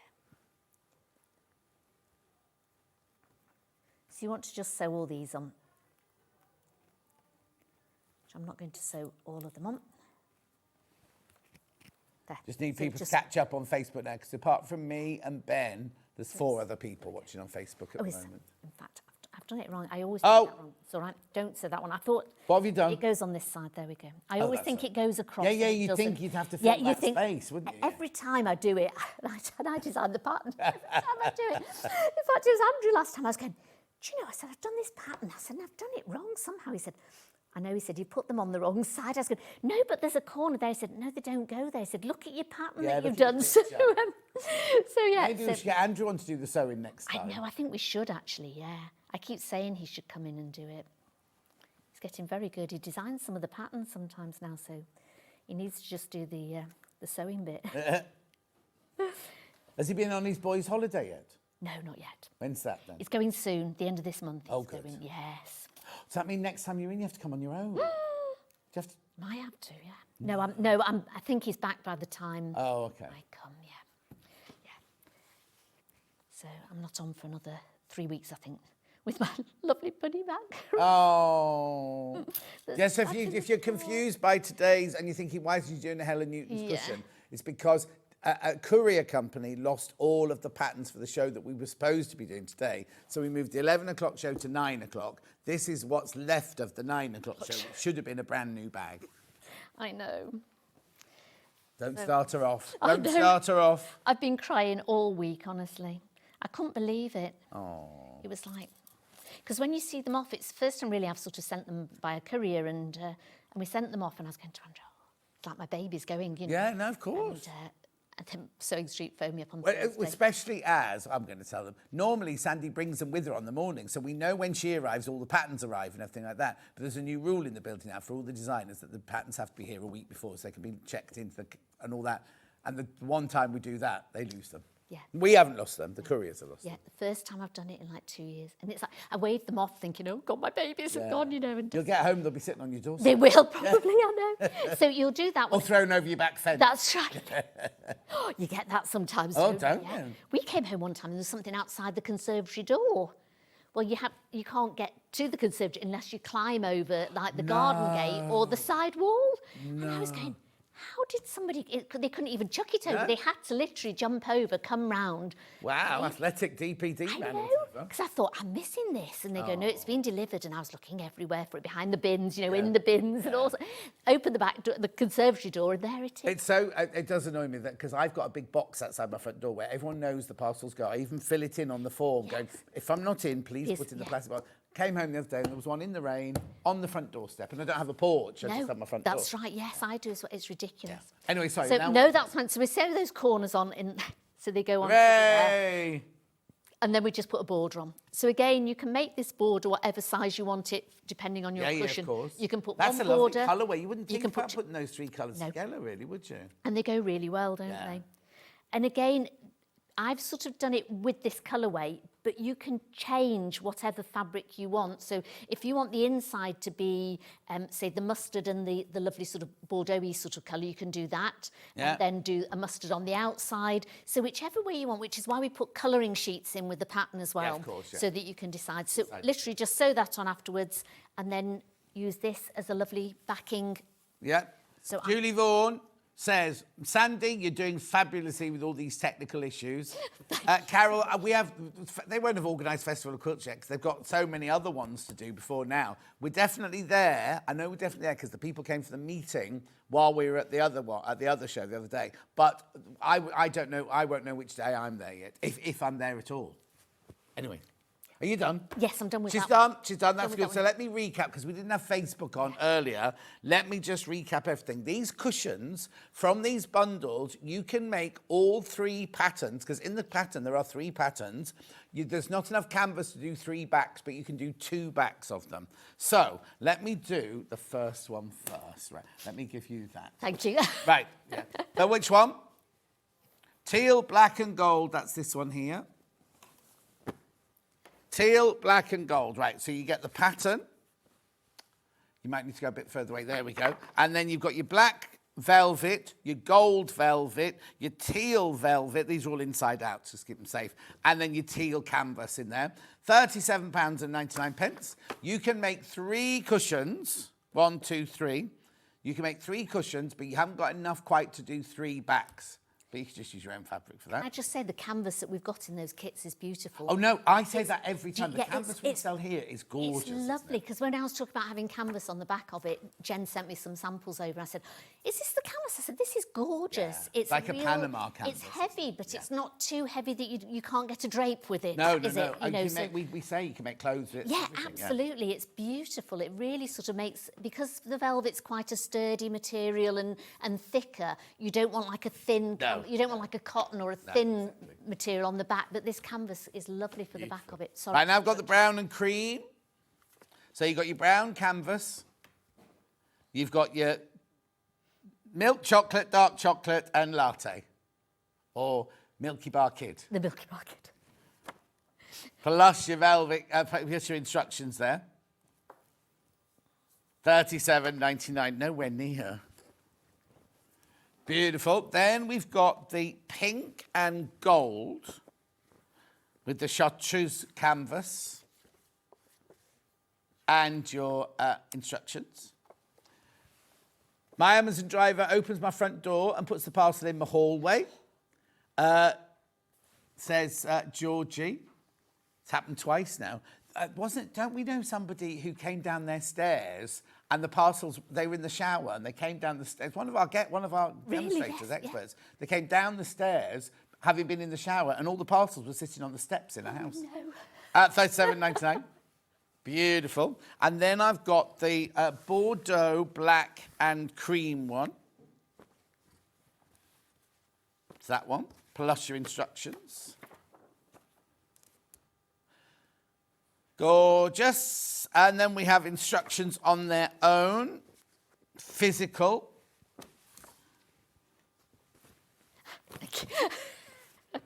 Don't need to go home with that. Apart from that, you haven't arrived with your pattern. I know, yeah. $9.99. It's such a good buy, that. Such a good buy. Beautiful. Then we've also got digital. Digital. Hannah sings that every time. Every time. Yes. She says, gonna get digital. Well, no, everybody does it. Tell you then. Yeah. Digital. Don't. Start singing it. I'll not be on my brain all the time now. We're not having too much of a good thing today. Everything's going wrong today. I know. Anyway, Sandy chocolate cookie. When are you in next? I'm in on, is it April? April. April 7th. Oh, quite soon? Do you think he's back from his holidays by then? He must be going now then. He's going soon. Oh, is he? She's winking at me and saying, stop talking about it, stop talking about it. Anyway, so we'll see you on April the 7th. You will. You take care of yourself. And I'm sorry today's been I'm sorry it's been... But write it down in your diary so they can't pick on you later. Okay, I will. She's choking on the aircon now. Yeah, off you go home. Don't go anywhere. Kathleen's up next. Oh, we haven't swapped the quilts around. We have to swap the quilts around. We'll see you back here in 4 minutes, Levi, to get a very big quilt up on the wall with Kathleen.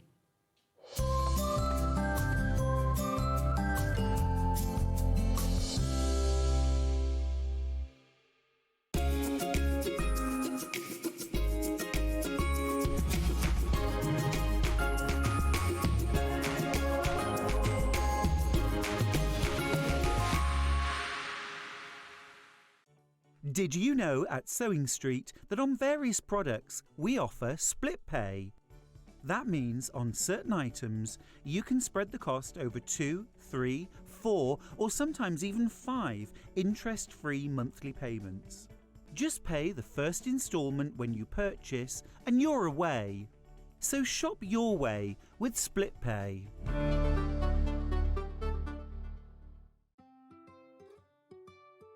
So have you heard of the sewing term fat quarter? A fat quarter is a rectangular piece of fabric, usually measuring 18 inches by 22 inches. It's called a fat quarter because it's a quarter of the fabric on a roll or bolt, and because they're pre-cut, no need to measure or trim.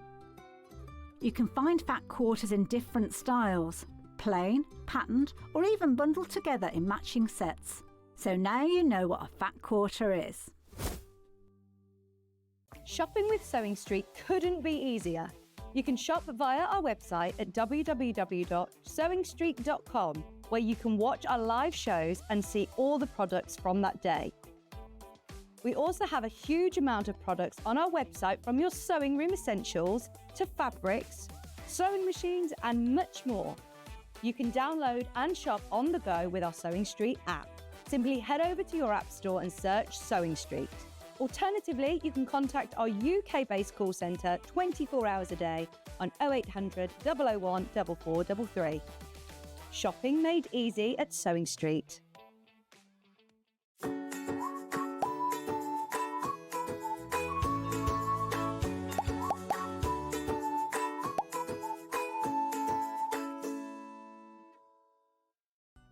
Never miss a show by watching on the go with the Sewing Street app. Head over to your App Store now and search Sewing Street and simply download to your smartphone or tablet. You can watch the shows live and see your favourite presenters and guests. Click on the Today button to shop all of the products that are featured in today's show. Want to know what's hot? Then click here to see today's bestsellers and highlights. Have you missed a show or want to watch one back? Then click the schedule button and you can go back 7 days to watch and shop, and you can also see what's coming up over the next 7 days. Want to say hello or ask a question to our guests? Then send a message to the studio. You can also keep in touch with all the latest news, events, product launches and much more by clicking here for our social media pages. Never miss a show by watching on the go with Sewing Street.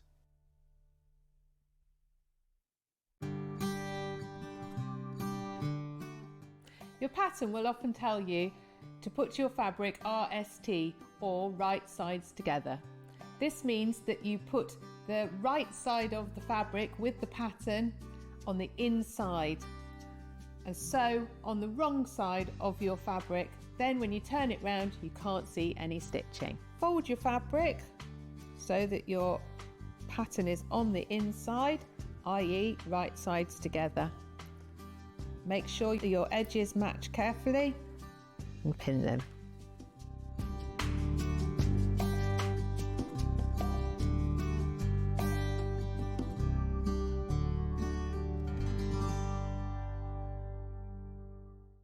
Are you ready for a creative journey? Stay right where you are, because from 1 p.m. to 9 p.m, Hobbymaker is here to inspire the crafter in you.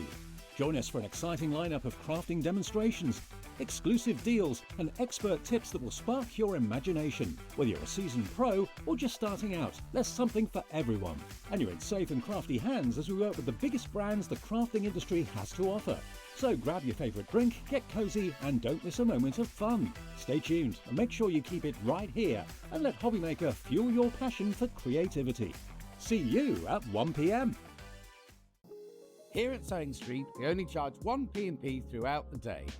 You can add as many items to your basket and check out and still only be charged once. Once you've checked out the first time and want to order again, you simply add the item to the basket and click on the Combine Order button. Remember, standard P&P is £4.95. Charges may differ for outside the UK. Or upgrade to our premium option for £6.95 on certain items. Shopping made easy at Sewing Street. Did you know that we can deliver to over 20 different countries worldwide, spanning 4 continents from the UK to Australia? Check out our website for the list of countries and delivery costs. Sewing Street, stitching the world together.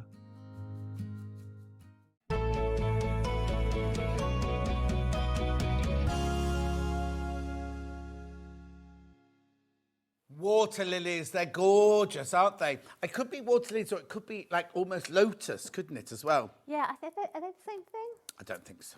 Oh, they might be, I don't know. I don't know. I remember researching this at the time. I designed this ages ago because I was going to call it lotus, and I think there was another pattern called it. I don't know. Anyway, no, I think lotus is like that bit there, and then I think this bit here makes it. I don't know. I'm just I'm guessing. Sense. Yeah, that makes because sense. if you think of, I've got lots of lotus candles and candle holders, and they're bit. just that little bit there. So it's the flower rather than the whole plant. Yeah, there you go.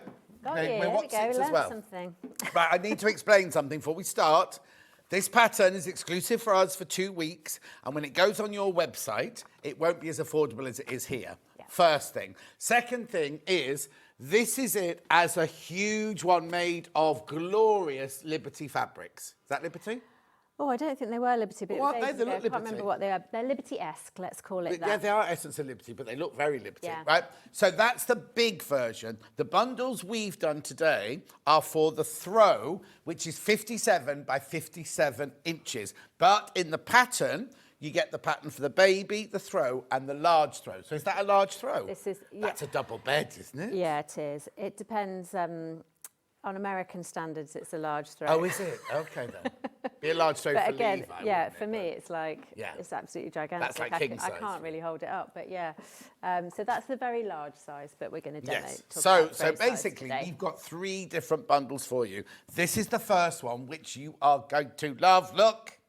Very sweet. How gorgeous is that? So you've got 3 meters of your pale blue for your background. You've got 1 meter of the emerald, 1 meter of the navy blue, then half a meter of the yellow, the dark pink, and the light pink, plus the instructions. Have a look inside the instructions. You'll see everything you need here, all the cutting out, everything to make it with, how to make the block, and how to put it all together. Because you've got what's those setting triangles as well, haven't you, on this? Yeah, we can talk about that in a bit. Right, but you look at this, right? Do not fear. It's not biased. There's nothing frightening about that at all. No, not the block is so straightforward, and a bit like I was saying earlier, I always try and design with students and new quilters in mind, and that's exactly what the kind of purpose of this pattern was about, how to make a floral block, but as simple as possible, because sometimes it can get quite complicated, or you might need other techniques like FPP or something to make a floral design. So it's all about keeping it simple. It does look like an FPP block, doesn't it? Because of the precision of it, but actually... But it's not. It's not. It's squares and half square triangles. So how gorgeous is that? That's one block. That's one block. Imagine the lovely cushions you can make to go with. Yeah, you can make a nice cushion. Right, so that's your bundle there. So that's enough for the front and for the binding. Beautiful. So that's that one. And remember, it's 57 by 57, the one you're making. So how many blocks How many blocks would it be? It's 13 blocks, 13 flower blocks. 1, 2, 3. So that. Yes, it's exactly as on the front of the pattern, and it's illustrated all the way through the pattern. And actually, if you do decide to make any of the other sizes, you've got diagrams for all of the options. So this one, for instance, is the one that's behind us here. But the blocks are all the same size? Blocks are all the same size. It's just the number of blocks that you're going to make. Beautiful. But today's bundle of fabric, this will make this size. Yeah, 57 by 57. Okay, so that's that one.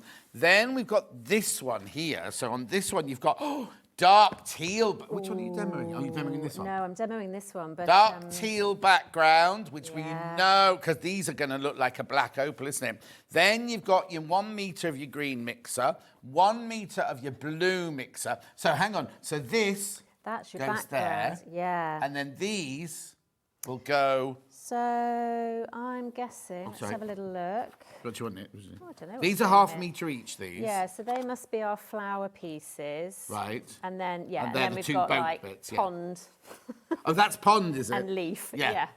Does that make sense? Yeah. And then there's the rest. So yeah, that's going to look great. This looks really gorgeous, good on a dark background. Yeah. I love a quilt with really a dark nice, background. Yeah. And so they're all mixers. They're all, oh no, they're not. 2 splodges, 3 splodges, 4 splodges and 2 planes.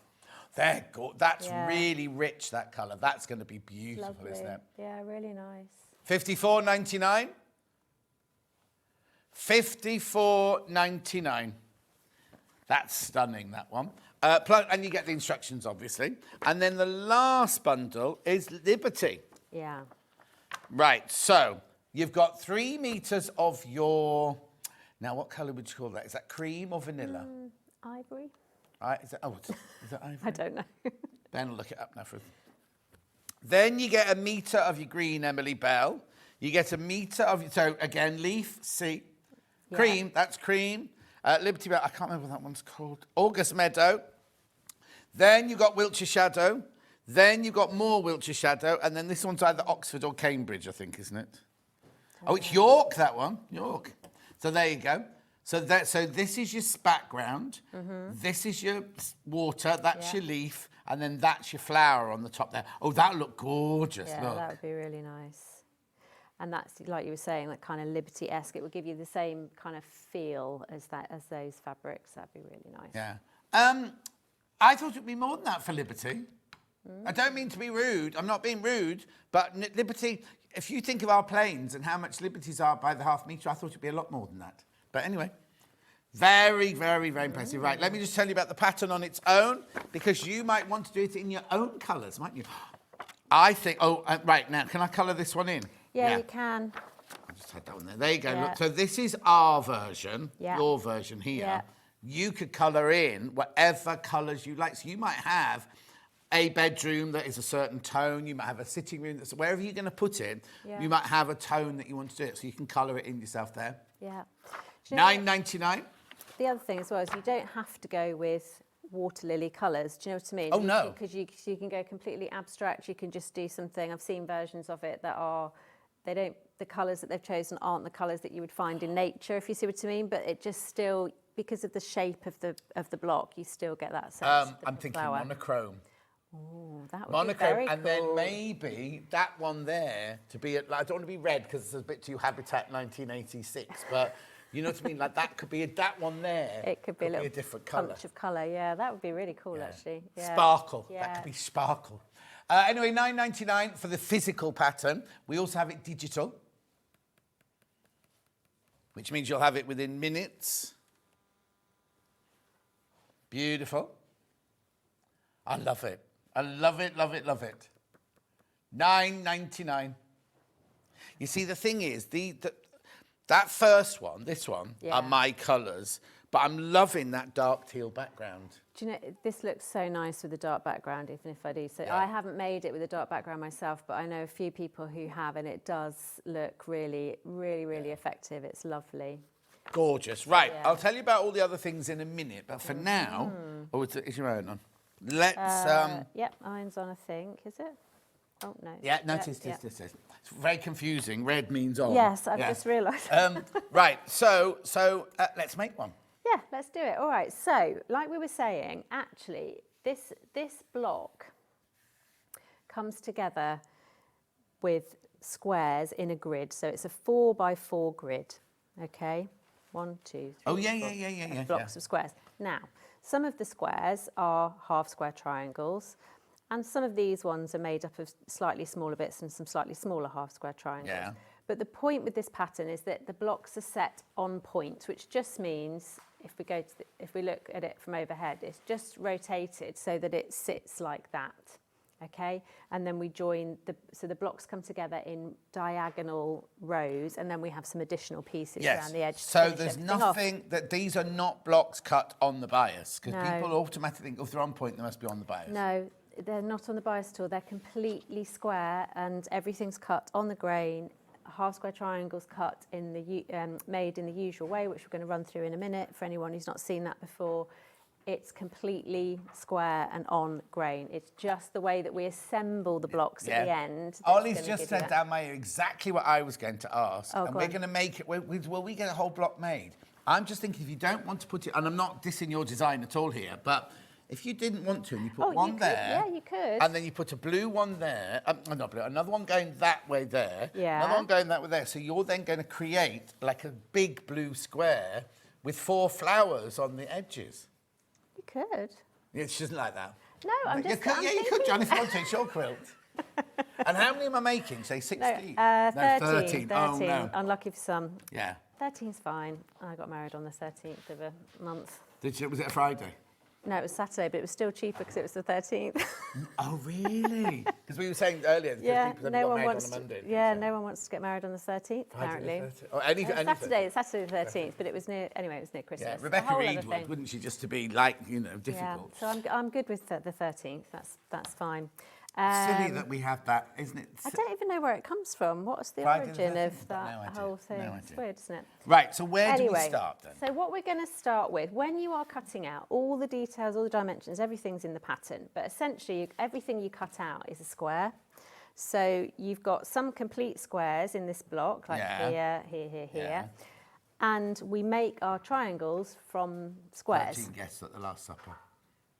That's what it says. Is it really? But why is that unlucky then? Oh, because you don't. Because it was, it was the Last Supper. That's why it was lucky for some. Right. Okay. So, but we have different. What we're saying is that we have different size squares to cut out, don't we? Yes, we do. So, so that's all in the pattern. So you just follow exactly what's in here, and you'll find it's all set out in the tables. I mean, that looks like a lot, but that's across all 3 sizes. Oh yes, so you're only taking note of this middle one. You're only taking one column. Yeah, exactly. And then if you look on this page here, we've got, this is your handy guide to all the HST, the half square triangle combination. So which squares of fabric you need, what you trim them to, exactly how many you need per size, and all of that kind of thing. Yeah, I'm just hiding it because I don't want you to copy it. Oh, I know. Yeah, sorry. Yeah. I'm not supposed to show you that, am Yeah. I? Right, so anyway, it's all in there, so you just follow that. So everything that you start out with is, to make the core of the block is a square. So what I thought we would have a look at is just recapping on the half square triangles, in case anyone wasn't watching earlier on when we looked at that earlier. So with your half square triangles, you're going to start out with 2 squares of fabric. Now the majority in the block start with this sort of size, but we're going to also make another set that is slightly smaller, just so you can see the difference. So just like before, we're going to place them one on top of the other. If I were using either of the kits that have printed fabrics, I'd be making sure that they were right sides together, but because I'm using the plains, that doesn't matter. Let's find a marker. So then we're going to mark a line on the back diagonally. Again, doesn't matter, just like we were saying earlier. It might matter if you had a directional fabric, but I'm not sure you'd necessarily have a directional fabric in with something like this, most likely. Just do that ruler for us, Ben. Always sells out. Every time we get it in, always sells out. We call it the Jenny Jackson ruler. I love them. You can also, so what we're going to do in a minute, and what we did earlier was... $17.99. We're marking a diagonal line, then we're going to sew 1/4 of an inch to either side of that line. You could, if you prefer, mark your lines 1/4 of an inch to either side and just follow that on your machine. The way I'm going to do it, I'm just going to run, on this machine I've got a 1/4 inch seam foot with a guide bar, and I'm going to run the guide bar down the line so that it creates a line of stitching 1/4 inch to the side. Or if you've got the 680, put 0.06 into it. Yeah, there you June go. says, isn't it because Judas was the 13th disciple? Oh, that would sound more, that's more likely, there you go, isn't it? that is, I think you're right there. Dearie me, my Catholic education is not really I'm paying Catholic. off I was today. brought up a Catholic, and I did REO level and got an A in it. Did you? Yes. I got a B. Oh. So that must have been what I failed on. Right, okay, so let's get these lines of sewing in. I'll show you what this looks like. Put that pin right in my own way. Yeah, because of that. So with this pattern, we're doing half square triangles the easiest way possible, which is 2 at a time. So there are other ways where you can, if you're really making a lot of them, you can make them 4 at a time, you can make them 8 at a time, you can even go wild. I've seen some tutorials recently making them out of whole fat quarters and kind of making like 32 at a time or something. Goodness. I know, it's quite... That's fine if you're doing a quilt where you want 150 half square triangles, exactly. but on the whole, we're going to... I think it looks like quite a fun technique, but I think day to day, this is just nice and easy and straightforward. So what we've got and also, there, just to point out, your half square triangles aren't all background and a fabric colour, are they? No, they're a mix. Yeah. So that's the only thing. You just have to keep checking the pattern because it's all in there. But you've got a combination of like here, like the background fabric with, in my case, that dark blue of this one. You've also got some background with the green. You've got one here, which is a background with one of the petal colours as well. And then we'll come into these and ones these ones later. too. Oh, yes, and those ones there. Sorry, the dark blue with the green as well. So you've got different combinations. So you just, as long as you look out for that in the pattern, check which ones you're putting together. The nice thing about half square triangles, of course, is that you're making 2 at a time. So when I now cut this, separate it by cutting down that line that I marked earlier. So then I've got 2 pieces. When I open them out, I've got 2 half square triangles. Okay. Lovely. So that's all good. So I might need to press them actually in a minute. But I'll tell you what I'll do at the same time is I'm just going to mark up and sew my little set as well. Oh no, it's be really cross now. I've got the same mat. There, we can't see it. Yeah, there we go. So let's just do these ones as well, and then I can show you what these look like in different sizes.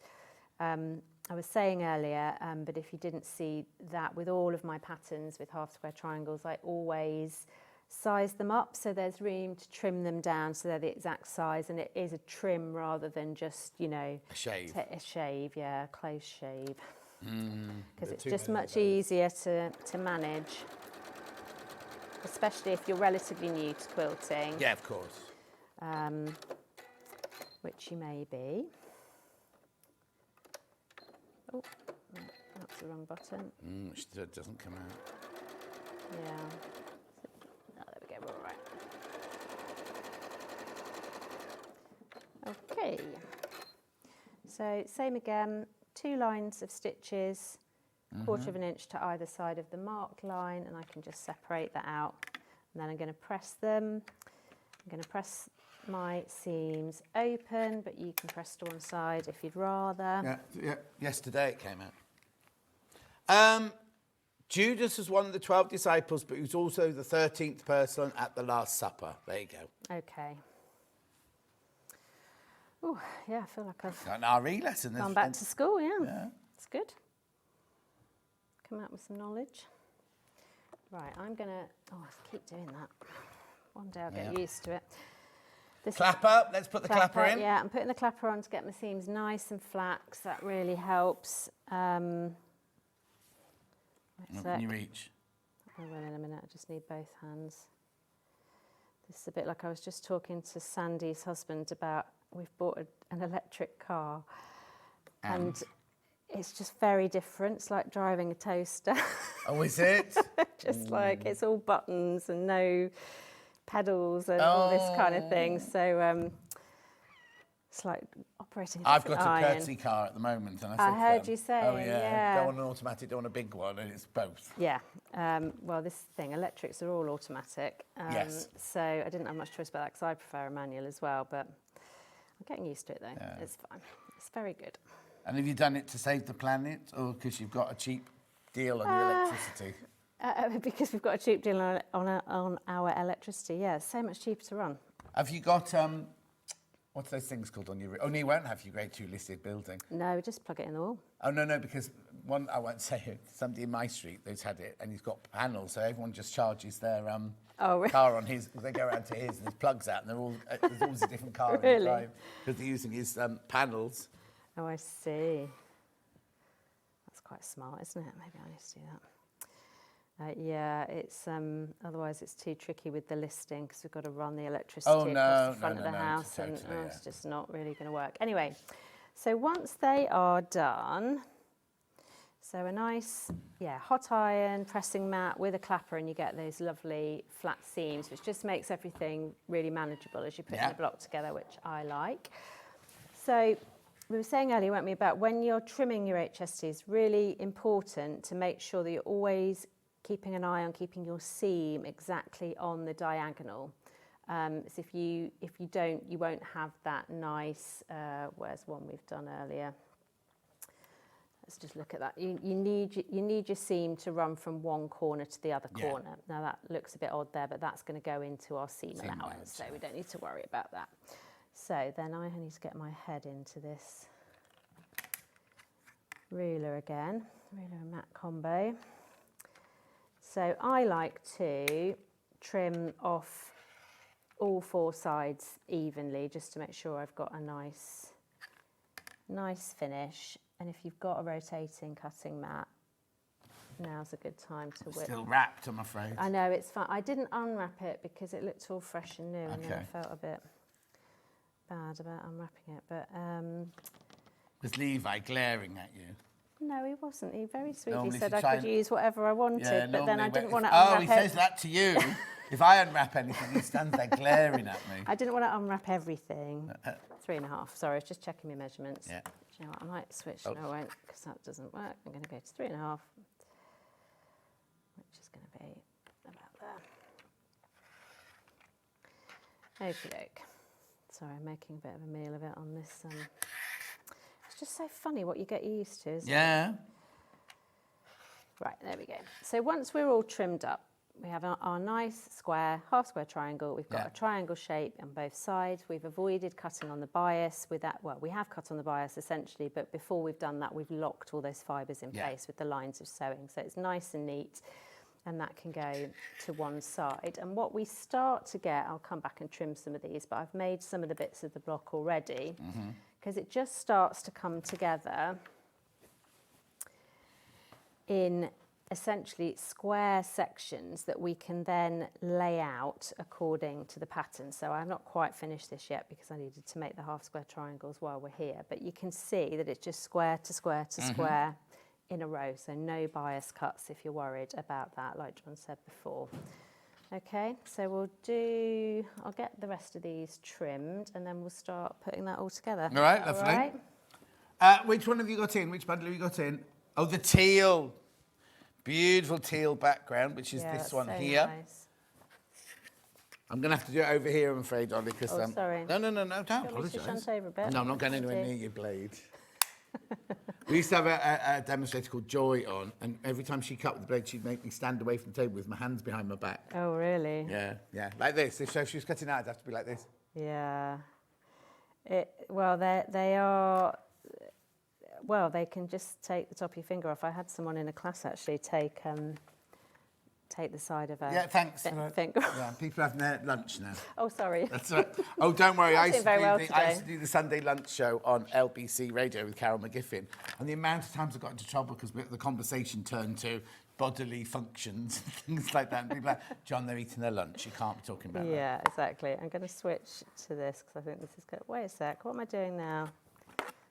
Carol McGiffin is one of my best friends now. Oh, Jesus. Is she? Yeah. Well, you're moving on to a bigger ruler now. 24 by 6.5 ruler. I think this is a bit better. I can see what I'm doing a bit better with this one. So that's what I'm going to do. Sorry for me flip-flacking around a bit. You will have your own kit at home. Where am I? There we are. No, not quite right. I can see that. Oh my goodness, Kathleen. What's the matter? What are we You doing? not had anything to eat? I think, do you know what I was about to say? I think I need my lunch. Yeah. Did you bring a packed lunch? No, I didn't. Rookie error. I know. I was just having this conversation with Sandi and her husband because they have this whole plan of where they go for lunch. Oh, yeah, well, they stop on the way. They set off half an hour early if they can stop somewhere for breakfast. They're pros at this. Yeah. I really am the rookie. I don't know what I'm doing. No, I always, because obviously I can't eat lunch while we're there. No. But I always make sure I eat before the show, because if I don't eat before the show, yeah, you got to do which is that. a bit early for me to be eating, but I know I have to do it because otherwise it wouldn't last 5 hours. Yeah. Oh God, no. No. Well, I worried that if I ate a proper lunch, then my tummy would be rumbling, and then that would not be good on telly, would it? No. Right, the microphones are very, very sensitive. Indeed. So I'm just switching now, even though it's a big ruler for a small square, I'm just switching over to my little one. So you can see they're smaller, but they're not ridiculous. No. They're still perfectly manageable, and it just to show you the size difference of the pieces and how they come together, and the fact that literally all we're doing is squares and triangles until we get to the very end and we put it all together. So, I don't think I've got those all quite the right size, but anyway, we'll sort that out in a minute. Lovely. Yeah, thank you very much. So, what are we doing? Let's put some... I'm making a right mess here, aren't I? Let's put some of this together. So because we've got a block at the top on the right hand that isn't half square triangles, haven't we? Yeah, we do. And so what I'm just I've already made one of my blocks, so I can follow that. Yeah. But if you're making your first one, then you've got the diagrams in there, and you can kind of get with all the different pieces. So you can just have that to hand to follow and make sure that you're getting. Because it does look a bit odd, doesn't it? Because it really shows up on the blue like that, where your quarter-inch seam allowances. When you put them together like that, you think, oh, she's not matched that very well. No, exactly. So that bit there, that's my seam allowance. So once that's sewn in, my seam will run to the very tip of that, exactly that. So they're starting to come together like that, and I can just follow that to make sure. And you just want to look out for things like making sure that the pieces are orientated the right way. So it's not that way, it's that way. You know, actually, it'd be quite easy to do that way, wouldn't it? Yeah, it would. And you can end up, do you know what, yesterday when I was finishing that test block as well, I sewed all the petals on the wrong way around because I hadn't checked the same. They looked right until you sewed it all in, and then you're like, oh no, actually that's wrong. So that's what we're doing. And we're bringing that... Yeah, so case in point, that needs trimming a bit more. And then we've got, that one's going to go there. This is our little bit with the little Yeah, which we'll look at in a second. bit in the middle, and then we've got our other petal pieces. So yeah, this is where I want to make sure that they're all round the right way. So I need to trim my other. You haven't got that one? I'm coming. That's the one I was just finishing off. So that's going to go on with this. Yeah. And the same here, but I need to trim this first. So it's just taking stock there a little bit, check that I've got all the right bits. So let's get these ones trimmed down. What did I do with that large ruler? Here. Thank you very much. Got enough room? Do you want me to move anything? Yeah, no, I'll be all right. Thank you, though.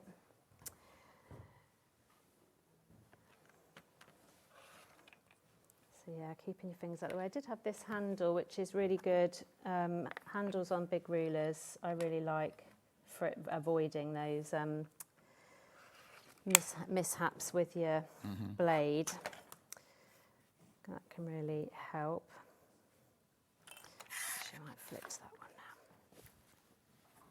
Sorry, I'm making a mess.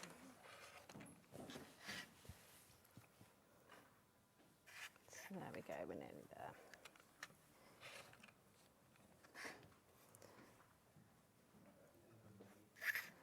Let's trim on this side.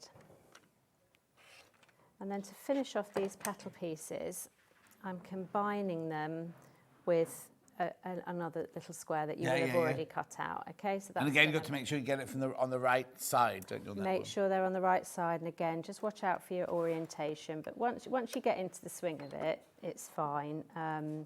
Just for that first one, or if like me, I've not made this quilt for ages actually, so it's actually really nice to be able to revisit it, go back to it again. But if you haven't made it for a while, even I needed to sort of check what was going on. I think I've cut that a little bit too big, so I'm just going to trim that down. And then once the block is all made, we add a couple of little sashing sections, little border sections, which just create that little bit of space between the flower blocks for us. So this one is now going there like that. And then I want to mention about, to finish everything off, you were saying at the beginning about setting triangles and corner triangles. So we've got plenty of time, only half an hour. So. Oh yeah, that's good. Don't want to forget the last hour ran away with me. So there we go, we've got those pieces there. What else have we got? We can now join this to this. Sure. Yeah. Yeah. If not, that's what Unpickers were invented for, wasn't it?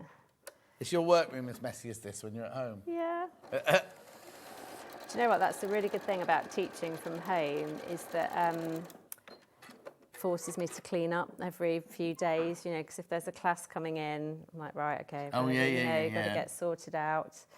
Right, what was that one I think I need to trim. So I think everyone's workroom is messy, isn't it? Are you messy when you sew? Well,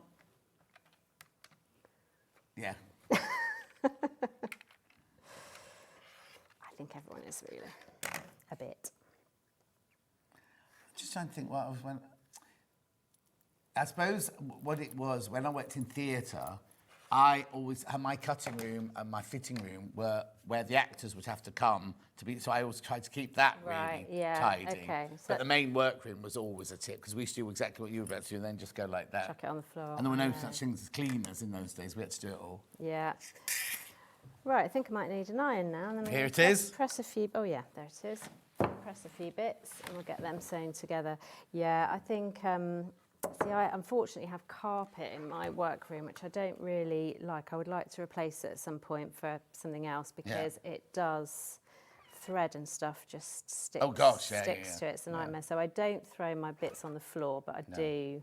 It's inevitable. The bits are going to go on. Yeah, they do. As in your workroom or the room you do the classes in?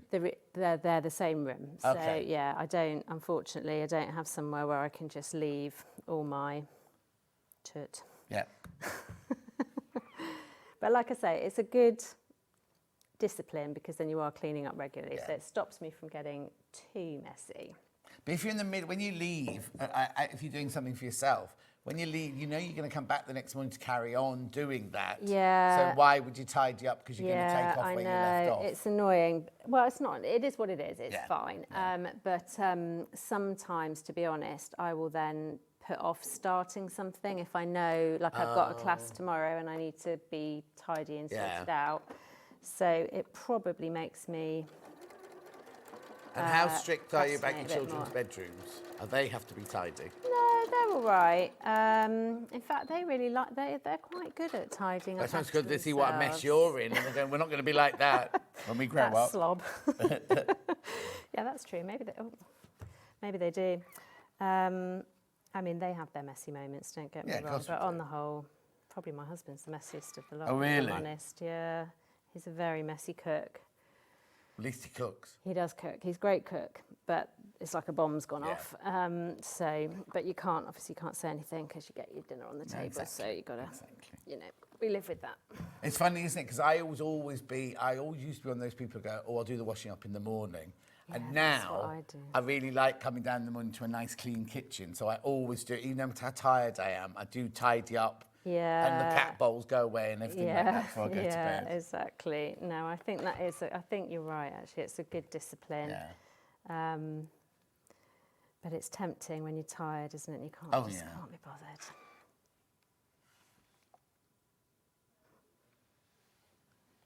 So I'm still going to put the clapper on these teeny tiny ones just to, well, they're not that teeny tiny, but Yeah. just to keep my seams nice and flat. I just find that it makes everything a little bit easier when you're sewing everything together if Yeah. you've got nice, well-behaved seams. But it's like when we're in dressmaking, you press after every single line of stitching because it's, first of all, you don't know if you're going to be able to get back to it on a gown or whatever. You don't know if you're actually going to be able to get your iron in there. But also Oh, it I just see. looks nice, looks more Yeah, professional as you're going yeah. along. I mean, that's the thing. The funny thing about quilting, actually, is even if your seams are really beautiful, by the time you've added your wadding and everything else, you never ever see them again. No. But you know that your seams are really nice and neat. But also, there's something lovely about turning a block around. And I know there's no block police everything, no, but turning I around, know. if you've done one that looks really lovely on the back, like when the Ukraine thing first started, I did a Ukraine heart thing for my window. I bought, there was a lady in Ukraine who'd done a pattern for, and I bought Oh, that. I remember that. Yeah, okay. And I'd finished it, and I turned it round, and there were it was made of lots and lots of squares and half square triangles, and I turned it round, there were just two that weren't right, and I was like, oh, can I be, you know how, when you're not looking, it flicks it over. Yeah. I thought, anyway, I didn't. They're still there to this day. Well, we can't all be perfect, can we? Yeah, there's no wadding or anything like that, 'cause I hung it in my window, so Oh, it's I literally, see. so all So I you could can see see from straight my through. side Yeah. was the Oh, back of all it. right, yeah, I So would. the neighbours all saw the front of it, looking lovely. Looking great. And every day I sat on the sofa, all I could see were them. Being annoyed at yourself. Yeah. Yeah, I know what you're saying. Yeah, sometimes if I've got really nice seams at the back, I take photos. Just so I can, not to even show anybody, but just to remind, just remind myself that once my seams were really nice. Graphics have crashed again. Honestly, what is going on today? Oh no. It's the gremlins. Right, so all I've been doing just now is now combining my two kind of petal sections, and that's going to form a square that is the same size as all of my other square pieces. So ultimately everything turns out to be a square. An identical square, An identical square. And then to assemble the blocks, it's 4 rows of 4 squares, essentially. So that's how it comes together without any bias pieces. So it's nice and accessible. It looks more complicated than it is. Which is quite fun in a way. So you can have a nice secret. People will be thinking, "Oh, that's amazing," but actually, it's been. Have really you got a easy long to arm do. quilter? Emma Bradford did that. Oh, did she? Yeah. She was watching earlier. Was she? Yeah. Oh. Yeah, she did. Oh, she's still watching. That's what you she did, won't be. Emma. So she lives not far from me. I thought when you said Rutland earlier, I thought I'm sure that's where she is. Yeah, she's about 20 odd minutes away, so okay. it's been brilliant actually. So now I can drop my quilts round to her house. Unannounced. I'm here. I do tell her I'm coming. But yeah, it's brilliant, and she's been able, yeah, she's great. So is that near Leicester? Is that near Market Harbour then? I'm about, yeah, so my youngest daughter... Don't you know Catherine? I know Catherine. Last time I was on with Catherine, yeah. So I'm about 25 minutes, half an hour north of Catherine. Okay. And then I'm about 20 minutes west of Emma. And also, I don't know who was producing you last time you were in, if it was Hannah. Her mum and dad live around there as well. Oh, do they? Yeah. I think I met Hannah on my screen test day, but I don't think... Hannah had lots of hair. Oh no, you might have met Hayley. You might have met Hayley. Oh, could be. Well, I don't know. I can't remember now. I like anyone with lots of hair, though. That's yeah, good. she's got hair very like yours, but much more of it. Righty-ho. So, we are nearly there with this. I just need to give those a press, but can you see how I've now got my 4 rows? Oh, yeah. Of my 4... It's a bit disjointed yet, doesn't it? Yeah, until we sew it together, it will do a bit. But once it comes together, that's the magic, isn't it? It just all comes back. So let's see if we can... What time have we got? We should be all right. Yeah. So, yeah, I'd like you to are see pressing how them all open then? I am, yeah. Again, you could, you don't have to, each to their own. But like I said, I like a nice open seam personally. Yeah. That said, if I were going to hand quilt, then I might press to one side just to give myself a ditch to sew in every now and again. I think it just depends what you're planning to do with the quilting. Yeah. And it doesn't, if you were sent, like this one I sent off to be long-armed because it was a bit big for my machine, then it really doesn't matter, does it? Because then your long armour will, the long arm machine can handle whatever you do, so you don't have to think about it in quite the same way. I'll press this one and then I can start sewing. Yeah, but Emma's very good and helps me out, and I know she's done quilts for various of my students as well, which is She did. really She's nice. done one of mine. Has she? That I gave to my niece, Oh, and lovely. my friend Dulcie, who's a costume supervisor like I used to be. She was having a clear out of her she shed in her attic, and she found all of these EPPs that she started when she was a child. Anyway, what she did was she realised that she didn't like some of the fabrics together, so she had fabric printed to make it fit in with what she had. Anyway, she finished EPPing it, and then she was like, "Oh, where do I send it?" And I said, "Send it to Emma." Anyway, she absolutely adored it. Emma loved the quilt, and Dulcie absolutely adored it. Oh, that's so nice. Right, so I'm going to start sewing these rows together. It doesn't cost a lot to have long arm quilting done. No, you think it's going to cost a fortune. Yeah, but I think it's for something special.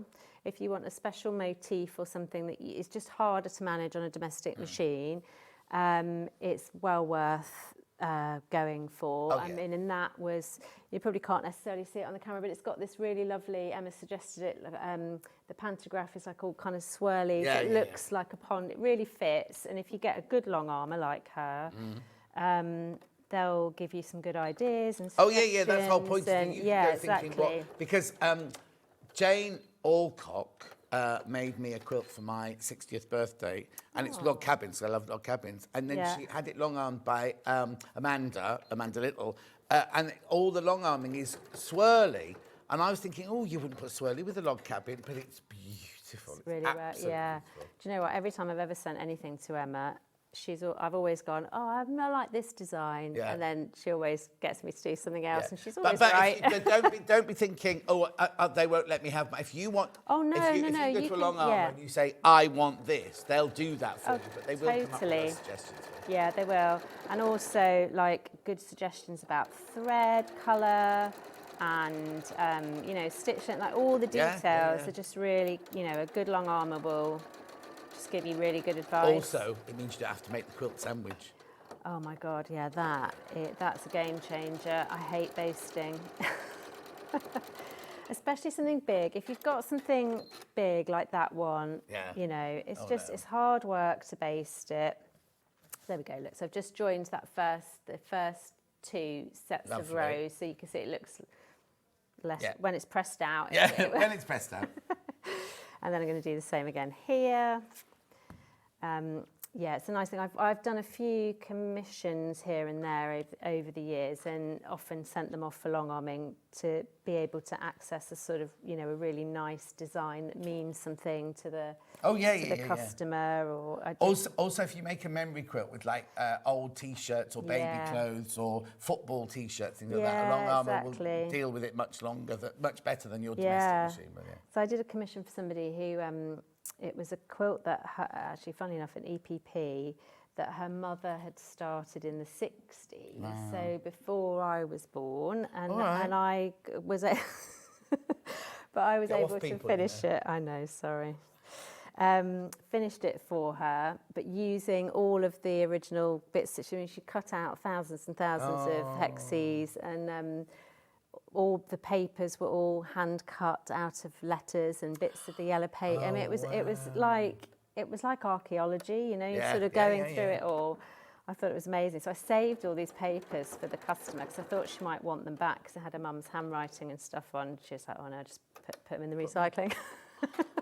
Isn't it funny what some people would think would be like? Well, I was all different. I was like, "Oh, they're so precious. I've saved them all for you." And she's like, "Oh, thanks." I'd wait for you to leave and then put them in the recycling. No. But anyway, it was such a privilege to do, and her mum had been a real, an avid gardener. I don't know, this lady must have had so much time because she was a farmer's wife. She had about 8 kids, did loads of EPP and tapestry and all sorts. But left a lot when she passed away. There was a lot of unfinished stuff, so we were just trying to work our way through it. But she'd also been a real gardener and loved her roses. So we got the quilt long-armed with a really beautiful sort of trailing rose design on it. It was really nice, really, really special. So, right, we've got 10 minutes left. Okie doke, we're going to get this done. So, last seam, and then I've effectively made 2 halves of the block. Right. So I'll do so you that put 2 last and 2, join. so you put 1 and 2 and 3 and 4 together, and then you put the 2 halves together, Yeah, exactly that. So we'll get that sewn together, and then I'll show you, we'll put on these little sashing pieces, and then we'll just have a quick chat about the setting triangles. Yeah, so there you go. Again, that's my next, they weren't quite aligned up, but my next section of the block, and then I need to do this seam here, and then we're done. So you can see it all builds, builds very easily. What I'm just doing is taking care where my where the points of certain half square triangles meet, so they get a nice crisp, well, try to get a nice crisp finish anyway. Don't worry if you don't, because that's the other nice thing about quilting, always adds that extra layer. You know, once you've got all your wadding and everything in, it just changes things. So try to be philosophical about any points that aren't perfect. But having said that, what I am doing nonetheless is just putting in a couple of stitches. Oh, the machine was threaded. I've done it again. Putting in a couple of stitches where I do want to try to get those points to meet. Yeah. And that just holds those seams in place relative to one another. There we go. Right. Catching. Try that again. I don't know actually. I think it must be me. But having said that, I haven't done it this session, but I did it about 5 times earlier this morning. There we go. That's a bit better. So you're actually tacking in all of the cross sections? I'm not doing all of them. I'm just doing where I want them to be. So some of them I don't. In fact, if I open this out in just a sec, so you can see what I mean. So like I don't need that one to match seam to seam here, but here and here I do quite want those 2 points to match up if I can. So to give myself a better chance of being able to do that, I just put a few stitches over that seam junction to hold those in place. So then when I add the full seam, they don't move away from each other, because you know you press a foot on your machine is going to exert a little bit of pressure and move things out the way a little bit. So if there's a junction that's important to you, that just helps keep them in position. I think that's what I was doing, knocking the thread out of place. Right, let's do this last seam, press them, and we can have a little look at that. Remember, the pattern is exclusive to us for 2 weeks, more affordable than it will be on Kathleen's website. So check out, make sure you check out, either digital or physical.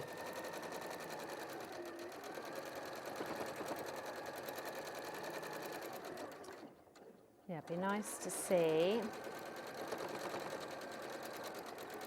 a few more water lilies in the world. I keep meaning... I see them every day in the summer because I drive from here. I drive through a little village where the Four Old pub is, and it's still, so it's I drive over the water, and the bridge is open-sided. So you see all the water lilies going for miles. Really? Yeah. Oh, that's lovely. lovely. Oh, I'll have to find out where that is because I keep wanting to take the quilt and have take photos of it. I'll let you know when they're all out because at the moment to. it's looking a bit muddy, but yeah. So there we go. That's our... Upstairs, Ollie? If we can look at that from above, Yeah. that is our completed block. So, of course, when we spin it round... Yeah. Or, as John said, you could make your own, your own different design. So let's just press those things very quickly, and then we'll do the setting triangles. Yep. So I'm trying to work out where they are. they're round the edges. So I'll just talk you through it, I think. Yeah. But the thing about the setting triangles and the corner triangles is once you've got everything joined together, you'll sort of have like teeth gaps round the side. So I was thinking we were put bits here, but they're already on the block, aren't they? All in the block. Yeah. So you don't have to do anything like that. You just have to cut those setting triangles at the end. Right. Now they are cut on the bias. Yeah, of course. But all of your bias edges are going to be sewn into the quilt, so you don't have any bias edges round the edges. Which means that then your binding isn't going to go all wibbly wobbly around the edges. So you still get a nice finish. And the top tip really, I think, with bias cutting is cut it when you're about to sew it in, if you see what I mean. Cut it when you need it. Don't cut it. So you don't overhandle it and stretch and all the rest of it. So that really helps. Best press your fabric first as well. Yeah, absolutely. Just give it that little bit of stability and then you won't have any problems with it. So as you cut them as you need them, so rather than cut them out, sometimes when I make a quilt, I cut everything out at the beginning. Yeah. But if I was doing any kind of bias cut, I would always leave that until I actually was ready to Until the day you actually stitched it in, because it will have just changed shape. Well, because if you think about a bias cut hem or any hem on a dress, you have to let it hang for a couple of days before you hem it because it's going to move of its own account, sort of thing. So if you cut it, even if you only leave them in the drawer, it will go, ooh. Exactly. They relax, and as you say, they let out a little bit. So even if you're trying not to, handle them because that can also stretch them out of shape. Yeah. I don't need to zoom in on my seams. Look how messy they are. Let's just do that last one, and then we'll. But so that's the only thing I need you to know about. The setting triangles for this quilt. Do we cut them as triangles or do we cut squares and cut them in half? You're going to cut them as squares, and so for the setting triangles you cut them into quarters actually. So you start with a big square. Again, exactly. So it's in here. So you'll have 2 corner squares which you chop in half to get your 4 corners, and then your setting triangles go into quarters. And any tips on how to get them in? Perfectly. Like I say, don't, like you said, start your fabric, cut them when you're ready to sew them in, and sew them straight in. Okay, so this is our quilt here, this one. Yeah. That we're doing here. Yeah. With our 13 blocks. So as you can see, let me get to the third. Yeah. As you can see, we've got our 13 blocks. We turn them all up. So this is where the different triangles are going to go. Yeah, exactly. And is there an order to put them in? No, there isn't. So what you're going to cut them from. I did actually cut one out. This is. Oh, they're quite big. Yeah. This is what starts out as the square that you need, and that will yield 4 setting triangles. So you go diagonally and diagonally. Right. And there's a little table on each page telling you how many you need. and you put your blocks together in rows like that, and then you add them Oh, on the I ends. see now. So what See you what I do mean? is, so your first, say you did the middle one there, you've got a setting triangle at the top, the smaller one, a corner. Yeah. Then you've got a block, added to a block, added to a block, added Yeah. to a block, added Yeah. to a block. Then you add Exactly. another triangle on the Yeah. other end. Yeah, they're just on the ends. So then do you do all the strips first before you sew them together? As in, would you do that strip, that strip, that strip? I would, yes. So if we look on here, I will have sewn one long strip there and added the corner triangles at the end. A long strip here with setting triangles at the end, same. And then join them sew together. all the rows so like together. you did with this, you do all Yeah, the rows, exactly. then you sew them together. Yeah. So it's just like you would normally do making a quilt. The only difference is that you're assembling everything slightly on the diagonal. Yeah. But actually it all comes together.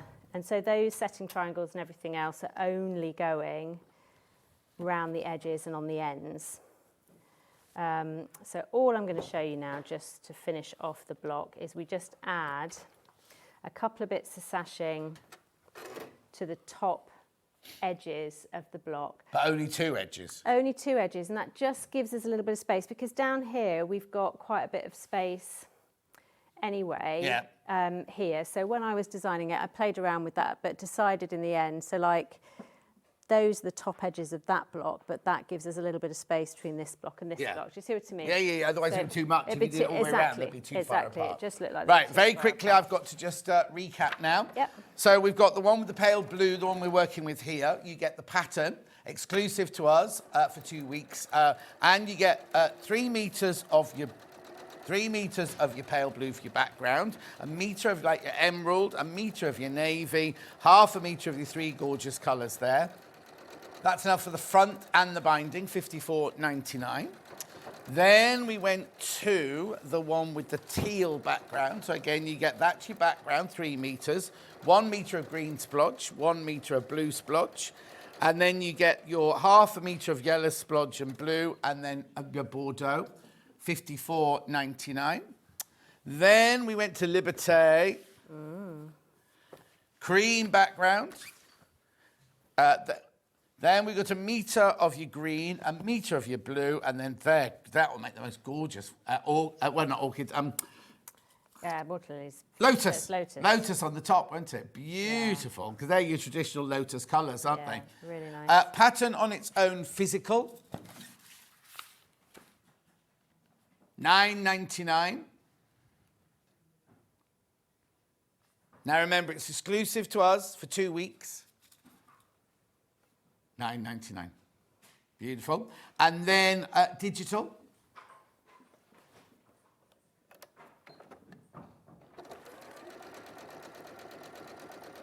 Beautiful. £9.99. Ben will have run everything else through, like the rulers and the clappers and everything like that. They'll all be there. And we'll just wait to see this one come out now with the sachet. Yeah, this is just the last bit.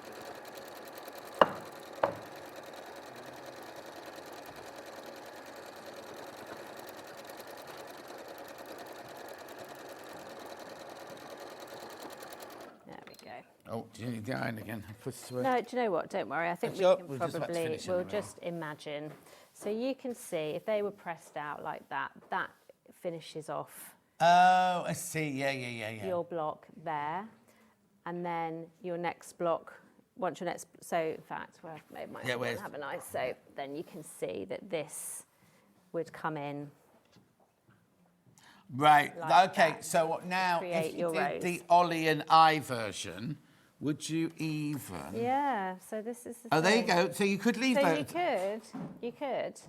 you could do something interesting then with quilting. Yeah. In your diamond shape. I hadn't thought of that. Isn't that interesting? Or even if you don't make it into a square, you do another one there and another. You know, kind of do chevrons almost. Yeah, you could play. You could definitely play around with it. Yeah. Because you can make 13 blocks out of this. Yeah. I wonder if there'd be any fabric left over. I reckon there might be. Just some, A because little I bit. kind of want an even number. Yours works with an odd number, but if I'm doing this, I need an even No, number. if you were doing don't I? this, you might need an even number. But you could. But well, you need to let me know. So if anyone I'm not gonna make goes it, ahead, so it's fine. no, not you. Yeah, you at home. Let me know. What? When do you renew next?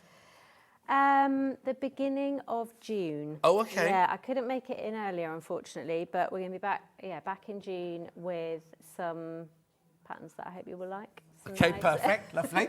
Don't go now, I'm back in. Oh, menu. I've completely forgotten about the menu. Tomorrow's menu. Tomorrow on Zone Street, Carolyn Forster's in at 8 o'clock. Oakwood Archer with Helen McCook at 9 o'clock. Quilting with Sarah Payne at 10 o'clock. She's already been to me going, be nice to me. 11 o'clock, we go Oakwood Archer again with Helen McCook. And 12 o'clock, Crochet with Sarah Payne. Ooh. Thank you very much indeed. Thank Safe you. journey Thank home. you very much. I'll see you tomorrow morning. And they've got like some goodie boxes coming up on Hobby Maker next. I might have to nick one before I go home. I'll see you tomorrow morning.